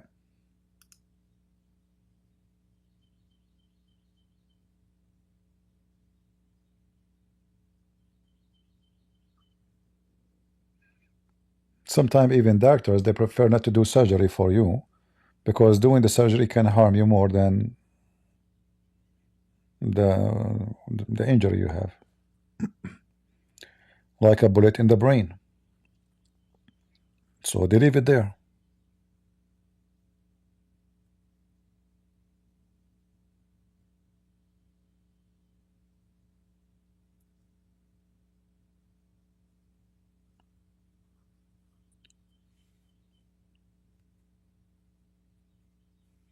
Thank you, JG.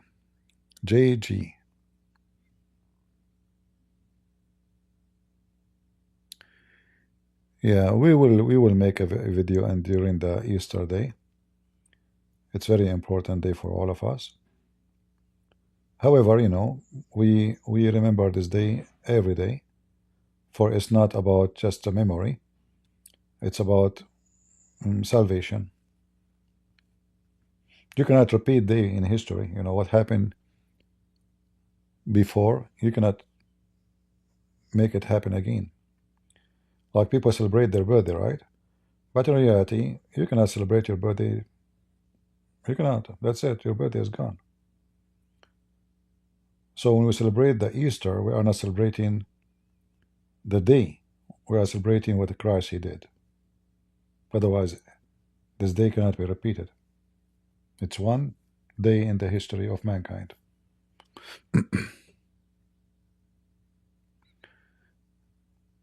Yeah. Now the Orthodox, they have different date and calendar for the Easter, but for me I don't really care for the date again, because simply we cannot repeat the day, but we are celebrating the occasion.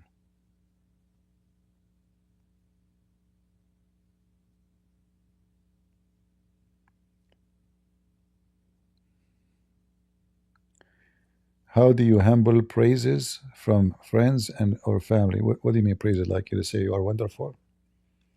Praising you mean? You know, if you don't like it, you can tell them don't do it. Show that you are not happy with it. So they will not do it. If you don't tell people that there is something you don't like, how they will know that you don't like? Right? You have to make it clear. Always you teach people what you like, what you don't. If you never complain, how they will know? Even if you are married, if your wife, she cook a food you don't like, but you never say I don't like it because you're afraid to make her feel bad because she wasted her time. But next time she will do the same food. You know? So say I don't like it. Same for the wife. If your husband doing something you don't like, say it. You know, say it in a nice, friendly way. You know. So anything you don't like people to do to you, if you keep your mouth shut and you don't say I don't like it, they will keep doing it.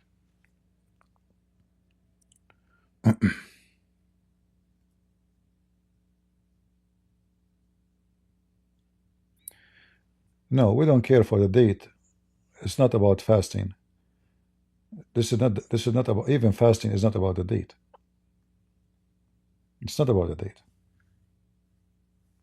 You fast because of the date? No. You fast because of the occasion. So we don't care for the date because the date cannot be repeated. We're talking about the crucifixion of Jesus, not the date as a date. We are 2025 after Jesus. So the date is not the same. So the occasion will decide when you fast, when you don't, right? So again, it's the occasion, not the date. I don't know, some people maybe understood me in a different way because my English is not good. When I say we don't care for the date, we don't mean we don't care for the occasion. I'm saying the opposite. The date is not the occasion. The occasion is the date.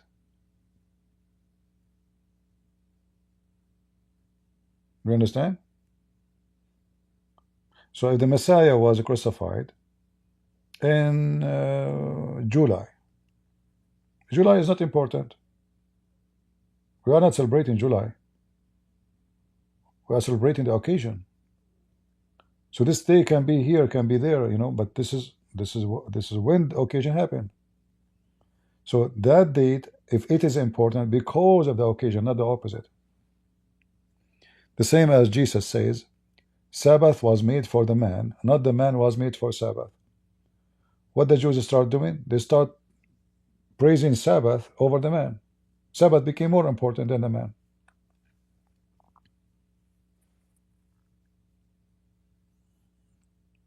Right? So if the person dying, we don't take him to hospital because it's Sabbath. This is not what God said.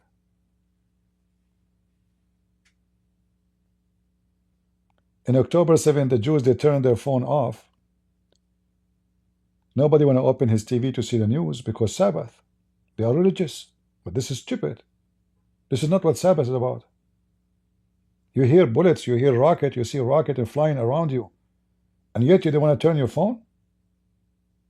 Oh, the Bible says.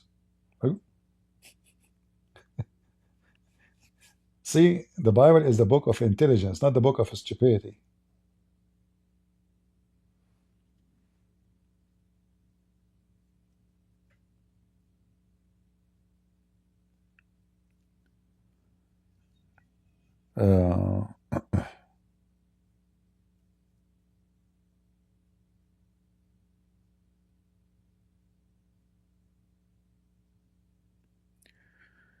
Otherwise, you have multiply fasting. I don't know what you are talking about.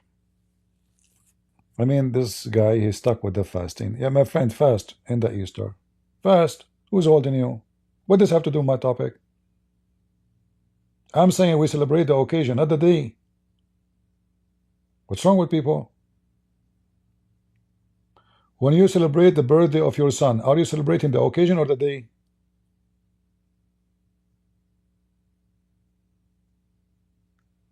That's it.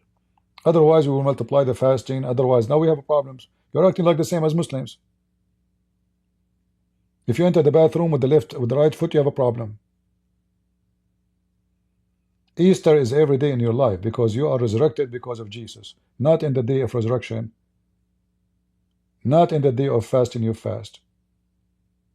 You don't fast for God, you fast for yourself.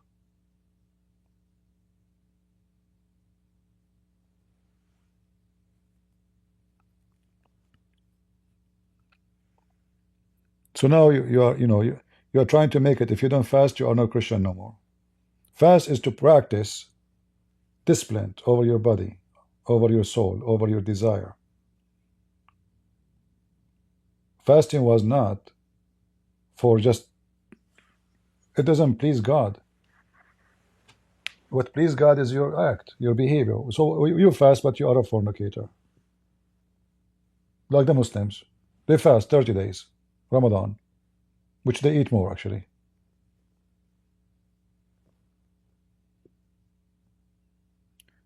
There's many people, they focus in the rituals, not in the act. Everything you do, like, when I joined the army, there's a guy, he is so upset of how long we are going to run. How long, why they are waking up so early in the morning. Why we have naked feet in the ground. It's cold. It's minus. He's upset. I told him, listen, when you came here, I look at you. You used to be choppy. You cannot run. Like you cannot even run 50 meters. Look at you now. So sport is for your benefit, not for their benefit. It's you are fixing your body. You've been lazy for a long time. You were a potato couch for a long time. So anything physical you are doing right now is for your own. The army is not getting the joy of you running. They are trying to save your ass when the war happened. So you decide to run, you need to run. There's a sniper shooting at you. You have to run fast before he shoot you. This is not because it's fun. So he's complaining.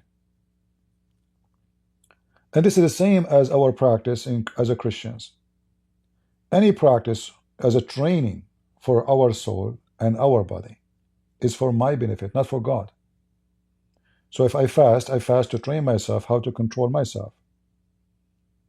How I can fight temptation. How I can fight my weak. How if somebody smoke, he's addicted. He need to have like the will of fighting his weakness. How we do that? If you don't practice how to fight, you don't learn how to fight. So anything in the Bible is to teach you how to fight, so you will not surrender. So any practice will help you to do so is good. However, if you take it as a ritual for the sake of rituality, you are fooling yourself. So the Jews, they don't do anything in Saturday, in Sabbath. So if a person is dying, we will not help him. If a hungry come to my house, I will not feed him. Oh, it's Sabbath, you know. So we can take the Bible out of context and we use it for our greed, or we understand the Bible and we use it for our good. All of us, not one person. Fasting is one of them. You don't fast for the sake of God. God do not need your fasting. You fast for yourself. So why you want to fast only in the Easter? Fast all the year. Here we go. Let us see how good you are. All the year.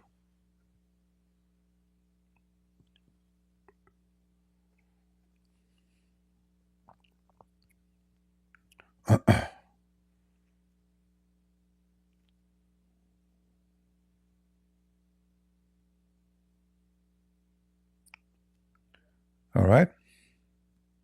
Again, you don't have to agree with me.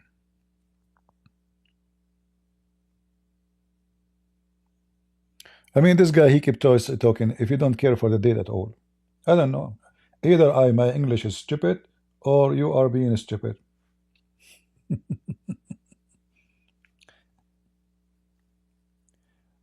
My friend, just to show you how stupid you are. Just to show you how stupid you are. Do you have a fixed date? Yes, you do. But if you calculate 2,000 years, and every year, every 3 years we add what? Somebody tell me. What we add? We add a day to the lab year. So now you are celebrating 2,000. Let me do this. Just to show you how stupid you are with your date. You keep insisting with the word date. That's it. Date. So 2,025 years ago, every 3 years we have to add a day. That means we have 675 years lap year. All right? That means you have 675 days, wrong days. Are you with me?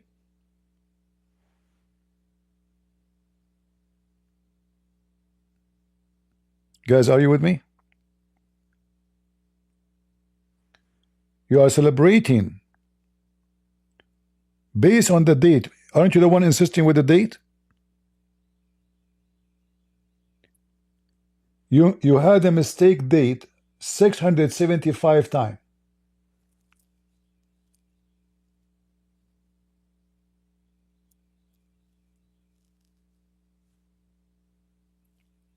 Does that make you a bad person now?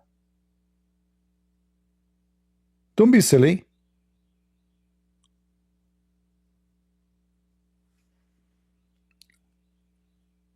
You have 7 different fasting. All right, no problem. I don't know what to say. I give up my... I surrender. Don't shoot me, please. That's it. Guys, I feel sorry for your wife. Seriously, I feel sorry for your wife.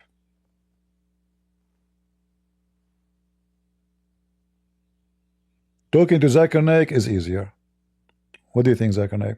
Kids and Prince, this is the first time you say the truth. I'm telling you. I mean, some Christians, they drive me crazy. It's talking to you is so easy. I know that. You know, I cannot deny that. Kids and Prince, first of all, you cannot live without me. Sure, I cannot live without you. I mean, come on. What a comedy. By the way, what kind of manure you are using for your beard? Kids and Prince, I am not using manure. I'm going to sue you. I'm using shampoo. Shampoo?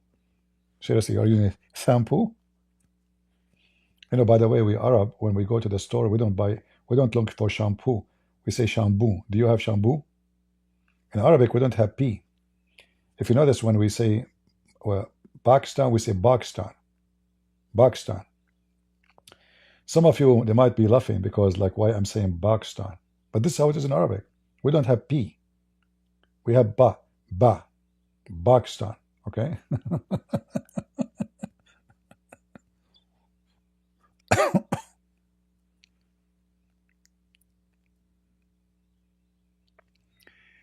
Did the Bible explain about love and marriage?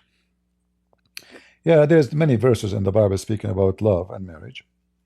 However, when the Bible speaks about how the Messiah, he gave himself to the church, this is how the man, he gave himself to his wife. So the relationship in marriage is not about sex, even though nothing wrong with having sex with your wife, absolutely not. It's not about pleasure of temporary skin. It's about pleasure of being a family. So family is the main purpose of marriage, not the opposite. And love is very hard to explain because nobody can explain love except the one who is in love. It's not something you can explain. But there is something can teach us about love. Like when Jesus, he gave himself to all of us and we are nobody. That is love because there's no expectation. So for God, he loved the world, he sent his only begotten son. So if somebody is willing to jump in the water to save you from death, and he might die during the process, that is love. He's not expecting you to pay him, reward him after what he have done. He don't even know you. You might be a billionaire, you might be rich, you might be poor, you might be nobody. But he's willing to jump in a very strong current of water to save you. And then maybe he died with you. He could not even save you. But this is love. So love is when somebody is willing to do a loving act without expectation. So if a woman, she love a man because he want to give her babies, she don't love him. She want the babies. As soon as she get the baby, she want divorce. If a man, he love a woman because of her beauty, he don't love her. He love the beauty. Any other woman, she have the same beauty or more, he will go for it. He will cheat. That's not love. A true love is a person, he don't change. His love never change. So a woman, she marry a man, then later he became disabled. She never leave him. He can't even have sex. Still she love him. She have to give him a shower. She have to carry him to the bathroom. Still she stay with him. This is love. Love will be tested. Love will be tested. Most of people, when they get married, they never have love. They are immature. So either the man or the woman, doesn't matter, or maybe sometime both of them. This is why you see them, they marry. In the beginning, I love you, crazy about you, you know, ring, festival, wedding, party, you know, friends, neighbors, cake, and then the cake became shitty. Sorry to say the word. Like, what happened? This is the guy, you love him, you call him honey, baby, babe, whatever those stupid words. Then suddenly, she's a whore. She ran away with the, you know, he don't love her. This man, he never loved his wife. You see, if a man, he love his wife, even if she is a whore, he will never badmouth her. He will let her go. He will never speak publicly against her. In fact, I believe a true man will never do that, even if he hate the women. Same for the women. If a woman, she have decency, she will not go and publish the laundry for everybody. This will not help you. This is not right, not healthy. This is why you better associate yourself with someone is decent. A decent person, because of his decency, he will not badmouth you, even if you left this person, because of his decency. Even if you are a whore. That's it. She's bad, you divorce her, it's gone.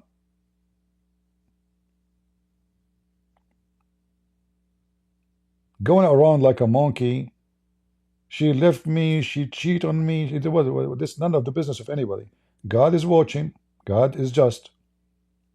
And God will deal with everybody based on his behavior. Go live your life. She was bad, she was a whore. Okay, you will find a good woman. You learned your lesson. And if you have kids and you speak about a woman in such a way, I mean, you are really horrible. Because your kids, I mean, what your kids will say. I mean, are you saying, why you are saying your kid to your kids, your mother is a whore? Your daughter, one day she will marry from somebody who will say to her, your father says your mother is a whore, not me. Christianity is about sacrifice. Many of us, we live our selfish life. Sacrifice is not part of our life. We want more. So you have somebody, you want to have him forever. You want to own this person. Well, obviously you fail. You cannot force someone to love you. Going bad in mouthing the person will not that person love you. Obviously, you are in pain and you are not self-controlled over your pain. So your pain taken over you. You go like a monkey from place to place, speaking against your wife, and then your enemy will start mocking you. And they will mock your kids. And people will look at you down. So you are a loser anyway. You lost the women. You will lose your children when you speak about their mother in such a way. You will lose your friend, nobody will respect you, because you cannot keep a secret.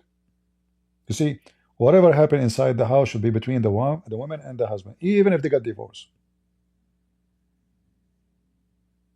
Only trashy people will expose their laundry. Their underwear is all over.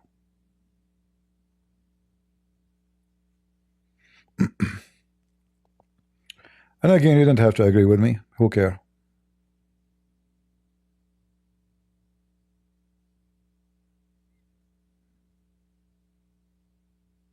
Pray for Syrian Christians. We are praying for them. But they have to stand for themselves. Prayer, you know, is not enough. When the enemy came to them, they did not fight.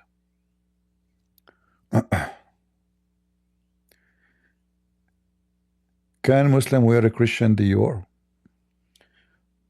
A Muslim woman, if she wear perfume in public, she is a whore, according to Muhammad.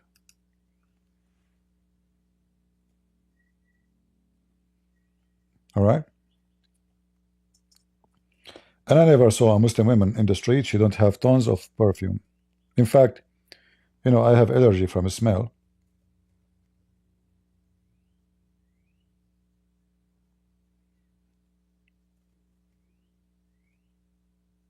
I remember once in the Middle East, a woman, she was like I was visiting a place. She lived in that building. The stairs, they have a perfume smell for hours. I mean, this woman, she showered herself with the perfume.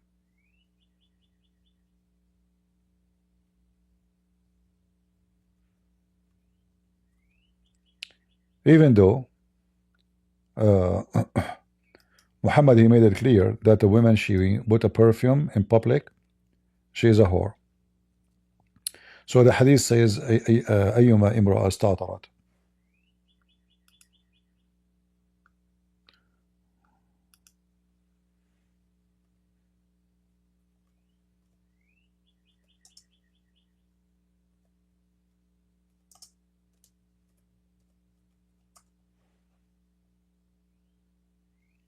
See it? Any woman, she walk by and she have a perfume, she is a whore.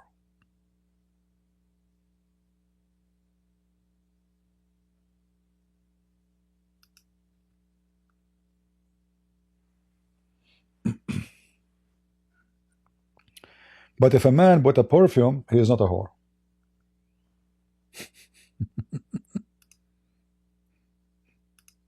See the hypocrite Muhammad?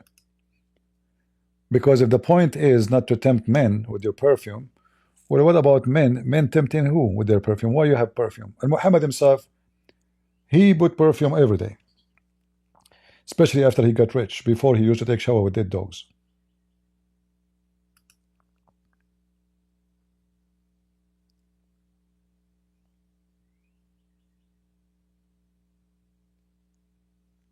All right.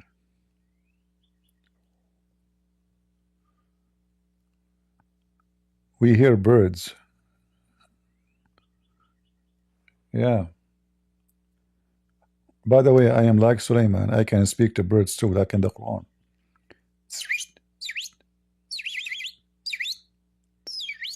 Yeah, I will translate to you later. Would you ever do debate in modern day debate channel? No. Because any debate have a moderator is a stupid debate.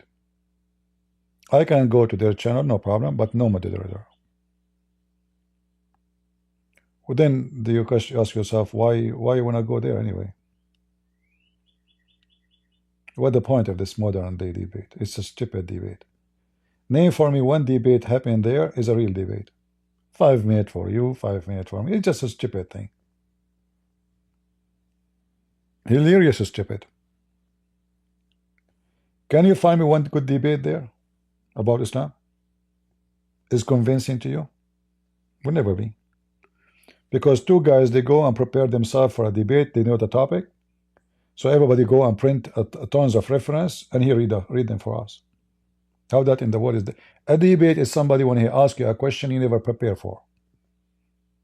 A debate is when there's no topic. Surprise me. This is when you know if somebody is knowledgeable or not. Otherwise, I can now debate you about physics. Let us say you want to talk about quantum physics or anything. I can study that topic, read it from the internet, copy paste, and then I'll read it for you. You hear me, you think, man, this guy is a scientist. Even though I know nothing about the topic.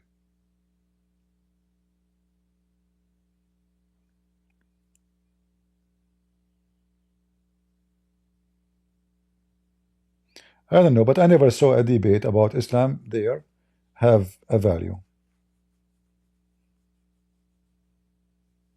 And this person, he make a lot of money from those debates, advertising and etc. You know. No.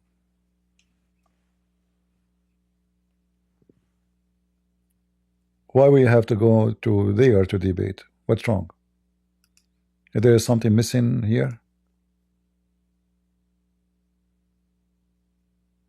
right? What is missing?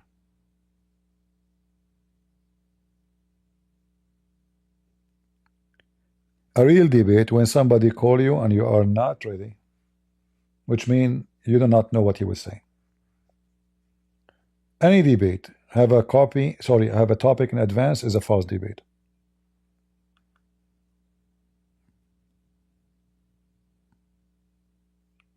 What about you are a Muslim, I'm a Christian, ask me a question, I ask you a question. Don't tell me what the topic. Then we will know who is ready, who have knowledge, who is confident and who is not.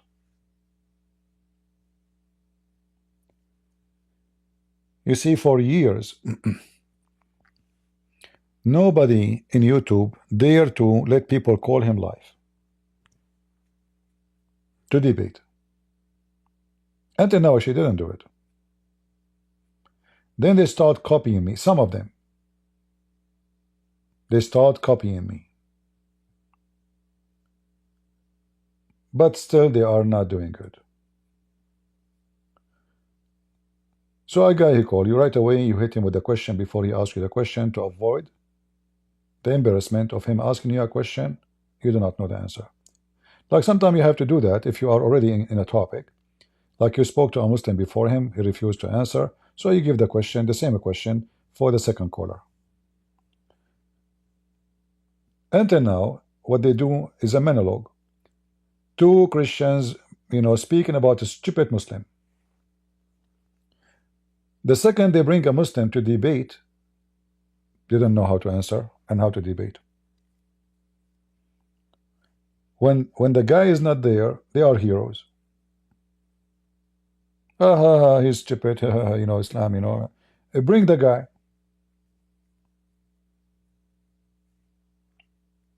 I remember once, I forgot the name of the guy. It was in the channel of David Wood. David was the moderator, and the Muslim guy, I forget his name, and he was debating Sam Shamoun. So David Wood, he gave the mic to the Muslims, God knows how many minutes, maybe 20 minutes, and the guy, he started running like 30 accusations for the Bible, one after one. If David Wood have little intelligence, he should say, hold on, all of those he would answer you now? Choose one. One.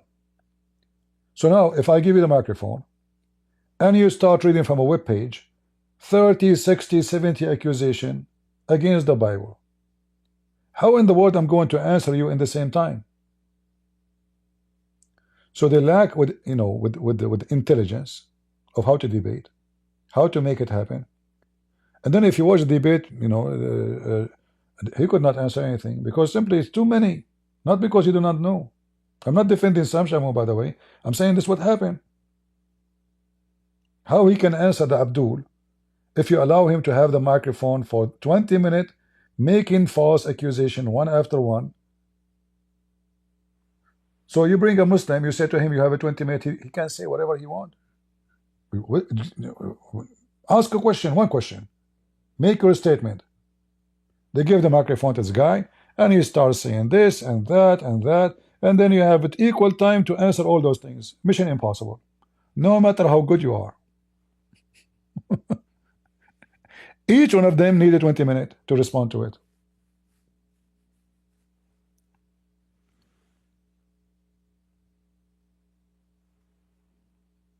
So when you debate a Muslim, you have to learn, you have to be wise. You just get the microphone and yeah, go.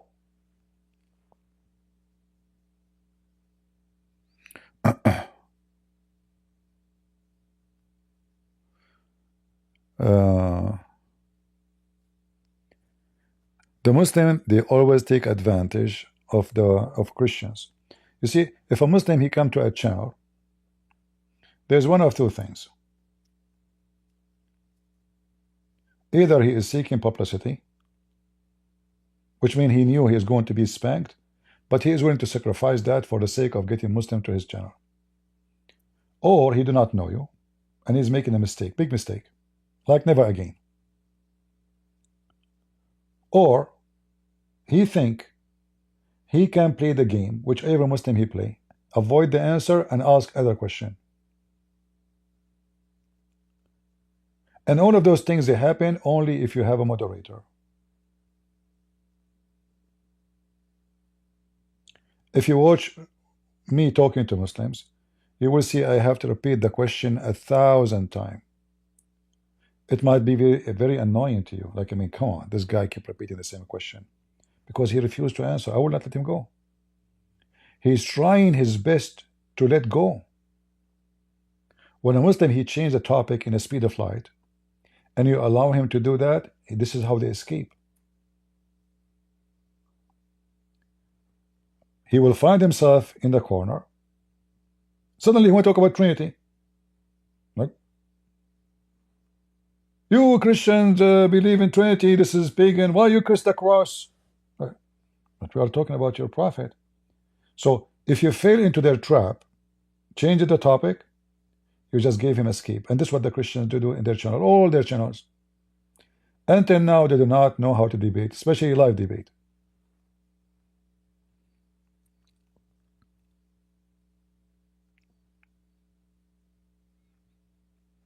If you go right now and choose any of my debates, you will find how many times I have to repeat the question. Why I need to repeat the question? Because simply, he's Abdul. I grab him from his tail. He is willing to cut his tail in order to run. Like if you hold a lizard from his tail, do you know what the lizard do? Voluntarily, he let his tail, he cut his tail. They have ability to do it. Because he knew he can grow his tail again. He's not going to be without tail. So when you debate a Muslim, you are debating a lizard. They change their skin color, depend on the background.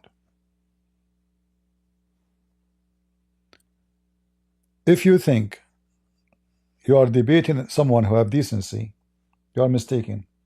That's why with Muslims there's no debate. I don't debate Muslims, I buzz them. You cannot debate a liar. You cannot. Nobody can debate a liar.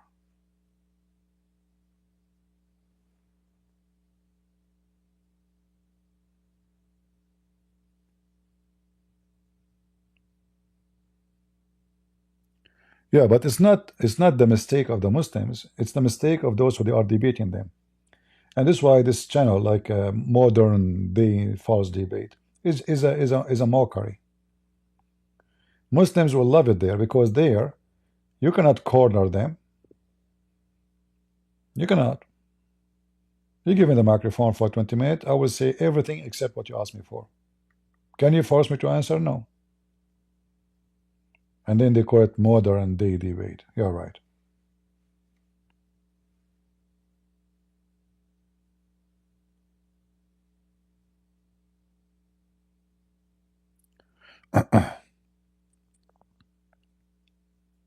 You know, I made a video offering Zakir Naik and Shabir Ali. Who else? I forgot. A debate, and I accept a Muslim as a moderator. But the purpose of this is just to show the Muslims that even if you are the moderator, you will not be able to escape me. But those are big names. I want to make them shish kebab, you know? So it's worth it. Even though the moderator will be like their shield, like to hide behind. You know, if there's two people doing boxing, and then there's a guy, he's always in the middle. How in the world we know who's the winner? You know, there's no winner. Especially if the one in the middle, he tried to save your ass the second he feels that you are collapsing. So he jump in the middle anytime. So always avoid a moderator debate. It is false, it's not true, it's not real. A real debate, put them in the stage. Both they can talk in the same time, no problem. Don't worry. Let them fight. No protection for any of them. No shield. And then we will see who is the fighter who deserves to be the winner.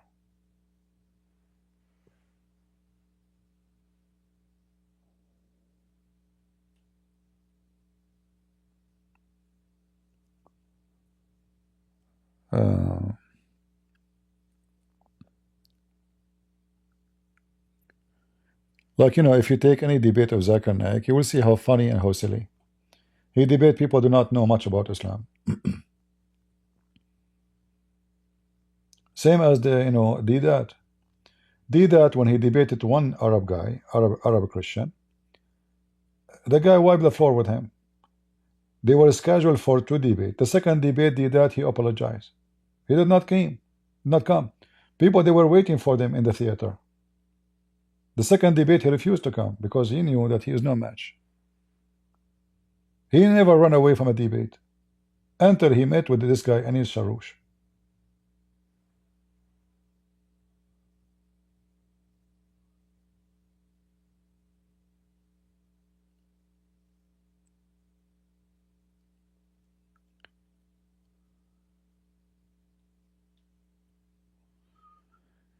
You will pay 100 for peer review.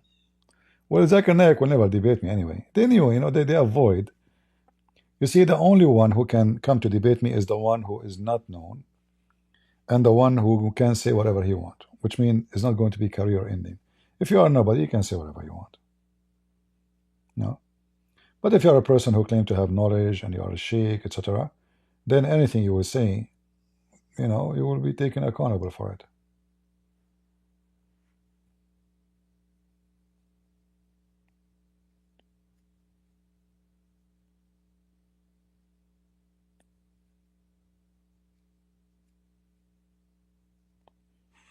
All right. But anyway, I encourage you always to support any Christian.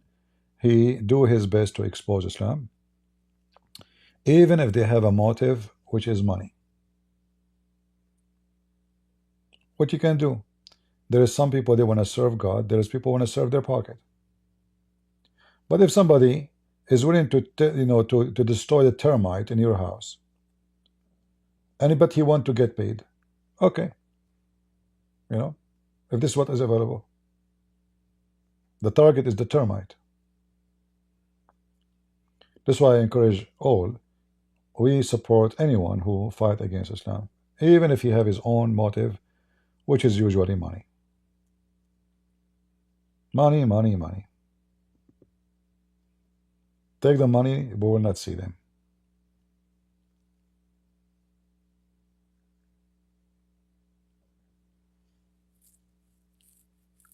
You know why Mimi Hijab, he is willing to schedule a debate online with apostate prophet, with David Wood, with everybody, but not with me. And when I call him, he hang up on me 7 times. Did you say that? I mean, look how much intimidated they are. He brought 7 Abdul. He put the computer far away from the microphone so nobody will hear what I am saying. People will hear him what he's saying. It's all is organized, And I call. He say a few words, hang up on him.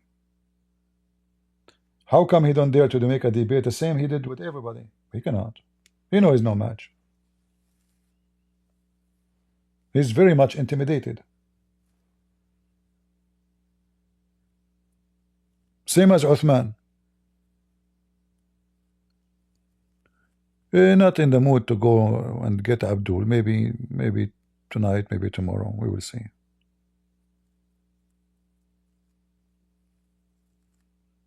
All right.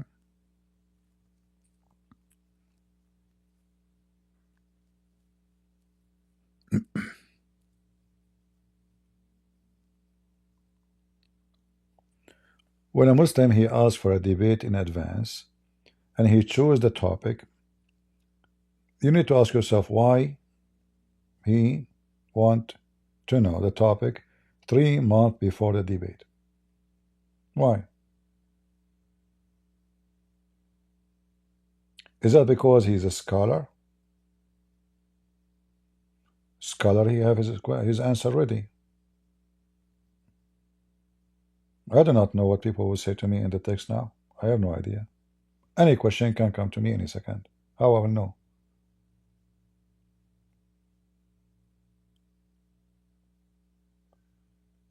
The reason they chose a topic in advance, so he can go and collect information, put them in a Word folder, and he put all the reference, and then he will sound like he knows what he's talking about.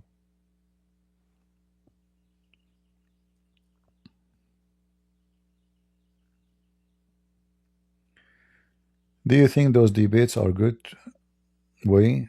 I don't know which debate you are talking about. Depend. If the Christian is strong in his knowledge, it can be a good way, or it can be the opposite if he is weak. We mentioned David Wood debate with Mimi Hijab.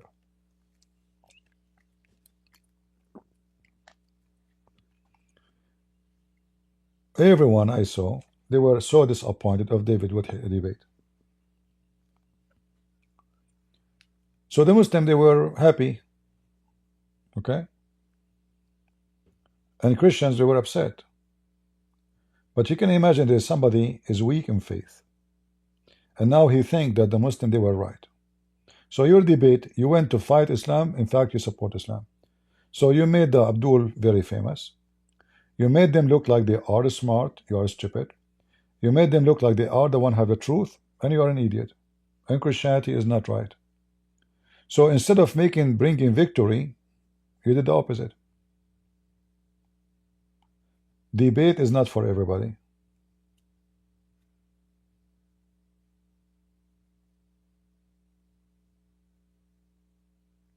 When Shaul, he tried to get rid of David in the Old Testament, he keeps sending him to fight, and each time he sent him to fight, he hoped he will be killed. Right? The purpose to send him to fight It's not the war itself. It's to be killed. So he keeps sending him once, twice, 3 times, 4 times. Even when, you know, he said, I will marry you, my daughter, if you give me 200 Palestinians. 100. He brought him double.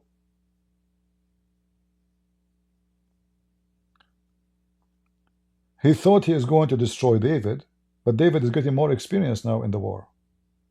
He became professional. Each time he go, he win. So if you cannot be David,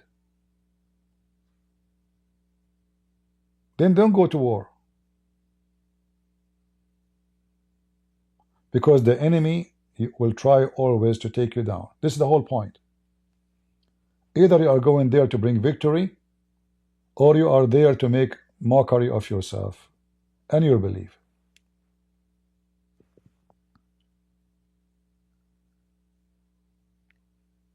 I just give you an example, you know, not necessarily it's about the, you know, David the king. And then if you are, you know, and then you have to watch when you became successful and good and as a soldier, warrior, then don't let your private part destroy you, like what happened to David himself. All right? You were a soldier, uniting the nation, establishing powerful kingdom of Israel, and then a woman destroyed him. A woman.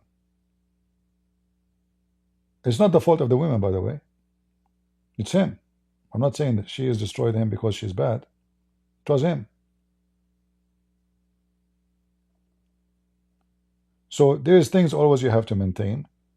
You want to go to war, you have to train yourself before you go to fight. Otherwise, the enemy will make fun of you.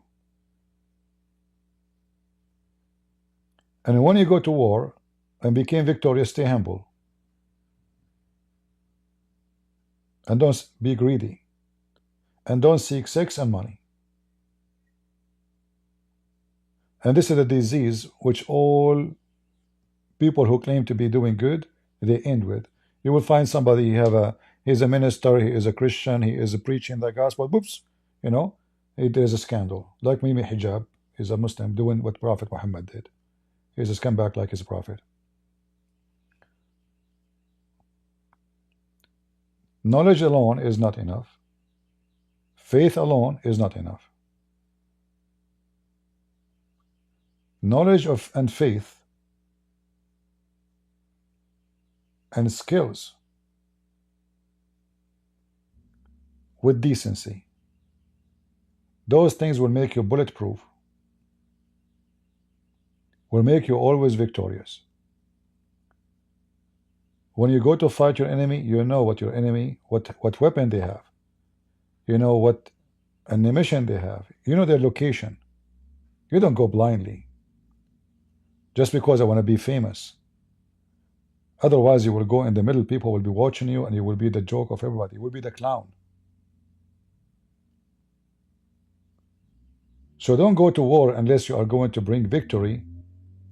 And if you go to war because you have no other chance, then we can say you have no other chance. You did not choose it. Like somebody, he come to you and he start questioning your name, but I mean your faith, but you are prepared. What we can say, I mean, he's not prepared. It's your fault. You've been forced to do that. But if you're a person who claims that you can debate those people and you go to them yourself, you walk by your own feet, and they make a mockery of you and your belief, that means you help them. You did not help your people. You just gave the enemy ammunition and gas. This is why we see this Mimi Hijab, he have millions of subscribers, same as Sheikh Othman. I mean, who are those people? Street boys.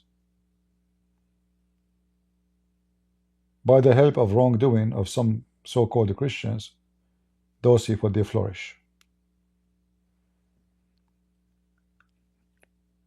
I see their behavior is the same as somebody tried to stop the fire by water. But this fire is massive. When you put water, the fire will go crazy. Water will not stop fire. Water in this case will become gasoline.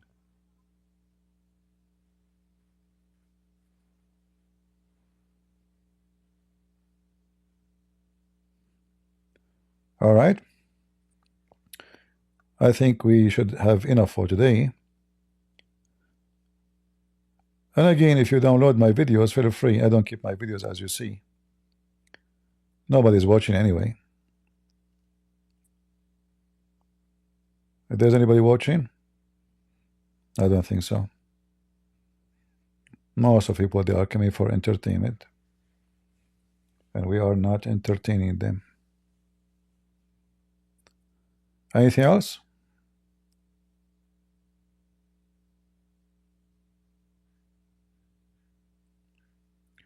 Uthman do not even know his prophet name correctly. I mean, this guy is so donkey to the point he quote a note in a book wrongly. Not only it's a note, he think it says the Messiah, where it says different word. He don't speak Arabic. He's not a sheikh. He's an ignorant. But when he is speaking to an ignorant like him, he will look like a teacher. If you are an idiot, and we put you with the, to be a teacher for a bunch of fools, you will look smart. Because they are fool, you are an idiot.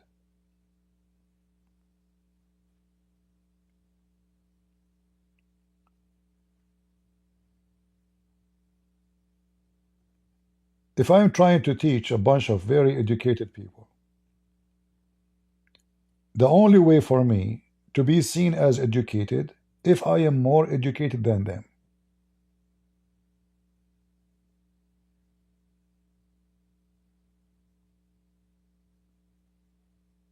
In the case of this guy, Uthman, he's just a joke.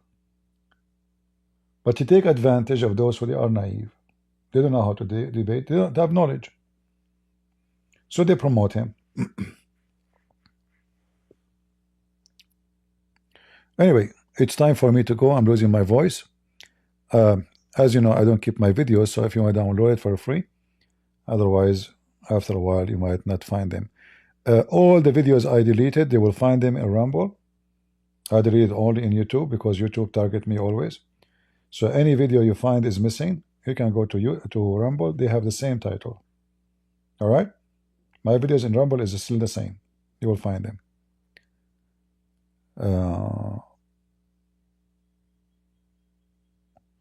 You prayed that I will stay with you for a long time. No problem. Look like the Lord, He made your prayer work. But don't pray that I will be in your house. Otherwise, you will be hungry.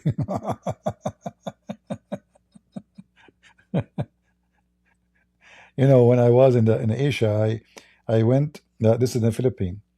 I went to McDonald's. I don't care for I don't like fancy restaurant. I like very simple food. So I went to McDonald's. I ordered a sandwich, and this girl, she put something in front of me. I said, "This is a sample." She said, "No, sir, this is your order." What is order? This is cookies. This is really cookies. In the McDonald's in the Philippines is a cookie. So I said, okay. So I start calculating how many of those I need for my lunch. So I don't know. I order many, and I order like a lot of potato chips. So I'm holding a tray full of sandwiches and potatoes, and I sit at the table. I start eating. Everybody in the restaurant is looking at McDonald's, looking at me. This guy will eat all of those, all, and then each time you eat a sandwich, those like the papers. So I became it's an embarrassing. You have a mountain of paper in front of you after you finish, because their sandwich is like, what is this? It's like not even 2 bites. And I eat once a day. I don't eat like twice or 3. I don't have breakfast. I don't have dinner. I eat only once. So, you have always to remember that what is a lunch for you, it can be a bite for somebody else. And this is the same in the debate. A Muslim, if he come to me, he think he is going to have lunch. He will be my cookies. But if he go to someone else, is going to be maybe the opposite. So we will see next time we go live who is going to be my cookies. We will wait for it. Thank you all for being here. May the Lord bless you. God is good, so is Jesus, and we are the crusade. See ya.